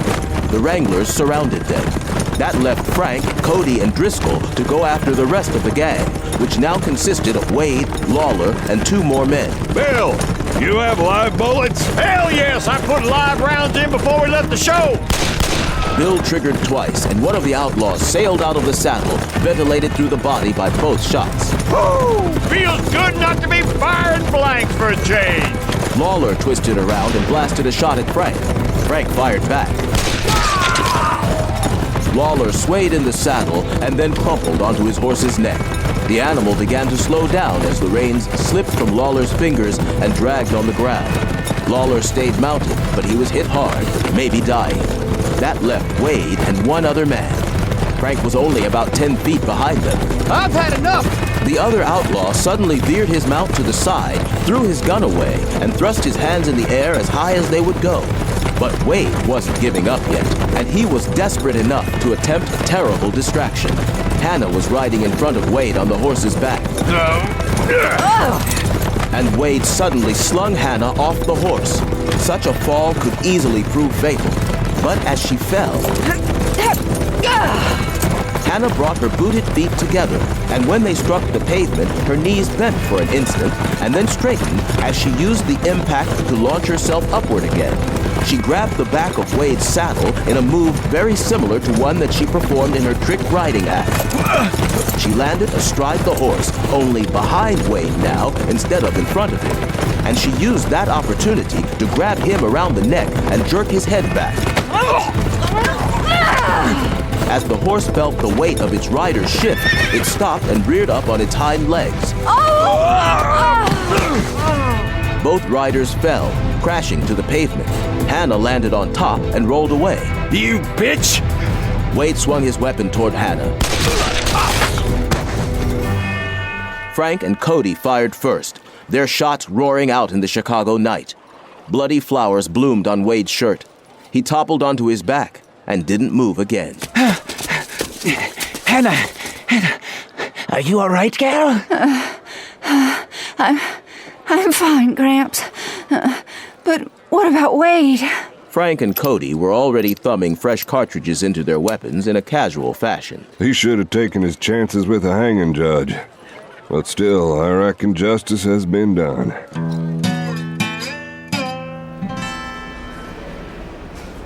Surprisingly, after everything that had happened, Frank made his 11:30 train. A lot of that was due to the considerable influence of the famous Colonel William F. Cody. He handled all the authorities who were naturally upset about a running gunfight taking place in the middle of Michigan Avenue. He had rousted out of bed the lawyers who took care of his show's business, and they were kept busy explaining everything to the police, while Frank, Cody, Hannah, Driscoll, and Holloway went to the train station. Frank, you have a safe trip. I'll make sure that the Chestnut and Dunn have a good home here with the show. I appreciate that, partner. I know we haven't known each other very long, Mr. Morgan, but I'll never forget you. I can never repay you for everything you've done for me. Well, you don't have to. I was glad to help. But you could have gotten killed. That's the risk folks take every morning when they get out of bed, even the ones who aren't gunfighters. It shouldn't stop them from living life the best they can. Buffalo Bill Cody seemed downright emotional when he took Frank aside to say his goodbye. Frank, I hope it's not so long before I see you again. Now, I know you've got serious business in Boston. I can tell by the way you get when you mention it. And I hope it works out well for you and you stay safe. There aren't many men like you and me left in this new country. I'd like to see both of us hang around just a while longer. I'll do my best, Bill. I surely will do my best. Carrying his war bag, Frank climbed out onto the platform at the rear of one of the passenger cars and paused there, turning back to lift a hand in farewell. Steam billowed along the platform, and a moment later, with only a slight lurch, the train began to move. Frank stood there waiting until the depot dropped out of sight behind him.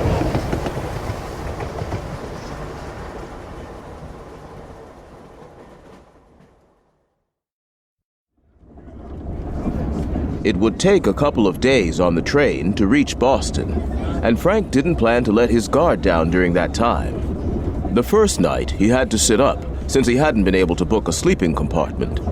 The next morning, though, Frank made arrangements with the conductor for a berth for that night and the next, and the day after that, the train would arrive in Boston. Frank had ridden on plenty of trains in his life, but always in the West, where the scenery varied some.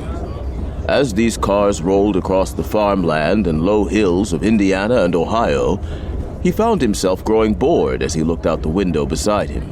Frank knew, logically, that there were vast stretches of the frontier that were just as monotonous, but somehow it didn't seem that way to him. Do you mind if I join you? Out of habit, Frank took off his hat and nodded politely to him. Go right ahead, ma'am. I hope you don't think I'm being terribly forward, sir, but there are only a few seats available, and I know from experience that Western gentlemen such as yourself are more pleasant traveling companions than, well, men like him. She tipped her head to indicate a man sitting by himself on the other side of the aisle, 3 or 4 seats toward the front of the car. His derby and loud, flashy suit marked him as a drummer of some sort. Frank knew that traveling salesmen were necessary for some businesses to succeed, but he didn't particularly like spending time with them any more than the lady sitting beside him did. I'm Helen Jeffries. Frank Morgan. I'm very pleased to meet you, Mr. Morgan. She was around 30 years old, Frank decided, with honey-colored hair under her stylish hat, and a small mole on her right cheek that just made her smooth, creamy complexion seem even more attractive. Full red lips and blue eyes and a body with curves in all the right places under her expensive dress completed the picture. Frank glanced at her left hand. No wedding ring. You're not traveling with your husband? I'm a widow. Sorry to hear that. It's been several years since my husband passed away, so my sorrow has eased considerably. It was helped to do so by the money I inherited from him as well. Yes, I know, I'm too plain-spoken for my own good. But I never believed in beating around the bush. I'm fairly well-to-do, Mr. Morgan, and I've gotten that way by cultivating the company of well-to-do men. Then maybe you shouldn't have picked a poor cowboy this time. I could be a mite plain-spoken myself sometimes. I was telling the truth when I said I was looking for a pleasant traveling companion, and that's all I'm looking for on this trip. So don't worry, Mr. Morgan, I'm not going to spin any sort of sinister web to entrap you or anything like that. Just some enjoyable conversation will be fine. Well, I reckon we understand each other then. What's your destination? Boston. Are you traveling for business or pleasure? Purely business. Frank had long since given up on the idea of getting any pleasure out of settling the score with Charles Dutton. Killing him wouldn't bring Vivian back, and it wouldn't do anything to ease the sense of loss Frank felt whenever he thought about her. But it would make him feel that justice had been done. And besides, since Dutton was out to have him killed, forcing a showdown with the man was also a matter of self-defense. Where are you from? Or should I not ask that of a Westerner? I don't mind saying that I come from Texas originally, but I've been all over. Fiddle-footed, eh? You known some cowboys before. Otherwise, you wouldn't know what it means to be fiddle-footed. I visited with several cattlemen in Kansas City. Helen Jeffries had made it pretty plain that she was a high-class prostitute. But Frank believed her when she said she wasn't looking to hook him. Even a soiled dove couldn't be on duty, so to speak, all the time. And under other circumstances, if she'd had a dalliance in mind, he might not have objected. But he didn't want anything to distract him from the mission he was on. There was another possibility, too, that he couldn't ignore. She might be working for Dutton. Bearing that in mind, Frank intended to be mighty careful just how close he got to Helen Jeffries. By the time the train crossed from Ohio into Pennsylvania, Frank had spent several hours talking to Helen and enjoyed the conversation. She had traveled quite a bit herself and told him several stories about her visits to Denver and San Francisco. He enjoyed her company, even though he still didn't quite trust her. That really happened? Yes, ma'am. I'm afraid it did. They were talking when a man passing by in the aisle stopped suddenly and stared at Frank. Something I can do for you, partner? Oh, beg your pardon, mister. It's just that I knew I'd seen you somewhere before, and I just remembered where it was. Cheyenne. 5 years ago, you were coming out of a hotel when the Rock Springs Kid braced you. Man alive, I never saw such a fast draw. That crazy kid never had a chance, Mr. Morgan. You are Frank Morgan, aren't you? That's right. Oh, I've read some of the dime novels about you. I've got to say, after having seen you in action with my own eyes, even those stories don't do you justice. Why, you can kill a man in less than the blink of an eye. I saw you do it. That's enough, friend. We don't want to upset the lady. Oh, sorry, Mr. Morgan. I didn't mean any offense. None taken. Now, if you'll excuse us. Sure thing, ma'am. Helen smiled and nodded at him, and when the man had moved on down the aisle, she turned to Frank. Was he telling the truth? Are you really a famous gunfighter? I've been in my share of shooting scrapes. Some would say more than my share. Frank Morgan. You know, I thought that name was familiar for some reason, but I couldn't place it. And you said you're on your way to Boston on business? You're going to kill a man! Frank didn't bother denying it. He just shrugged. I'd hate to be the man that you're after. He must have done you a terrible wrong for you to be traveling all the way to Boston to deal with him. It was bad enough. I don't mean to pry. We'll just leave it at that, shall we? Sounds fine.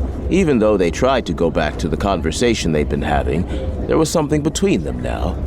Helen's awareness that Frank was a killer. It's getting to be around supper time. Care to join me in the dining car? I don't think so, Frank. Train rides always make me tired. I think I'll turn in early. I understand. Have a pleasant evening. Good night, Frank. That sort of ruined Frank's appetite. So instead of going to the dining car, he headed for the club car instead, intending to have one of his infrequent drinks. When he entered the car, he spotted the man who had recognized him earlier in the day. Obviously, ever since then, the fellow had been in here drinking and telling stories about how the notorious gunfighter known as the Drifter was on this train. Whiskey. The bartender poured the drink and put it in front of him. Frank tossed back the liquor and felt the warmth that kindled in his belly. He hadn't been drunk since that bad time after Dixie died, and he didn't intend to get drunk now. But at moments like this, it was tempting. Hey, Morgan! Frank recognized the tone and didn't want to turn around to acknowledge the man who had spoken, but he knew that if he didn't, the situation would just get worse. He swung around deliberately and put his back against the club car bar. Standing a few feet away, swaying slightly due to the motion of the train, was a young man duded up in Western clothes, but not the sort that any real cowboy would ever wear. The brim of his Stetson was curled tightly, and he had long hair down on his shoulders and a drooping mustache. The hombre had been reading too many dime novels about Wild Bill Hickok, Frank thought. Something I can do for you? I hear you're a fast gun. There was a challenging note in the young man's voice. Frank felt weary because he had heard that same note so often in his life. You reckon you're faster than me? I wouldn't know, and I don't have any interest in finding out. The people say I'm pretty fast. I had gunfights in Cedar Rapids and Des Moines, and I'm still here. Gunfights in Iowa? Is that where all the real shooters spend their time? What's that supposed to mean? Look, kid, you're headed the wrong direction. What the hell you mean by that, old man? You're going east. Farther you go that way, the more civilized folks get. They don't take kindly to gunfights. Got laws against them and everything. I don't care about that.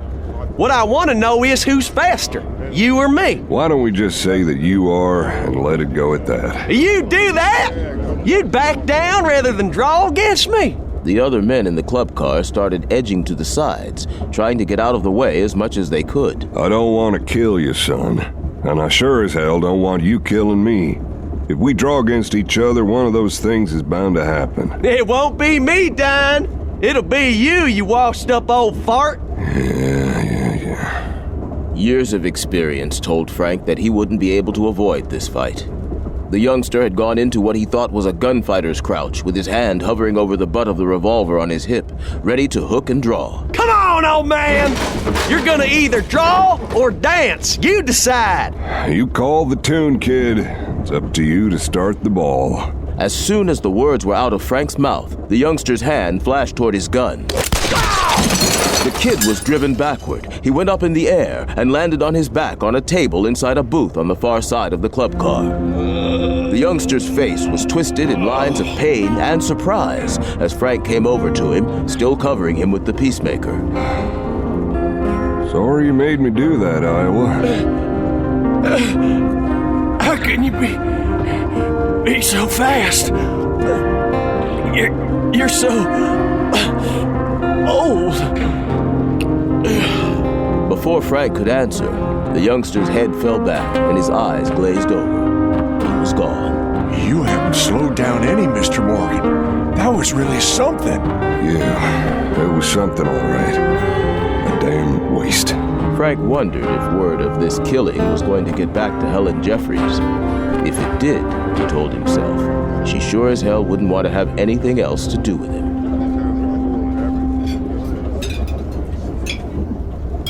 Frank didn't see Helen again that night or the next day.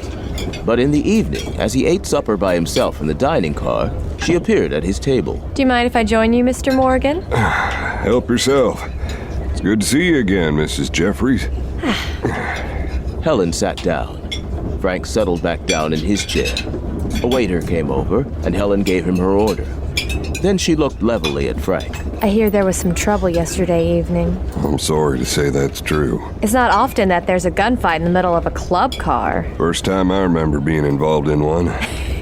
You've been involved in so many gunfights, you have to stop and think about where each of them took place? Or are there just too many to remember? Some things a man doesn't forget. Well, from everything I've heard, this one wasn't your fault. You had no choice but to defend yourself. That's right. So no one can hold that against you. No one knows better than I do that sometimes you have to do things you don't particularly want to do in order to survive. The waiter brought her food then, and for a few minutes she and Frank ate in companionable silence. Frank took his time with his meal so that they finished about the same time. Would you like to go get a glass of wine in the club car? You don't mind going there? After what happened, I mean. It's just a railroad car. I don't believe much in ghosts. Actually, what I'd really like is some fresh air. These cars get so stuffy. Well, fresh air is usually in short supply on a train. We could open a window. That'll just let in more of the smoke from the locomotive. Yes, but sometimes the air on the rear platform of the passenger car furthest away from the engine isn't too smoky. Well, then we should give that a try. From the rear platform, Frank looked at the Pennsylvania landscape rolling past. The train would be reaching Philadelphia in another hour or so. Unlike the vast reaches of the West, where night usually brought utter darkness, there were a lot of lights in these parts, from frequent farmhouses and little towns. That was just another reminder of how many people lived in the East as opposed to the West. You can smoke if you wish. I smoke a pipe every now and then, but it's in my war bag. Anyway, we came back here to get away from the smoke, didn't we?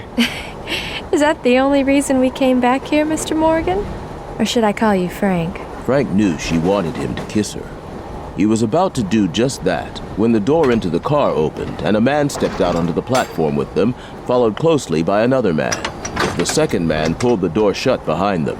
Frank looked at them, noticing that their faces were set in hard, determined lines. Well, hell. I'm sorry, Frank.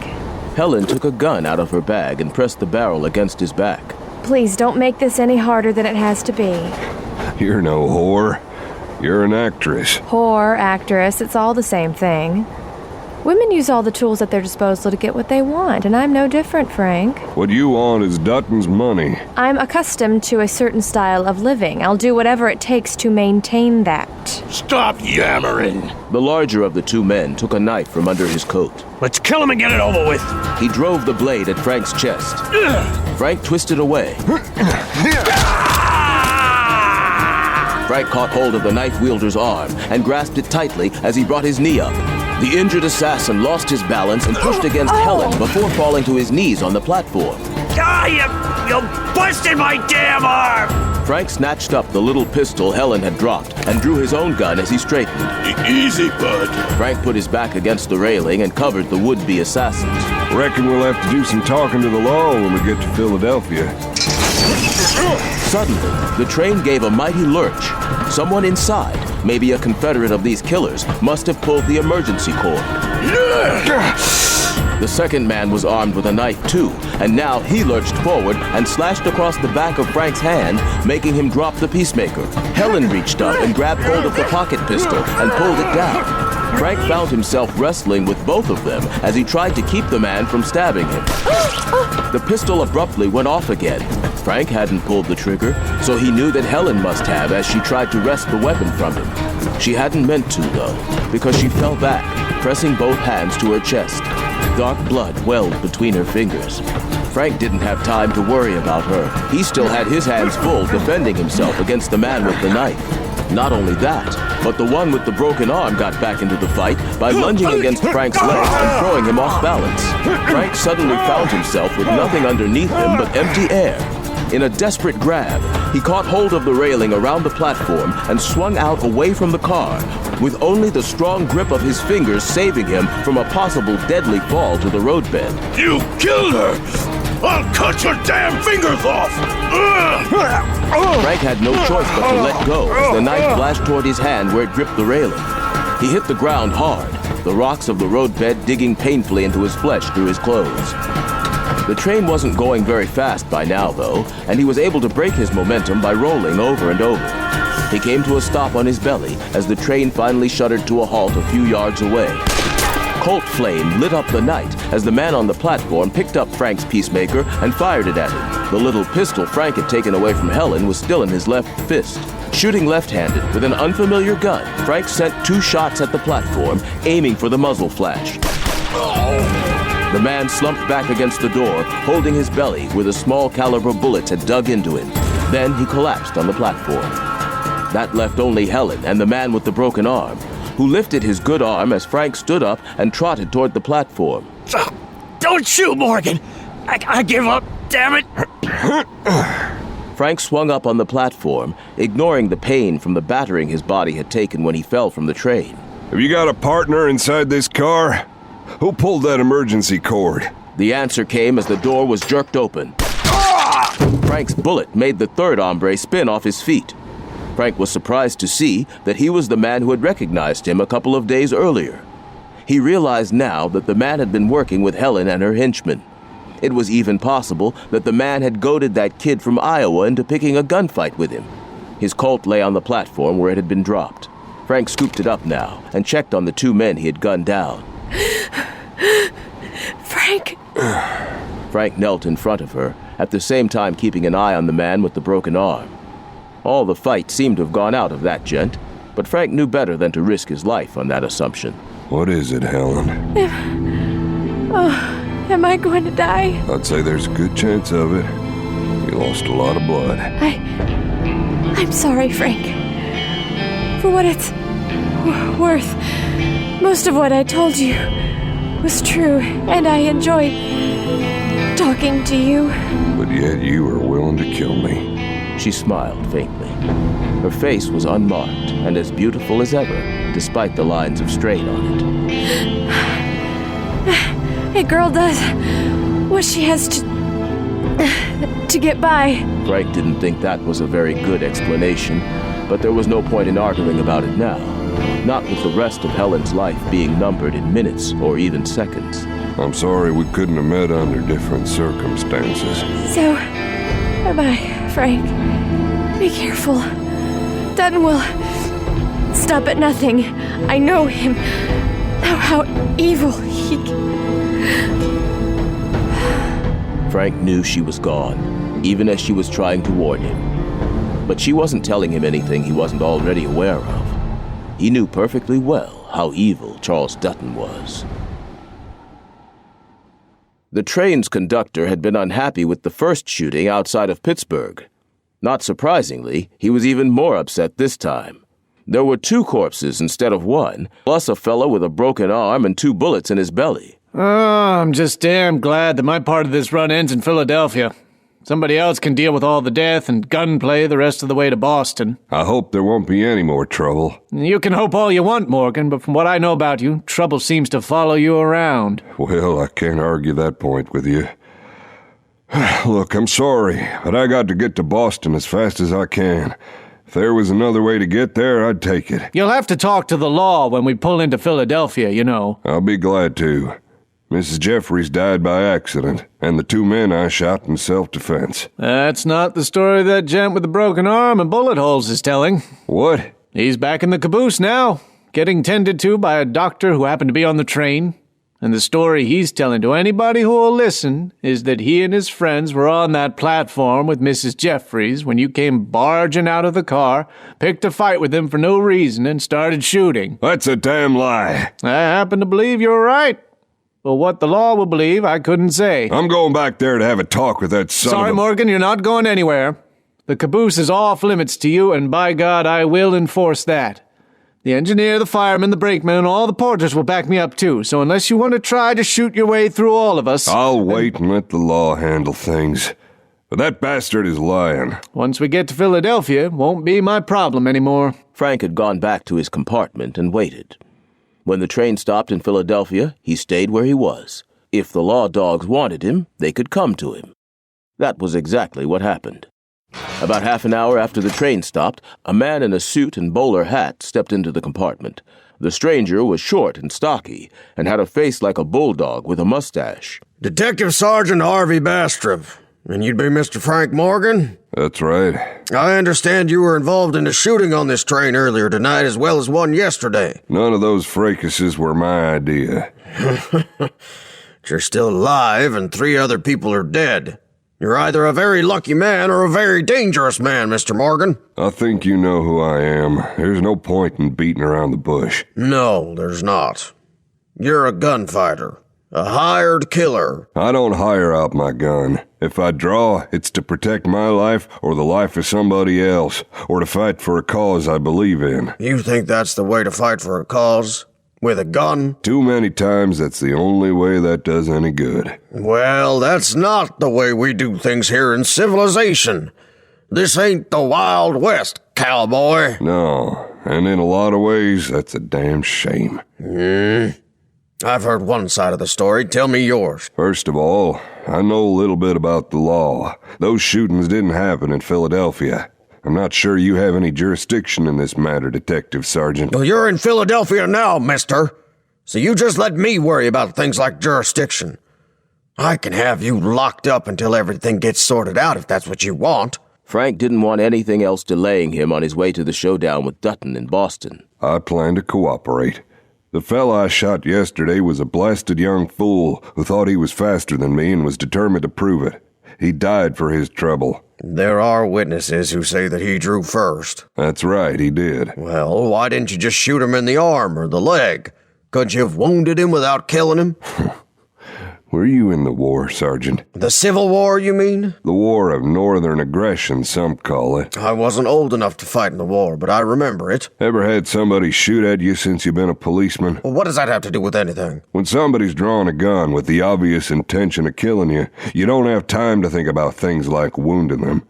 That kid wasn't very fast, but when I say that, I mean in comparison with me. A little full of yourself, ain't you? I'm just stating the facts. He was slow compared to me, but that doesn't mean he couldn't get his gun out and fire it in a hurry. A second or a second and a half, maybe.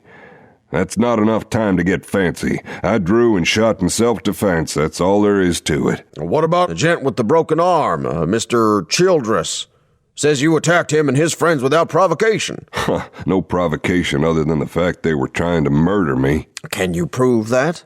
Did anyone else see what happened? No, there weren't any witnesses back there on that platform. But this fella Childress can't prove what he says either, can he? It's his word against mine. Now, why would they want to murder you? Frank still didn't want the police involved in his mission, but he didn't see any way around answering Bastrup's question. They're working for a man in Boston named Charles Dutton. Who's that? A man who wants me dead. Why would he want that? Because he was responsible for the death of a woman I loved, and he knows that I'm coming to kill him. It was a damned fool thing to say, and Frank knew it. Bastrup puffed up like a horned toad. Mr. Morgan, I'm afraid you're going to have to come down to police headquarters with me. But the train will pull out without me. I have to get to Boston. Well, you'll just have to catch a later one. That is, if you see the outside of a jail cell anytime soon. Bastrup grabbed his arm to haul him off the train. Frank pulled away, and for a second, the air between the two men was thick with potential violence. In the end, though, Frank knew that he couldn't gun down a policeman for doing his job, no matter how wrong-headed the man was. I want your gun. I'm not used to giving up my iron. You'll do it, or there'll be another charge against you. Reluctantly, Frank drew the peacemaker from its holster and handed it over to Bastrup. Come on. They walked to the end of the car and stepped out onto the platform of the train station in the middle of Philadelphia. Even though it was the middle of the night, the place was bustling with activity. That was another thing about these Easterners, Frank thought. They didn't know when it was time to go to bed. Let's go. They had walked only a few feet when 3 men stepped out of the crowd, and Frank knew suddenly that something was wrong. The men were hard-faced and wore long overcoats that were too heavy for the warm, muggy night. Detective, watch out! That was as far as he got before the trio of assassins brought sawed-off shotguns out from under their coats and opened fire. Frank gave Bastrup a hard shove that sent the detective sprawling to the platform. At the same time, Frank went the other way in a desperate dive. Most of the buckshot ripped through the air between the two men, since the charges hadn't had time to spread much. A few of the pellets stung Frank's back and legs, though, and judging by the way Bastrup howled in pain, he had been nicked too. Get him! Get Morgan! If Bastrup hadn't taken his gun away, Frank could have shot it out with the men and taken his chances. But he was unarmed, and he figured that each of the men had fired only one barrel. That meant there were 3 more loads of buckshot in those guns, just waiting to rip him to shreds. Help! All the police! He rolled aside as one of the men fired the second barrel. The charge slammed into the platform where Frank had been a heartbeat earlier. As Frank came to a stop on his belly, Morgan! Frank looked up to see his peacemaker spinning across the platform toward him. Bastrup had slid the gun to him. Frank put out his hand and felt the butt of the Colt slap into his palm. From there, pure instinct took over. He rolled onto his side and brought the revolver up. The man who had fired both barrels of his shotgun was trying to reload it, so he wouldn't be a threat for another second or two.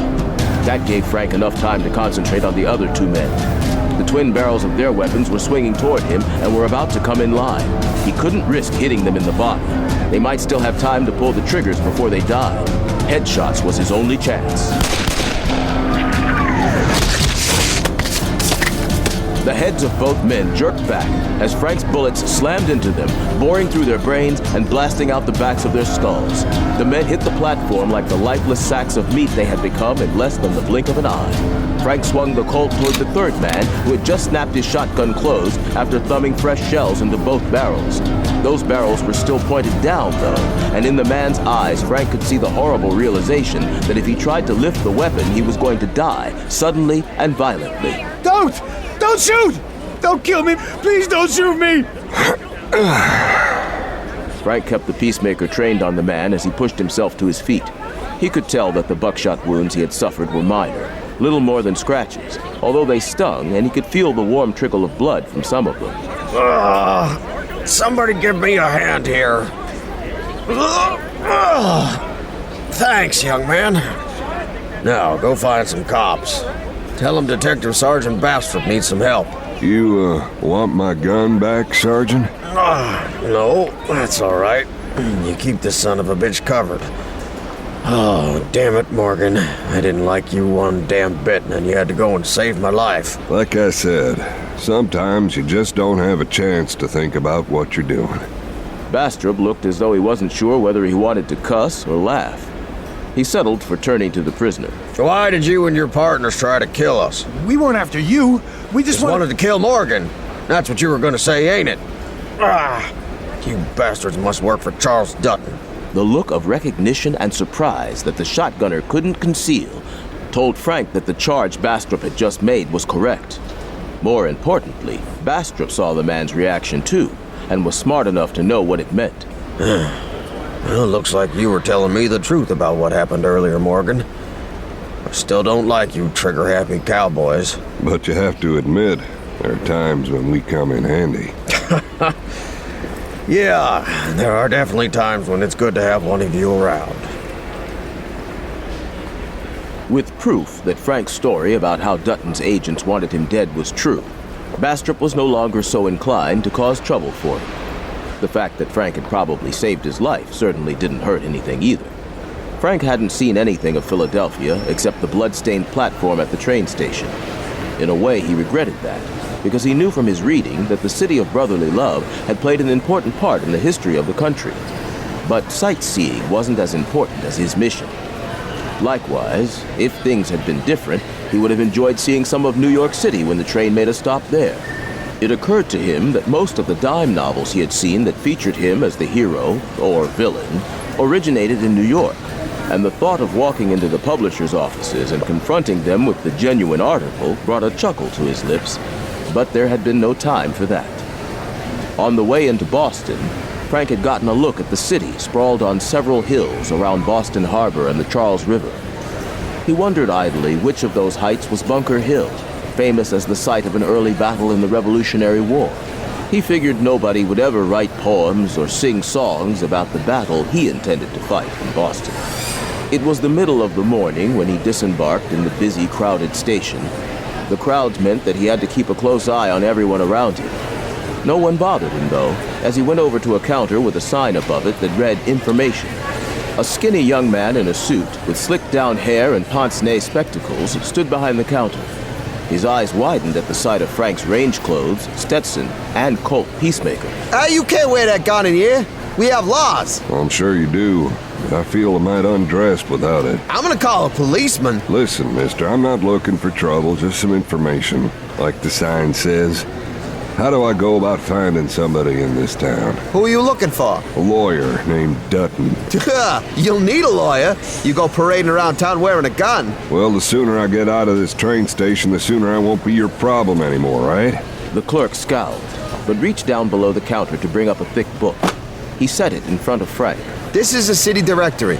You ought to be able to look up the address you need. Much obliged. Frank began paging through the directory, looking for Charles Dutton's address. Couldn't you maybe put the gun in your duffel bag? It's a war bag. I don't rightly know what a duffel is. You going to war? You could say that. And that was true, because he had just found Charles Dutton's name and the address of the lawyer's office. The clerk at the information counter told him how to find Beacon Street and which trolley to catch just outside the station. Well aware that he was the object of plenty of curious stares, Frank left the station and rode one of the electric trolley cars to his destination. It was a solid-looking office building on a street that led up a hill to where some of Boston's finest homes overlooked the city. After all the time he had spent getting here and all the trouble he'd had along the way, when Frank stood in front of the building, he had to pause for a moment before going in. It seemed hard to believe that he could just walk into that office and ask to see the man he had come to kill. His mind flashed back to a conversation he'd had with Conrad Browning, his son, Vivian's son. And that's what you'd do if you saw him? You'd gun him down in cold blood? Yeah, I think. I don't know. Have you ever done anything like that before? No, never. All of the men who've fallen to my bullets have been trying to kill me, or somebody else. I can't see you doing it, Frank. Gunning someone down, even Dutton, in cold blood. That's not the kind of man you are. I want him dead as much as you do. He stole something from me, too. But not that way. Not if it makes you into the same kind of murderer that he is. Well, I wouldn't worry about it. I doubt I'll ever have the chance. Can I help you, sir? The voice shook Frank out of his reverie. A young, pretty woman behind a desk looked up at him with a smile, despite her obvious surprise at seeing a cowboy walk in. Sir? Can I help you? Yeah, I'm looking for Charles Dutton. The words sounded forced and strange as they came out of Frank's throat. Oh, Mr. Dutton isn't in the office this week. He's at his summer home out in Magnolia. Gone? Dutton was gone? Magnolia? Where's that? On the North Shore. What they call Boston's Gold Coast. How'd I get there? One of the trolley lines runs to all the North Shore communities. Just look for a car that says Magnolia Station. When you get there, anybody can tell you how to find Mr. Dutton's home. Much obliged for your help, ma'am. Are you a real cowboy or are you in a show? The genuine article, ma'am. The trolley ride took a little more than an hour, but the car finally pulled into Magnolia Station. Frank had already seen that this oceanfront community was small, but it was surrounded by vast green estates dotted with mansions. It came as no surprise to him that Dutton lived in a place like this. The lawyer had made a lot of money bilking and betraying his clients. Excuse me, where can I find Charles Dutton's house? See that road over there? Just follow it for about a half mile down to the shore. You can't miss the place. Thanks. You reckon I could leave this bag here for a while? Sure. I'll put it behind the counter and keep an eye on it for you, Tex. Like any man who had been raised in cow country, Frank didn't cotton much to walking. The rule of the range said any job that couldn't be done from the back of a horse just wasn't worth doing. But this close to his quarry, Frank was damned if a little walk was going to stop him now. As he followed the road toward the water, he thought about everything that had happened, about all the trails that had brought him to this spot. He wondered if Dutton had a family, and if so, would they be here at this summer home with him? That was likely, Frank decided. And again, he was assailed by uncharacteristic doubts. All his life, he had moved straight ahead, always reasonably sure of his best course of action. Now, in these surroundings that were so strange to him, he wasn't certain what he was going to do. There was the Atlantic Ocean, with a brisk breeze blowing off it that carried the tang of salt. Frank ran his tongue over his lips and tasted the salt there as well. The landscape rolled gently down to the water. On a knoll to his left stood a huge white house with columns in front of it supporting a balcony over the veranda. A cobblestone drive that was at least 100 yards long led to the house. As Frank began walking along the drive, he was in plain sight, an easy target for anybody who might be drawing a bead on him from the house. On the lawn to his right, between the house and the water, were flower beds and shrubs, but nothing that offered any good cover. Frank kept walking. He had come too far to turn back now. The man who stepped out of the house had a tweed suit, a fancy vest, a tie with a glittering stick pin in it, a big belly, a derby hat, a red handlebar mustache, and a Winchester that he held like he knew how to use it. You'd be Morgan. That's right. But you're not Charles Dutton. Mr. Dutton asked me to meet you here. He gave me a message for you. What's that? He said to tell you that you can either go back where you came from, or you can go to hell. I'll be glad to send you there. By yourself, amigo? Nope. Me and my friends, cowboy. And from the corners of his eyes, Frank saw the men who stepped around both ends of the big house, 3 on each side, 6 in all, and all of them carrying rifles. What'll it be, Morgan? I'm hoping you'll choose hell. Say hello to the devil for me, 'cause you'll be there first. The revolver roared. The bullet smashed into Handlebar's chest and drove him backward through the open door of the mansion. Frank was moving before the man hit the ground. He spun toward the men on his right, threw a shot at them that came close enough to make them duck, and continued whirling around to fire at the men on the left. One of them staggered and fell to his knees. Then Frank turned and plunged across the lawn, heading for the water. Everything had been too easy once he got to Boston. The girl at Dutton's office, the clerk at the trolley station. They had been told that when a cowboy showed up looking for Dutton, they were to cooperate and tell the Westerner exactly where to find him. He didn't know where Dutton really was, but he would have been willing to bet that the crooked lawyer wasn't inside the mansion. Dutton was probably somewhere far away, waiting for his hired killers to report to him that Frank Morgan was finally dead. As a slug plucked at his sleeves, Frank left his feet in a long dive that carried him behind some shrubs. He knew the plants wouldn't stop a bullet, so as he hit the ground, he rolled over a couple of times and then crawled quickly to his right. Dutton's hired killers continued firing at the spot where he had disappeared, but they weren't content to do only that. They sprayed their lead in other directions too. Frank stayed as low to the ground as he could as he crawled over the close-clipped grass, but some of the bullets still came too close for comfort. When he had gone about 50 yards, he stopped and lay there, motionless and silent, waiting to see what was going to happen next. Gradually, the shooting died away. Frank knew what the men were wondering. They thought that maybe they had hit him, that he might already be lying out here dead. But there was only one way to find out for sure. Where's Chuck? Chuck's dead. I saw him go down when Morgan shot him. Maybe he's just wounded. Morgan's not the sort of man who would shoot to wound. When he pulls the trigger, somebody dies. It's nice to be well thought of by people who are being paid to kill you. Spread out. We'll look for him. I don't know about that, Larry. He could be playing possum. As much lead as we threw out there, we're bound to have hit him. If he's not dead, he's wounded at least. You just keep on believing that, Larry. Frank heard quiet footsteps as the men spread out and began to search the park-like estate. They were trying to be stealthy about it, but to the ears of a Westerner, they sounded about as clumsy and noisy as a herd of buffalo. Frank waited patiently until the first man stepped through a gap in the shrubbery. Frank surged up, knowing the shot would draw the others. He grabbed the Winchester out of the man's hand and holstered his Colt. Then he took off for an outbuilding he spotted at the water's edge. There he goes! Don't let him get to the boathouse! So that's what it was. All Frank knew was that it would give him better cover than any of the shrubs on the lawn. As the men ran after him, Frank paused and spun around long enough to crank off 3 rounds from the rifle. One of the killers did a backward flip like he had run into an invisible wall. The others dived for cover. That gave Frank the time he needed to reach the boathouse. He jerked the door open and ran inside. The place was actually built out over the water on thick wooden piers. It was almost as big as some barns Frank had seen. Big doors at the far end could be opened to let the yacht that was berthed here steam out and then raise its sails. The boat was just one more sign of Charles Dutton's ill-gotten wealth. The walls of the boathouse appeared to be thick enough to stop a bullet. If the killers who were left wanted him, they would have to come in here to get him. Either that or force him out, Frank thought, as he smelled smoke. He looked toward the door where he had come in and saw gray tendrils seeping in around it. The bastards had set fire to the boathouse.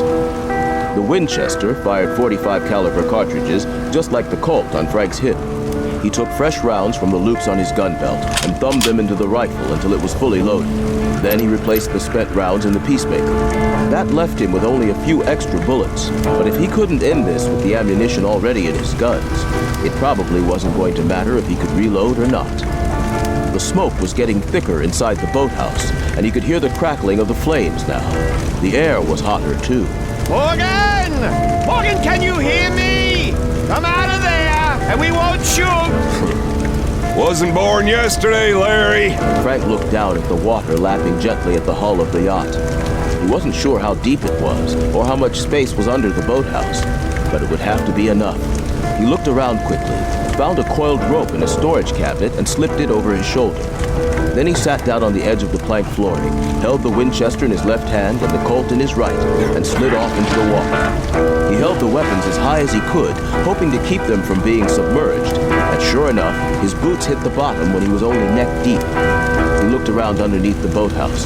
There were a couple of feet of leeway between the water and the floor. Frank was glad he wouldn't have to go underwater and swim out of here. There were at least 3 unwounded men out there. Larry would have them covering the front and sides of the boathouse in case the fire drove Frank out in one of those directions. But from shore, they couldn't cover the seaward end of the boathouse.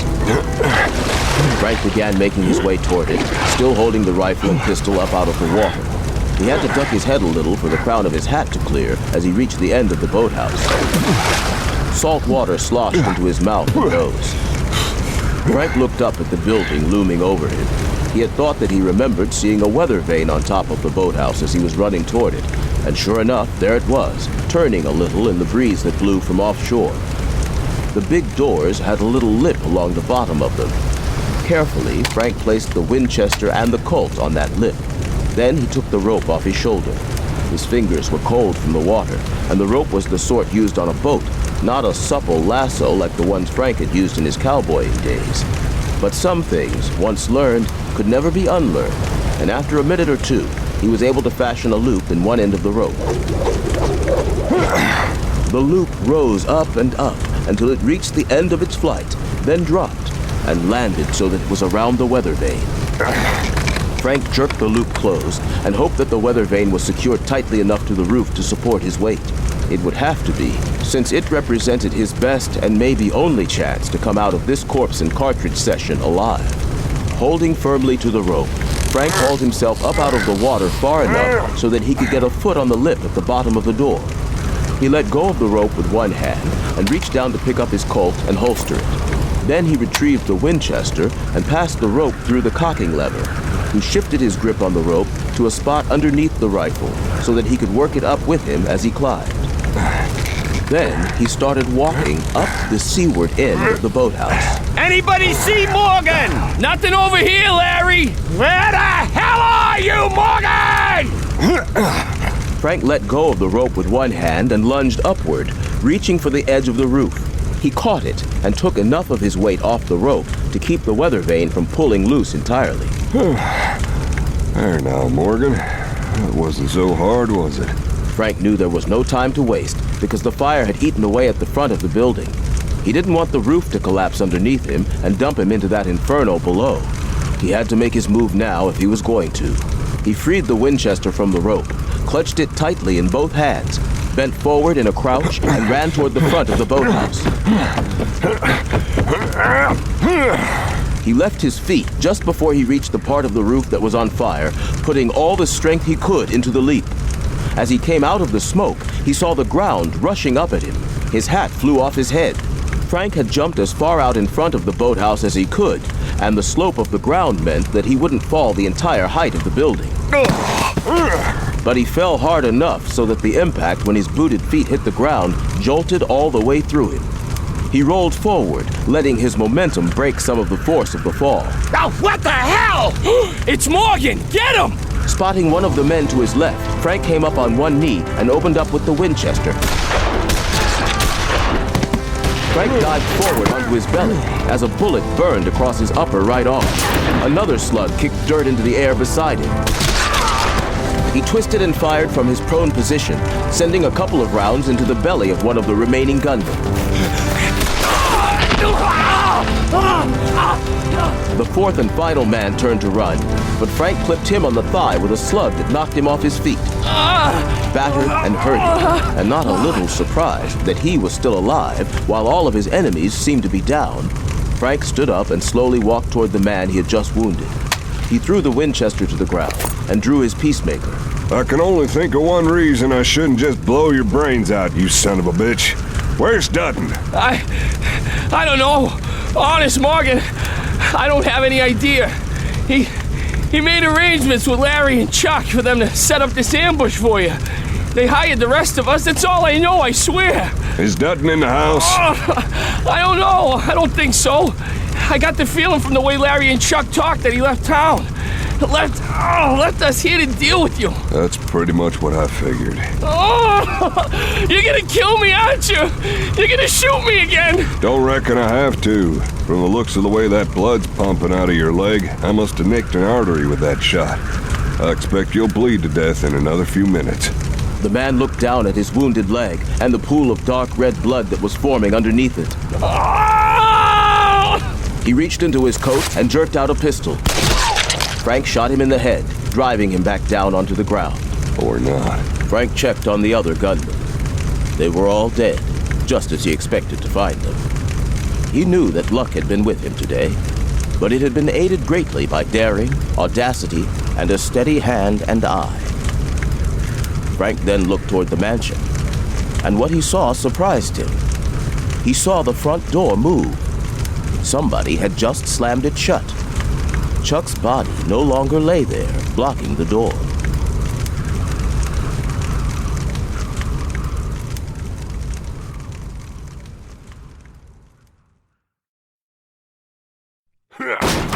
When Frank had finished slamming the heel of his boot against the door to Charles Dutton's Magnolia mansion, he almost tripped over Chuck's body. Seeing movement on the other side of a shadowy foyer, he leveled his peacemaker in that direction and prepared to fire. Hold it! Don't shoot! Oh, please, sir, don't kill me! Frank's eyes were adjusting to the dimness inside the house by now. He saw a skinny man in a dark suit cowering on the other side of the foyer. Who are you? My name is Willoughby, sir. I am Mr. Dutton's assistant. Is that so? Then I reckon you might have an idea where he is right now, huh? Please, sir, I can't betray Mr. Dutton. Why not? He's betrayed just about everybody who ever crossed his trail. He's a crooked, murdering skunk.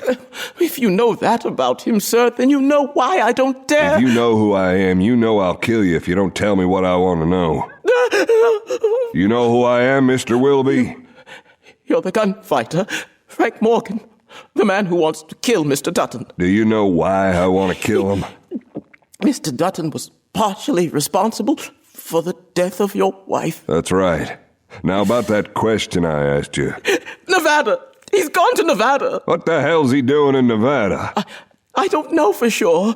Something about finding enough gunmen to take care of you if you survive the trap he set for you here. So that's it. He's gone west to Fort Up to make a last stand. That's the impression I had, yes, sir. What's the name of this place in Nevada? I You best believe I'll shoot you, bean counter. Buckskin. It's an old ghost town, Mr. Dutton called it, known as Buckskin. Then that's where I'll be going. I reckon Dutton will be expecting me. Yes, he will. And he'll have an army of killers with him. That's all right. I already waded through blood to get this far. I reckon some more of it won't hurt me.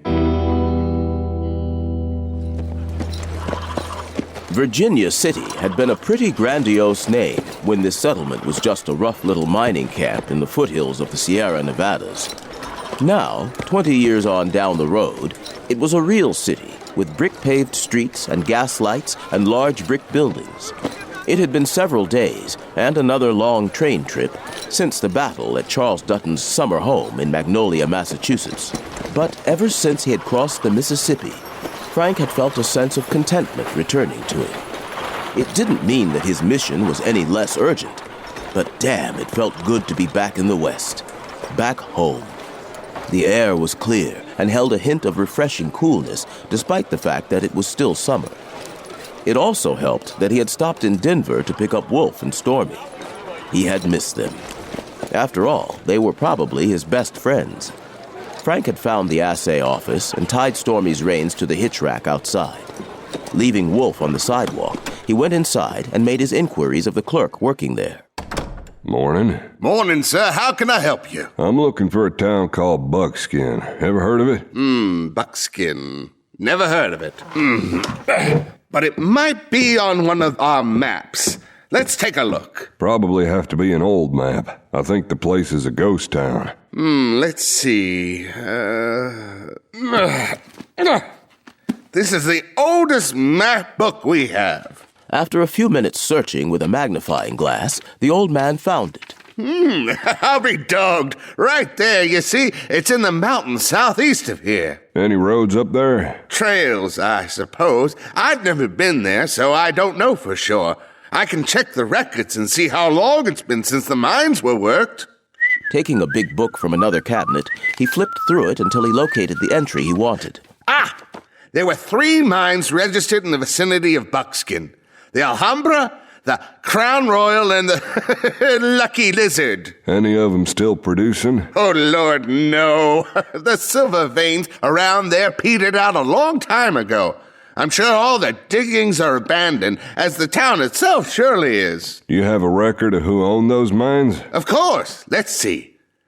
The Alhambra was owned by Milton Jernigan, the Crown Royal by a company called the Browning Mining Syndicate, and the Lucky Lizard by someone named Thomas Woodford. Frank barely heard the last part of the clerk's sentence. He was still stuck on the name of the company that had owned the Crown Royal mine. Did you say the Browning Mining Syndicate? Oh, that's right. How long ago was the mine producing? The last record I have is, let me see, from 1885. It must have closed down shortly after that. Less than 10 years ago. Dutton had already been working for Vivian at that time.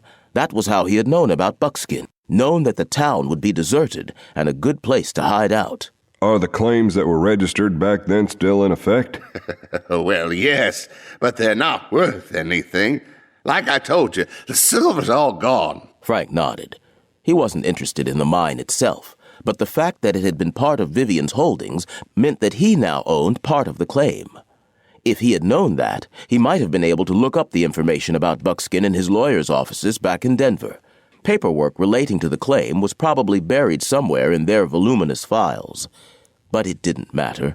He was here now, and he knew where he was going, and he knew what he planned to do when he got there. Frank got a room at the International Hotel, the finest lodgings available in Virginia City. The hotel was a 5-story brick building, complete with gas lights, running water, and an elevator, although Frank took the stairs, since the idea of being stuck in a little room that moved up and down between floors had never appealed all that much to him. As he ate a fine supper in the hotel's dining room that evening, a barrel-chested man in a black hat and brown tweed suit came into the room, looked around, and then started toward him. Frank didn't need to see the star pinned to the hombre's vest to know that he was a lawman. You'd be Frank Morgan? That's right, I would. Have a seat, Sheriff. You know who I am? I can read. Star says Sheriff, so I assume it's right.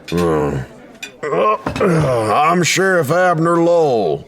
One of my deputies saw you get off the train this afternoon and recognized you. And you looked me up just to say hello. Kind of you, Sheriff. Listen, Morgan. You know damn good and well this isn't a social call. I'm here to tell you that I don't want you killing anybody in Virginia City, or anywhere else in the county for that matter. I'm not planning on killing anybody in your jurisdiction, Sheriff. Then why are you here?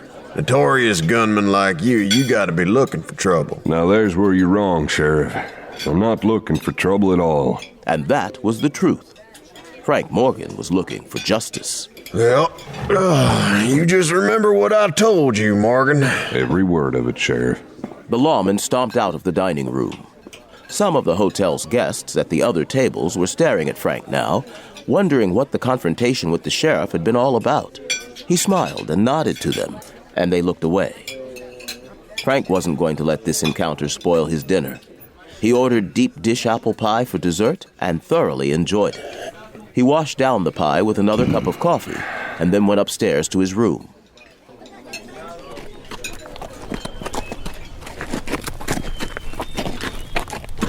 Once the supplies were loaded, Frank had mounted up and rode out with Wolf trailing behind him. He had no farewells to make before he left.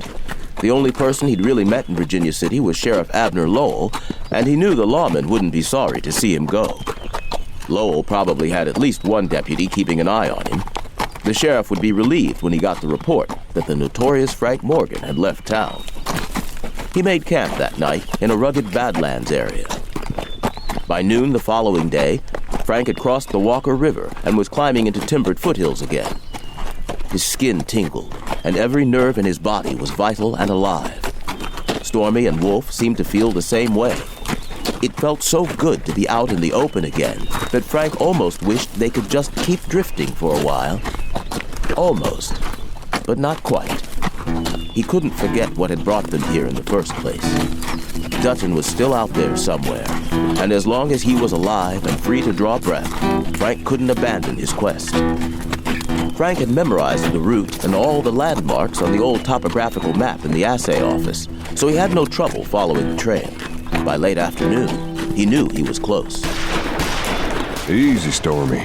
What's going on up there? Even though the shots weren't being directed at him, he could tell by the urgent sound of them that they were serious. Somebody's in trouble up there. A whole heap of trouble from the sound of it. Come on, Stormy, get up! There was a rise up in front of him.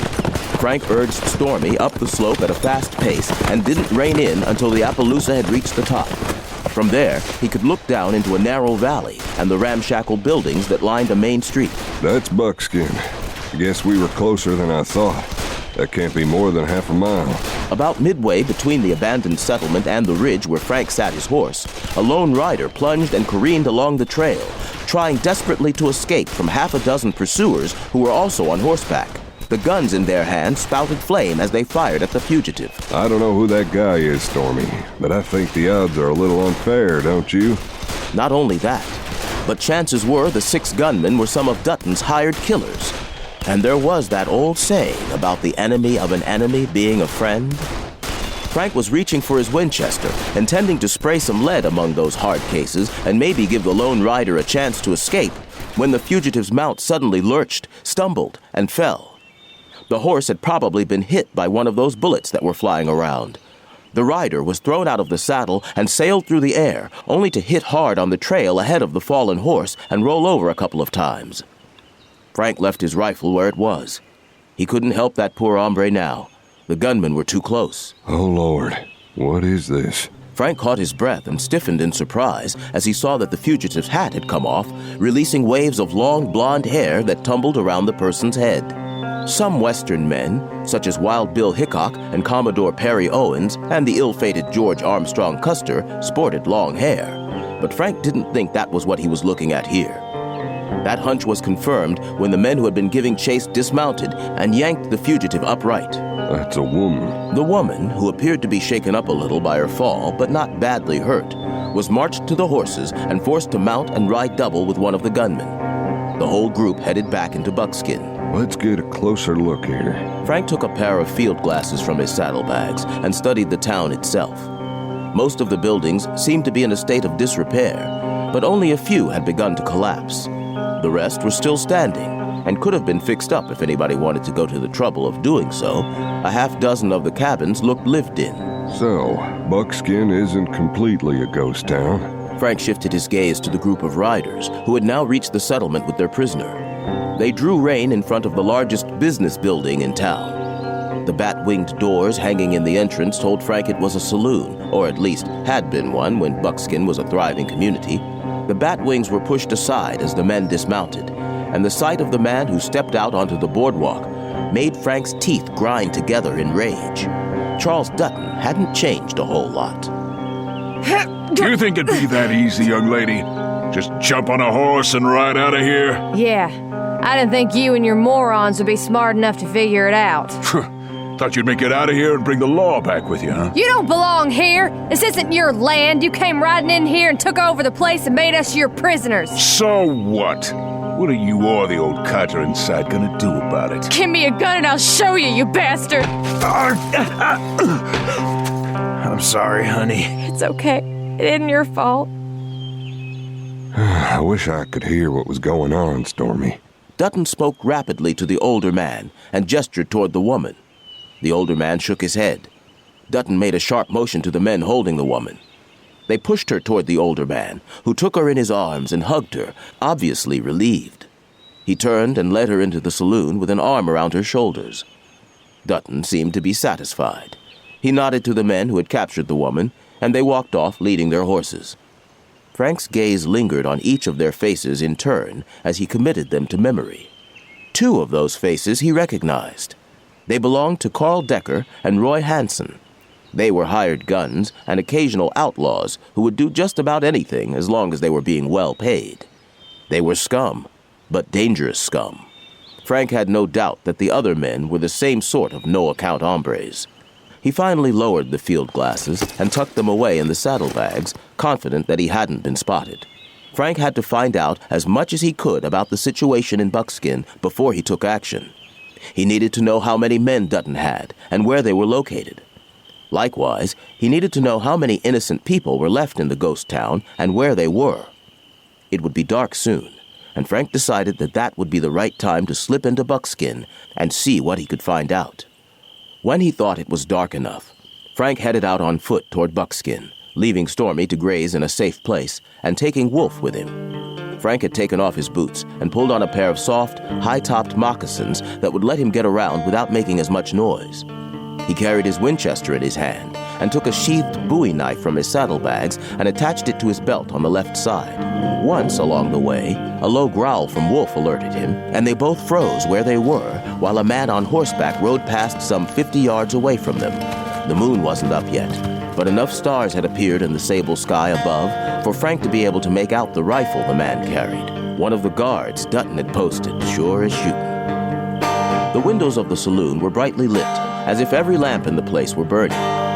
Only a few of the other buildings showed any lights, though, and the cabins, Frank had noticed earlier that it looked like they were occupied, were among the darkened ones. Frank wondered if Dutton's gunmen had rounded up everybody who still lived in Buckskin and brought them to the saloon, where it would be easier to keep track of all of them. That seemed possible, even likely. And some of the hired killers were scattered around the settlement so that if Frank showed up, they would have a variety of angles from which to try to kill him. Dutton was approaching this like a military mission, and he had turned Buckskin into a fortress, all to protect him from one man. Moving as silently as a cat, Frank slipped up to one of the buildings in the settlement where a light showed. It was a squarish, squatty structure next to the barn, and Frank pegged it as having once been a blacksmith shop. Now, though, it was empty except for a rickety table, 4 chairs, and a bunk with a straw-tick mattress in one corner. A lantern sat on the table, illuminating the cards being used in the poker game going on. 4 men were hunched in the chairs, studying their cards. Frank took in those details as he peered in through a window with most of its glass broken out. He had taken off his hat so that he could edge one eye past the window frame and get a look at what was going on inside. Reckon I'll step outside for a minute. Oh, hell, Floyd! Just piss in that bucket over there. That's what it's there for. Who said I needed to piss? Maybe I just want to stretch my legs and get some fresh air. Floyd's bashful, y'all. He don't like to haul it out around anybody. Bet he'd haul it out for that Woodford gal. Lord, yes. You reckon Dutton will let us have a little fun with her once this business with Morgan's all over? He'll probably be so grateful to anybody who kills Morgan that he'll let the fella do just about anything he wants. The way I hear it, Morgan gunned down 10 men back in Boston, and they were tough hombres, too. Oh, they was Eastern dudes. One of us is just as tough as 10 of them any day. I'll be back in a few minutes. That's all right, Floyd. You go water the flowers. We'll just count all the dinero we've won from you tonight. As he crouched in the darkness outside the window, Frank thought about what he had just overheard. He hadn't learned much, but the gunman had mentioned the name Woodford. Frank recalled that Woodford had been the name of the man who owned the Lucky Lizard mine. Woodford must have stayed in Buckskin when the silver petered out, perhaps in hopes of finding another rich vein.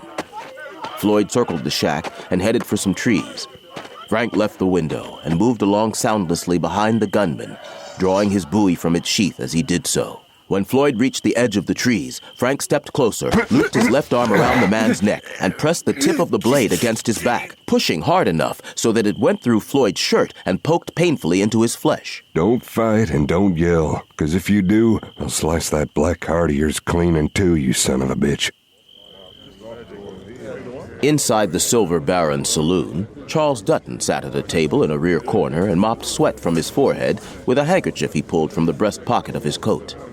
The handkerchief was a fancy one, monogrammed and everything. There was a time when Dutton had taken pride in such elegance. Now he didn't care. He didn't care about anything except wishing that Frank Morgan was dead. Dutton looked up and motioned to one of the men standing at the bar drinking. The man's name was Ed Ringgold, and he was the top man among the gun crew that Dutton had hired. Ringgold walked over to the table. Sit down. Dutton pushed the half-full bottle of whiskey across the table. Ringgold had brought his empty glass with him. He picked up the bottle, splashed liquor into it. Thanks, boss. Do you think he'll come tonight? Do you think Morgan will be here? You've been asking that question every night for the last 3 nights. I don't know, Mr. Dutton, but I do know that you don't have to worry about him. You've got 25 men you've paid, and paid well. Make sure that Morgan can't hurt you. He's killed that many men before. More than that, a lot more. He may be the most dangerous man on the face of the earth. Morgan is just one man, and he's as human as anybody else. No matter how good you are, there's always somebody better. We can handle him. Dutton picked up his own glass and tossed back the whiskey that was still in it. I hope so. I damn sure hope so.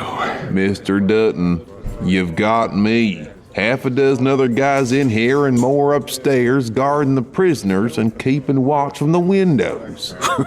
The prisoners. Those fools. I thought there would be 2 or 3, maybe.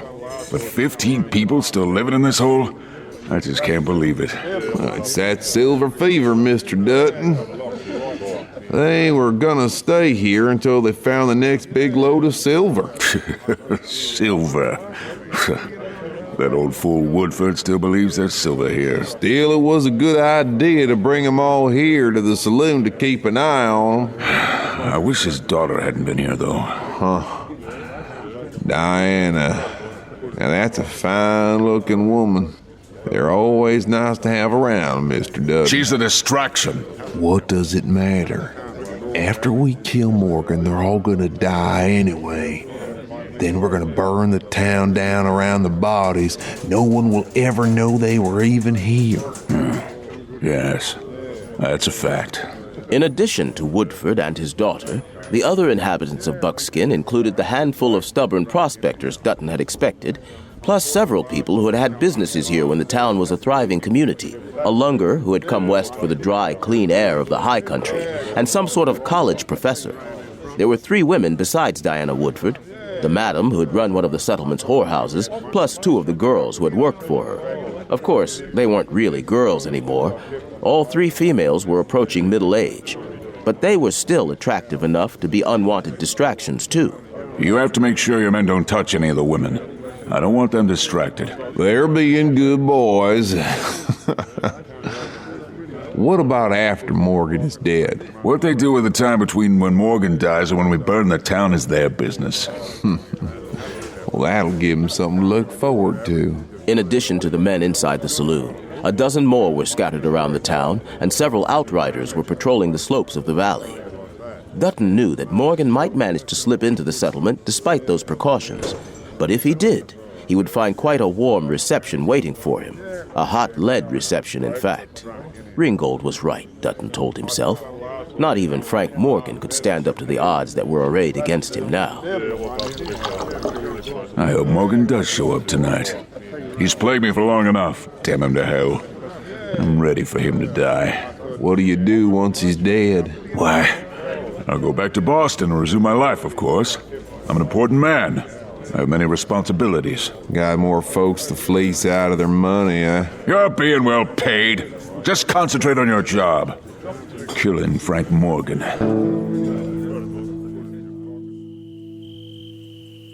Don't kill me, mister. Please don't kill me. Frank kept the pressure on the Bowie knife so the gunman wouldn't forget that it was there. Take it easy.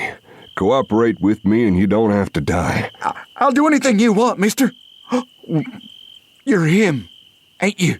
You're Morgan. I'm Morgan. So you know I don't have a lot to lose. I want Dutton, and I don't care who or how many I have to kill to get to him. Where is he? In the saloon, I reckon. He hardly ever leaves there. How many men are with him? Oh, hell, I don't know for sure.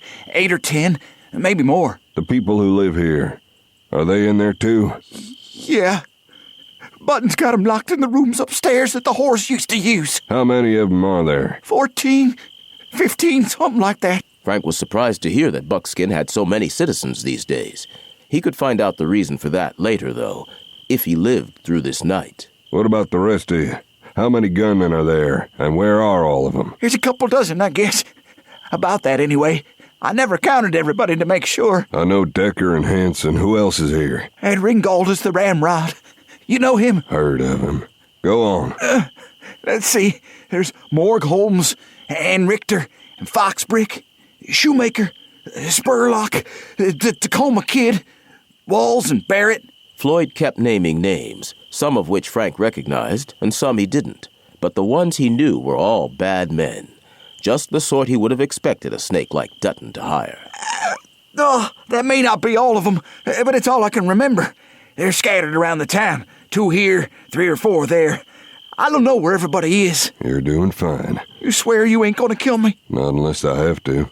Suddenly, the door of the old blacksmith shop opened, and one of the other gunmen stepped out. Frank pulled Floyd deeper into the shadows under the trees. Hey, Floyd! You about done? We want to get the game going again. Tell him to wait. Frank put a little more pressure on the knife for emphasis. Just hold your damn horses. I'll be there when I can. Lord, Floyd, if I had your bowels, I'd go to the hospital. Anything else you can tell me? Just that if you let me get my horse, Morgan, I'll ride out of here and never look back. I don't want no part of this. I got nothing against you. Then you shouldn't have taken Dutton's money. Floyd began to tremble and cry, certain that Frank was about to plunge the long, heavy blade of the bowie into his vitals. Instead, with one swift movement, Frank pulled the knife away, lifted it, and slammed the knob of bone on the end of the handle against Floyd's skull, just behind the gunman's right ear. Floyd went limp and sagged against the arm pressed around his neck. The blow had knocked him cold. Frank lowered the unconscious man to the ground, tied him, and gagged him. He moved back into the trees and waited. Another 5 minutes went by, and then once again, the door of the old blacksmith shop opened, and one of the gunmen stepped out. Hey, Floyd! Are you all right? But Floyd couldn't answer. Oh, every goddamn time. And after a moment, the other gunny stalked toward the trees. He stopped just before he got there and drew his gun, evidently realizing that something might actually be wrong. They were here in Buckskin to wait for trouble, after all. Floyd? Damn it, you better answer me if you're able. When no answer came, the man swung around quickly toward the blacksmith shop. Frank knew he was about to call to the other two men for help. Before that could happen, Frank drew back his arm and let fly with the knife, throwing it as hard as he could. The blade struck the hired killer in the back, burying itself deep. The man staggered forward under the impact. Frank caught up with him an instant later, reaching around him to clamp one hand over his mouth and grab the man's gun with the other. His fingers closed over the weapon's cylinder so that it couldn't turn and fire. Frank used his body to drive the knife even deeper into the gunman's body. Frank eased him to the ground and felt for a pulse. There was none. That made two down, Frank thought grimly. One dead and one tied up so that he couldn't cause any trouble. Just 20 or so ruthless killers to go. Connie! Floyd! What the hell's going on here? When there was no answer, he turned and conferred with the man who was still inside the building. Then he hurried toward the saloon, obviously intent on warning Dutton and Ringgold that something was going on. Frank picked up his Winchester. Since the cat was about to be let out of the bag anyway, he didn't see any point in worrying about stealth anymore. He lifted the rifle to draw a bead on the man hurrying toward the saloon. But before he could press the trigger, a hand came out of the darkness and pushed the barrel of the rifle toward the ground. Don't shoot. There's a better way. Frank was astounded that anybody could sneak up on him like that without him hearing. He whirled toward the stranger, his hand dropping toward the butt of the Colt on his hip. The metallic ratcheting of a gun's hammer being cocked stopped him. Hold on there, Morgan. I'm a friend, damn it. How do you know who I am? Oh, I've been skulking around here for the past 3 or 4 days, trying to figure out what's going on. I've been close enough to listen to them gunslicks talk, and they say they're waiting for a man named Morgan to show up so's they can kill him for that fancy pants fella. I reckon you must be him. That's right. My name's Frank Morgan. The gunfighter? I done heard of you. Folks say you're as fast as Smoke Jensen or Matt Bodine, maybe even a mite faster. Hard to outdraw a gun that's already drawn, though, ain't it? If you're really a friend, you can stop pointing that hog leg at me. Frank's eyes were keen enough to make out the rangy shape of the man, even in the shadows. He saw the big revolver in the stranger's hand, too. The man hesitated, but only for a second. Then he carefully lowered the hammer and holstered the gun. This here's an old Walker Colt, a cap and ball job I didn't ever have converted to percussion. I've been carrying it nigh on to 50 years, and it ain't never let me down yet. Who in blazes are you? They call me Catamount Jack. The stranger gestured toward the saloon. And judging by the commotion that's brewing, we'd best fade out of here for a spell. The man carrying the warning had reached the saloon, and now several more gunmen spilled out of the building, bristling with rifles, shotguns, and handguns. Frank and Catamount Jack withdrew deeper into the trees, well out of sight. You told me your name, but I still don't know who you are. I'm an old friend of Tip Woodford's. Thomas Woodford, the owner of the Lucky Lizard? That's right, but everybody calls him Tip. I done some prospecting with him a long time ago, but I give up before he ever struck it rich. Of course, them riches didn't last. The silver vein they found played out. But he lived high on the hog for a while first.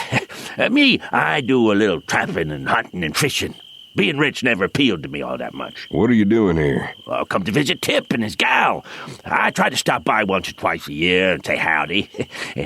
But when me and Eldorado got here, that's my mule, Eldorado, I seen right away that something was mighty wrong. Didn't see any of the folks who live in Buckskin, but I saw them gunnies strutting around, sure enough. Took me a while, but I finally figured out what's going on. Been waiting for you to get here ever since. Waiting for me? Why? Well, I'm a pretty tough old bird, but even so, I didn't figure I could kill all them bastards by myself.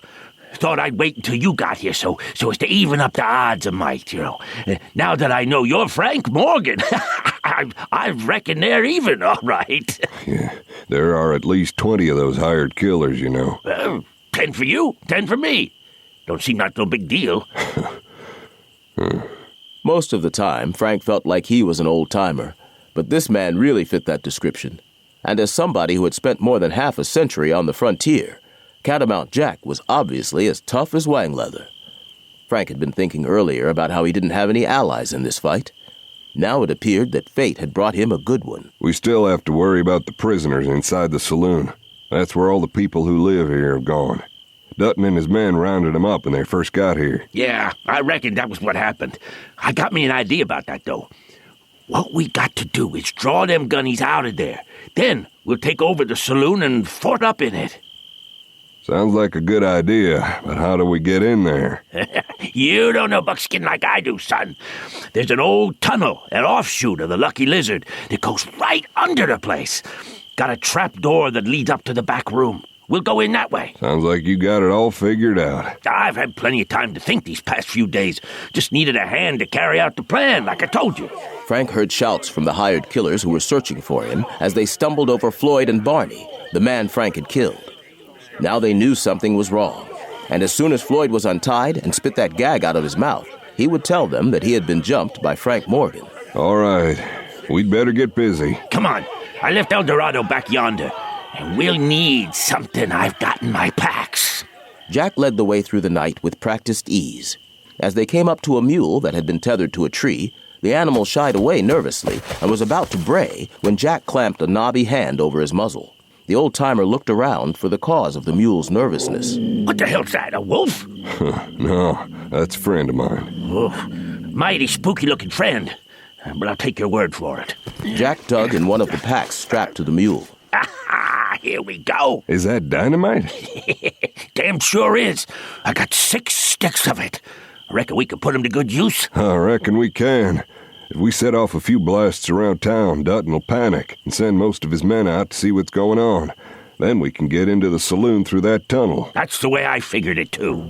The next few minutes were busy ones. The 2 men had to avoid the searchers as they circled around Buckskin. Along the way, Catamount Jack told Frank how to find the entrance to the tunnel. A trap door leading into it was located in the office of the old Lucky Lizard Mining Company. Jack pointed out the building to Frank. Then the 2 men split up, each of them taking 3 sticks of dynamite. Jack had cut fuses of varying lengths and attached them to the cylinders of explosive. The old-timer had also pointed out other buildings where members of Dutton's gun crew were hiding. Frank slipped up behind one of them and laid one of the sticks of dynamite against the rear wall, choosing the one with the shortest fuse. Leaving the fuse unlit, he moved on to the next building that concealed some of the hired killers. He placed the stick with the medium-length fuse against the back wall of that shack. Then, using shadows to mask his movements, he closed in on a third and final shack and planted the last stick of dynamite there. It had the longest fuse. Snapping a match into life with his thumbnail, Frank held the flame to the fuse, and when it began to sputter and spark, he turned and ran back to the second building. When that fuse was lit, Frank hurried to the first stick of dynamite and set fire to that fuse. Then he took off for the offices of the Lucky Lizard Mining Company, where he was supposed to rendezvous with Catamount Jack. The old frontiersman had been planting his sticks of dynamite on the other side of town. Cutting fuses wasn't an exact science, but their hope was that most of the dynamite would go off at about the same time. Morgan, that you? It's me, Jack. Did you get your dynamite planted? A huge blast of noise and fire that ripped the night apart answered that question. The earth shook under Frank's feet. The tremendous explosion was followed almost instantly by several more thumping blasts. That first one wasn't one stick of dynamite. No, I found a shack where some old blasting powder from mining days was being stored. When the first stick of dynamite went up, it took all that powder with it. Mighty big bang, weren't it? Sounded almost like the end of the world. Come on, let's find that tunnel. The back door of the mining company office was locked, but the wood around the door was rotten and gave easily as Frank threw his shoulder against it. Wolf, you stay. Once inside, Jack struck a match. Frank heard shouting in the street outside. Dutton's men, the ones who had survived the explosions anyway, were trying to find out what the hell was going on. He and Jack had no time to waste. There's the trapdoor. Frank bent and caught hold of the leather strap attached to the door. He heaved, and the door came up, releasing cool, musty air that had been trapped underground for who knows how many years. He saw the rungs of a ladder just as the flickering light from the match went out. Sitting down with his feet dangling into the opening, Frank felt for the rungs and grasped the top one. He got one foot on the ladder, then his other foot, and he started climbing down. He hoped none of the rungs were rotten enough to break and dump him down the shaft. He had no idea how deep it was. He heard Jack climbing down above him. When they reached the bottom, it came as something of a surprise to Frank. The tunnel was only about 12 feet under the ground. Why was this tunnel here? Tip's sort of a odd fella. He owned the Silver Baron back then. That's the saloon, as well as the Lucky Lizard. And he lived above the saloon. He liked to be able to go back and forth without folks knowing what he was doing. But then Diana come out from the east to live with him after her ma died, and she didn't cotton much to her pa owning a saloon, so Tip sold the place. But the tunnel was still here. The old-timer told the story as he and Frank made their way through the tunnel, feeling their way along. Cobwebs brushed against Frank's face, making his skin crawl. It took only a few minutes for them to reach the far end of the passage. Here's the ladder. I'll go first. That's fine by me. Frank climbed the ladder until the crown of his hat bumped against the underside of the trapdoor. He bent his head and reached up. When he pushed against the door, it didn't budge. It won't open. The horrible thought struck Frank that maybe the trapdoor on this end of the tunnel had been nailed shut. Might be something sitting on top of it. Give it a heave. Frank bent over even more so that he could get his shoulder against the door. Then he straightened his back and pushed with his legs, and the door lifted a little. It wasn't fastened down anyway, and he was grateful for that. It moved some. Let me try again. Frank threw all his strength into lifting the trapdoor. It gave a little more. Suddenly the door flew up and back, and a heavy crash sounded in the room above. Some piece of furniture had been sitting on the door, and Frank had toppled it. Frank scrambled through into a dark room. A line of light showed under a door. Jack came out of the tunnel right behind him. Frank drew his Colt and went to the door. It seemed impossible that the crash of something falling over in here hadn't drawn any attention, but that seemed to be the case. Of course, with those explosions causing all hell to break loose outside, Dutton and his men were probably pretty distracted. It's the main room of the saloon. It looks like your plan worked, Jack. Most of the gunnies are out looking for us. You mean looking for you? They don't even know I exist. Frank looked through the front window of the saloon and saw Charles Dutton standing on the boardwalk, looking around wildly. Only 2 of the gunmen were in the saloon, and they were guarding a group of about a dozen people who stood huddled to one side. Take a look, Jack. The fine citizens of Buckskin are over there in a corner, being guarded by 2 gunnies. Well, son, I think it's about time they were freed. Frank swung the door all the way open and stepped into the bar room. Hey! The 2 gunnies spun toward him, looks of shock on their faces. They tried to get their hands down to their holsters, but they were too late. Frank shot both men, knocking them off their feet. The townspeople stared at him in fear and confusion, but Jack came out of the storeroom quickly. Don't worry, folks. This fella's a friend. Jack, thank God. Morgan, he's in here. He's in the saloon. Frank triggered a shot at him, shattering the window, but Dutton had already leaped back out of the line of fire. Everybody down! Hunt some cover!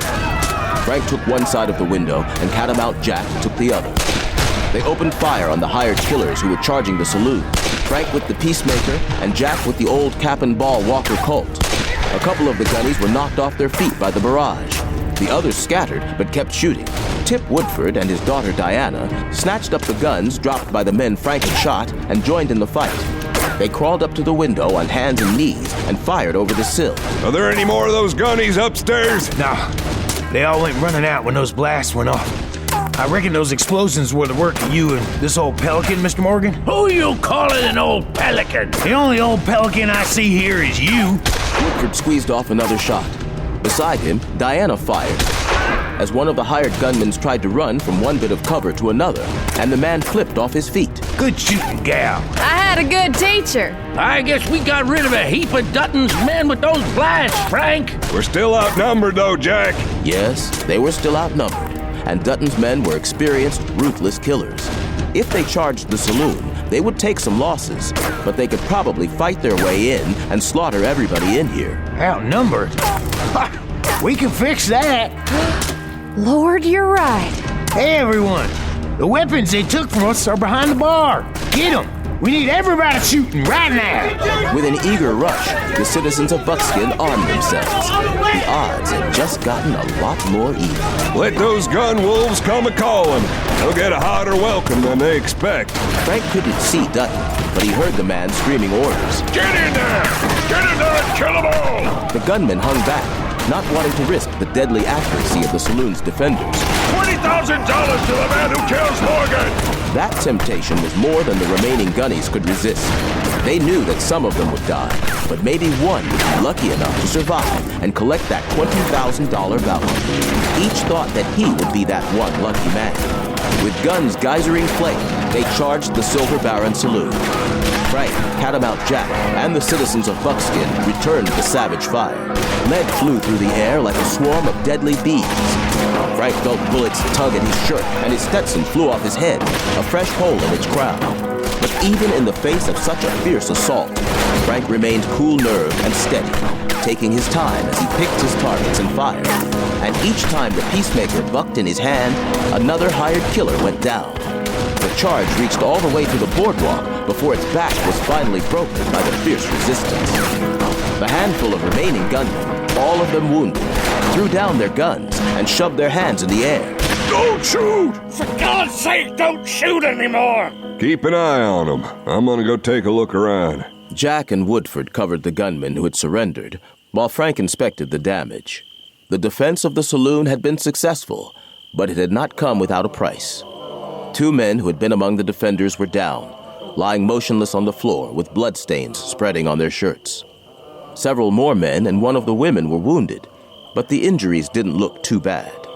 Frank wondered who all these people were and what they had been doing in Buckskin before Dutton and his killers rode in and treed the town. Such a thing wouldn't have happened in the old days, Frank knew, because then the citizens would have outnumbered the gunnies and would have been armed and willing to use their guns. As it was, Buckskin's populace had given a good account of itself in the end, and none of them had anything to be ashamed of. Frank was proud to have fought at their side. He shouldered the shot-up bat wings aside and stepped out onto the boardwalk. Where's Dutton? Hiding somewhere, the cowardly little weasel. When he hired us, he said all we had to do was kill one man. He didn't say anything about getting blowed up or having to fight a whole damn town. Your choice to take a hand in this game. Frank turned to Catamount Jack, who had come out onto the boardwalk behind him. Find a place to lock these bastards up. What are you fixing to do, Morgan? Find Dutton. Want some help? No, I reckon I can handle this chore. Frank started walking in the direction from which he had last heard Dutton's voice shouting orders. His eyes roved constantly to both sides of the street, searching the shadows for any sign of the man he sought. You hear me, Dutton? This is Frank Morgan, and I'm coming for you. It's time you paid for what you did to Vivian and to everybody else you ever betrayed, Dutton. You're not getting away this time. The window of a building to Frank's left suddenly shattered as someone inside fired a gun through it. The bullet kicked up dust in the street about 10 feet in front of Frank. Without drawing his gun, Frank turned and paced steadily toward the building. Oh, you'll have to do better than that, Dutton. Dutton burst from the door, triggering wildly as he ran along the boardwalk. Justice, Dutton! The gun in the crooked lawyer's hand was now out of ammo. None of the shots had come close to Frank. That's what you got coming to you, and that's what you're gonna get. Dutton threw the empty six-shooter at Frank.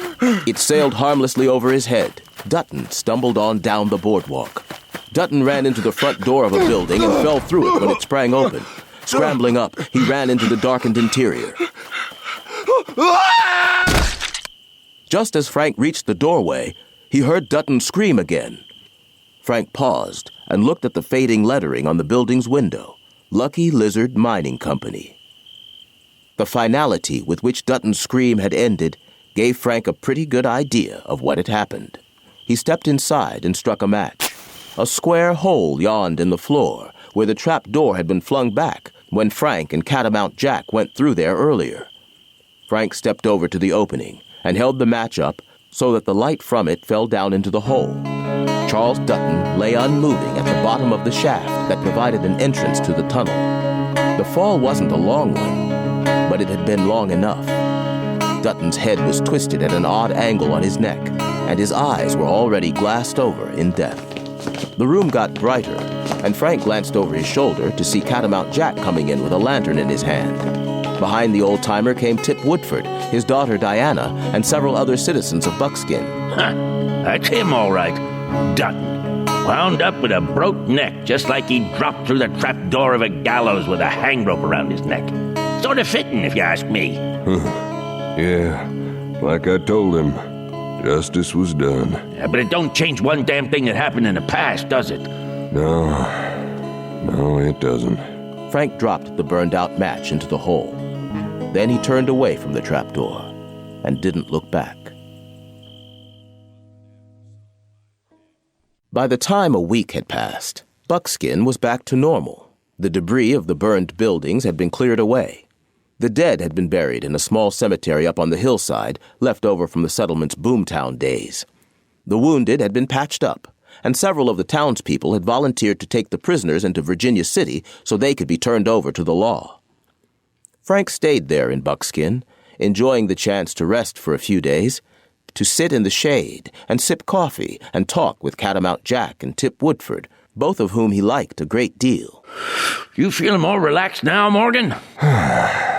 Yeah, it's been nice. Well, everybody seems to like having you around, especially Diana.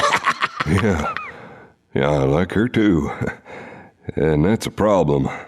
I am, as you have probably noticed, a good 15 or 20 years too old for her. Oh, that don't seem to bother her much, judging by the way she sort of hangs around and talks and smiles a lot. Yeah, still, might be best for all concerned if I ride on out of here before things get too complicated.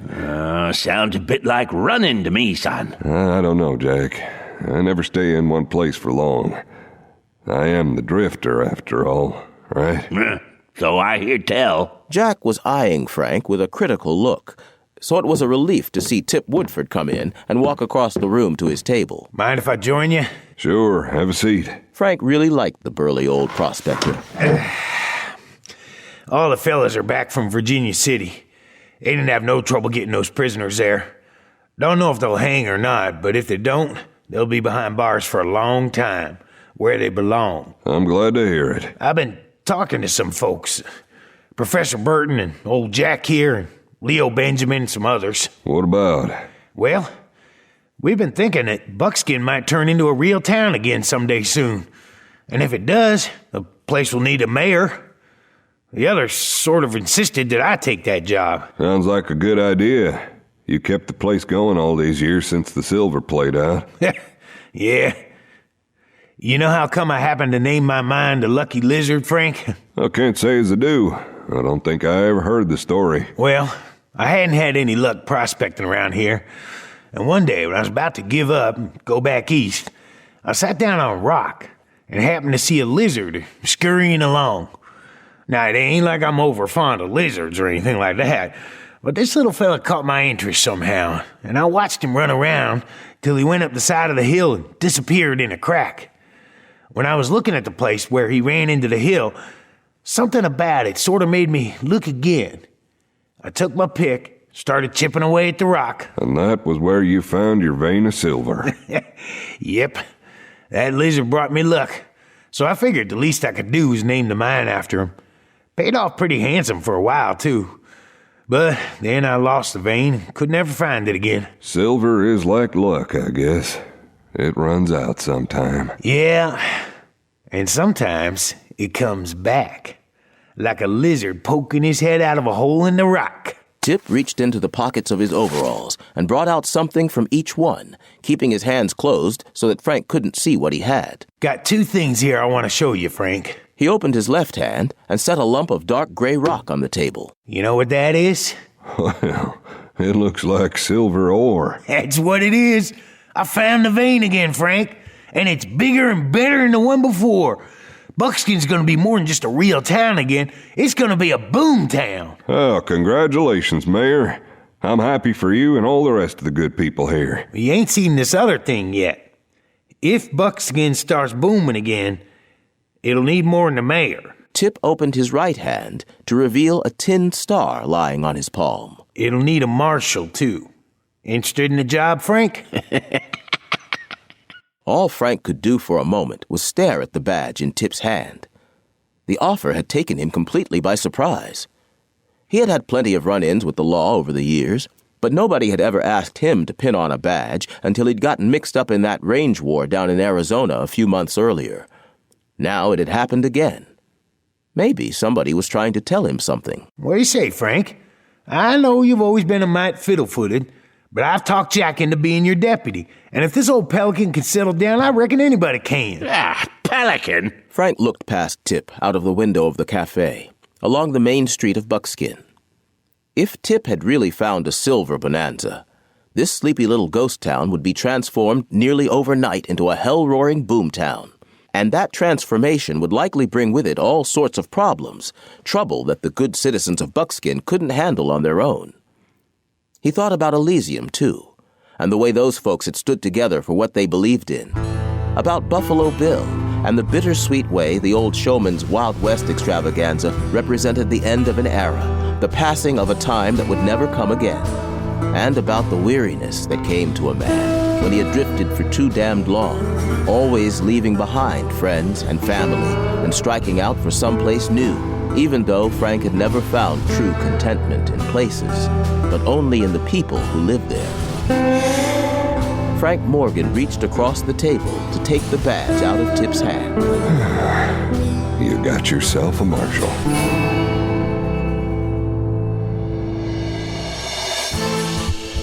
The Last Gunfighter, Avenger is a graphic audio production. Copyright 2007, William W. Johnstone. Published by arrangement with Kensington Publishing Corporation, all rights reserved. Production copyright 2009, The Cutting Corporation, all rights reserved. Performed by Ken Jackson, James Konachek, Mort Shelby, Thomas Penny, Christopher Graybill, Tim Getman, Richard Rowan, M.J. Casey, Terrence Aselford, Jeff Baker, Casey Platt, Michael Glenn, Elizabeth Jernigan, Joe Brack, Jonathan Watkins, Dylan Lynch, Johann Detweiler, Nanette Savard, Scott McCormick, Lily Beacon, Tim Carlin, and Eric Messner. Additional red shirts by The Dead Giveaways. Directed by Ken Jackson. Book adapted for graphic audio by Jimmy Payne. Dialogue editing and graphic audio sound design by Brian Patton. Original music by Brian Patton and Johann Detweiler. Title theme by Johann Detweiler. Produced by Rick Rowan and Dwayne Beeman. Executive producers James Cutting, Mary Cutting, and Angie Cornett. If you enjoyed The Last Gunfighter, be sure to look for the series Sidewinders, as well as Smoke Jensen the Mountain Man and The First Mountain Man. Available at road stops everywhere at 1-800-670-5220 or at www.graphicaudio.net, where you'll find samples of all our Action Pump titles, as well as free downloadable extras, forums, and podcasts. Read the Pinnacle Edition. Visit www.kensingtonbooks.com. Keep listening for previews of other graphic audio thrillers.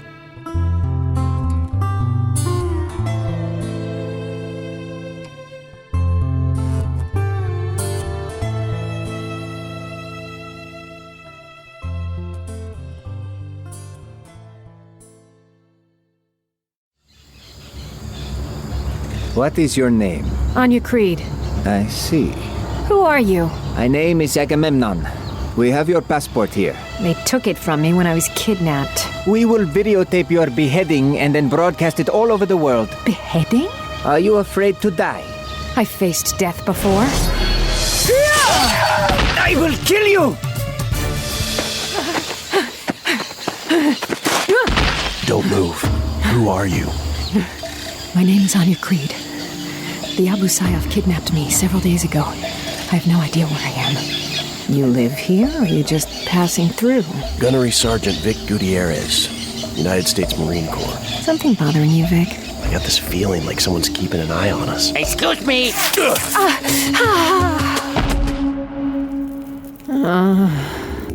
What happened? Anya, wake up and pay attention. Where are we? You are in a cabin located far beneath the surface of the jungle.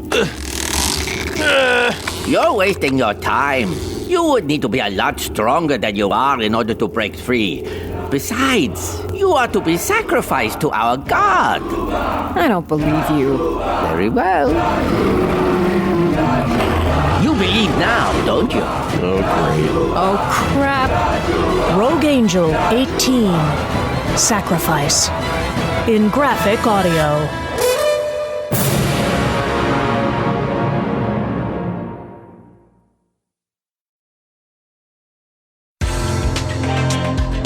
If you can't find that graphic audio title you're looking for, go to www.graphicaudio.net, where you can order it in CD format or digital download.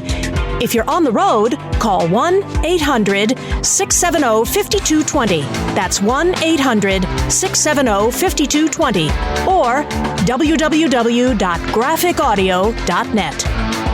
And if you're looking for a great way to try out a different graphic audio series, check out our convenient and easy-to-store long-haul box sets that include 5 books of